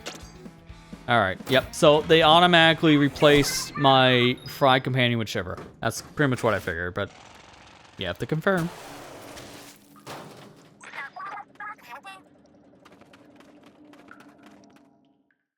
You know, this is ominous.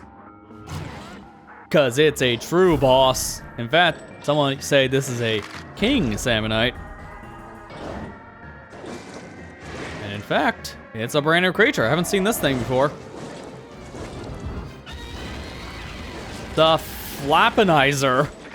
That's a funny name.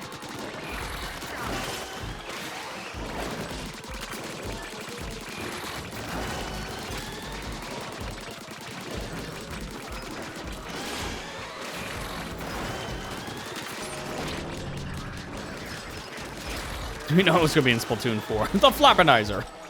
Now the new boss Salmonite that's probably gonna destroy your whole team. I am wondering what kind of enemies they can bring back for a Salmon run then, based on what we see in this game.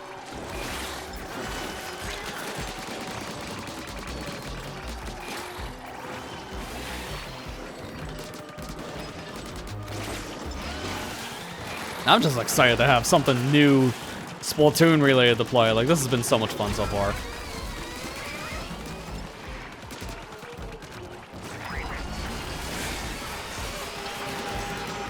Oh, now we got randomly charged power eggs. Okay.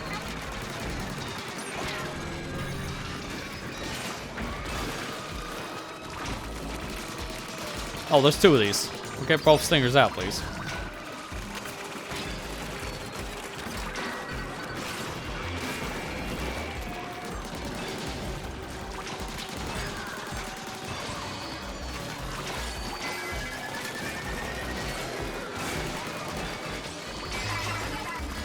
There you go. Eggs are full. Drill attack.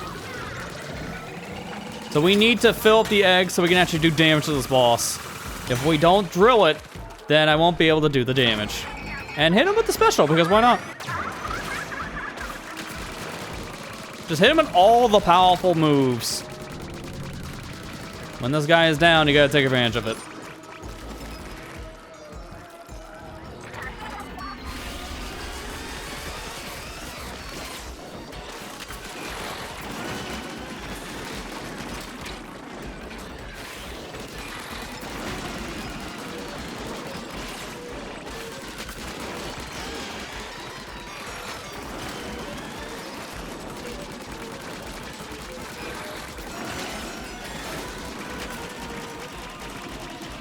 Alright, looks like it's putting back up its shield.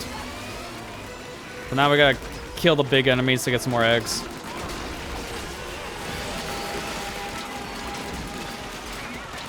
Which apparently they're all like right here. So that makes this a little bit easier.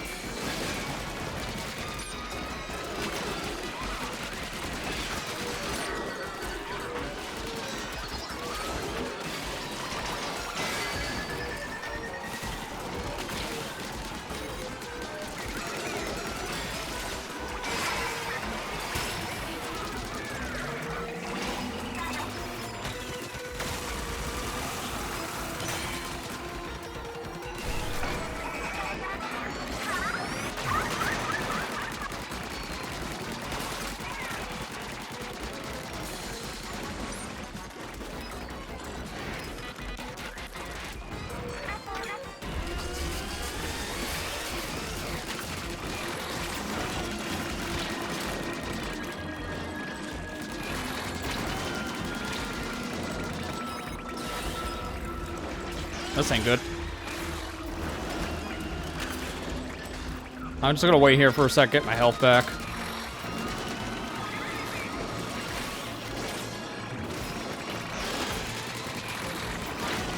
Alright, looks like it's about ready to enter. Oh my, what is going on over here? Jeez, dude. I got caught in that tornado, and that was really dangerous. Oh, these are bombs. Get away. I thought I was putting up at the tornado so I couldn't do damage, but no, this is completely different.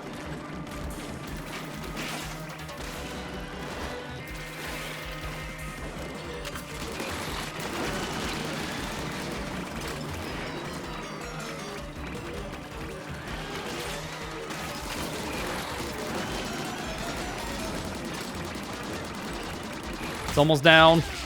There it goes. I got in my danger state twice, but I didn't lose a life, so that was really good.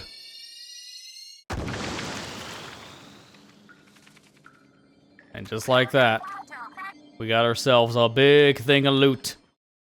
What is it, me ask? Well, good question. I have no idea what this thing is. That nearly went a lot worse. I'm sure you were done for. This is a cutscene that's been making everyone feel things about Shiver, to say the least. Now I know where this is coming from in context. People are losing their minds about this design of Shiver, which is fair, because she's the most popular of the three in Deep Cut anyways. Not gold, but I bet we can get 10 million, maybe even 30 million for it. After all, the Salmonites owe us for the damage they've done to Splatsville over the years. We just here to collect.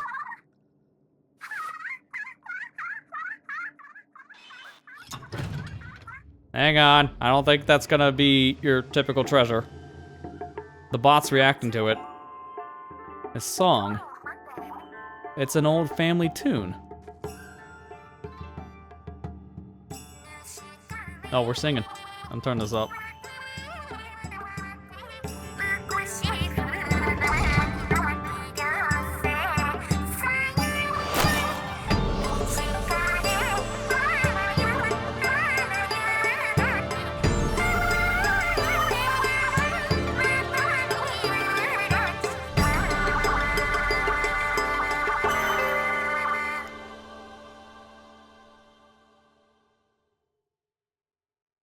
I was not expecting full-on performances if we get certain treasures. That's cool. Amazing. It's like being in a planetarium. I was too caught up in the song to notice. Exactly what just happened now? Oh, look! A constellation. It's a constellation. Are the Salmonites looking up at the tower? A very fancy tower at that. What's that gleam at the top? A gleam can only mean one thing, loot!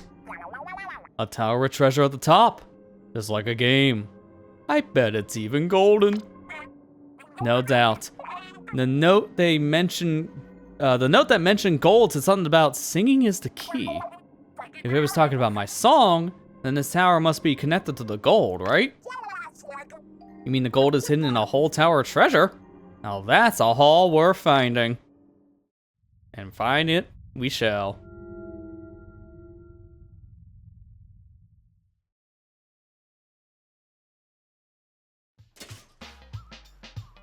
Anyways, I got this box from somewhere. I don't know what's in it. New gun, and also a new item of some kind. I don't know what that is. Awkward letter opener. Okay, well that's interesting. And showstopper power. Oh, we're not combing the beach anymore. We're loot scavengers. Fitting title. Something like a dull knife, which reflects its creator's unique personality. It doesn't cut very well due to how difficult it is to hold.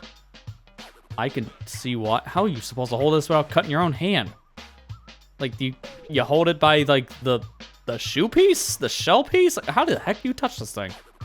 I think I'd rather just use my finger to open the letters then. And this is a new splatter shot, which is like, yeah, you gotta give me a special cutscene for a gun I've been using? Thanks. I'll check out the other gadget piece in a minute.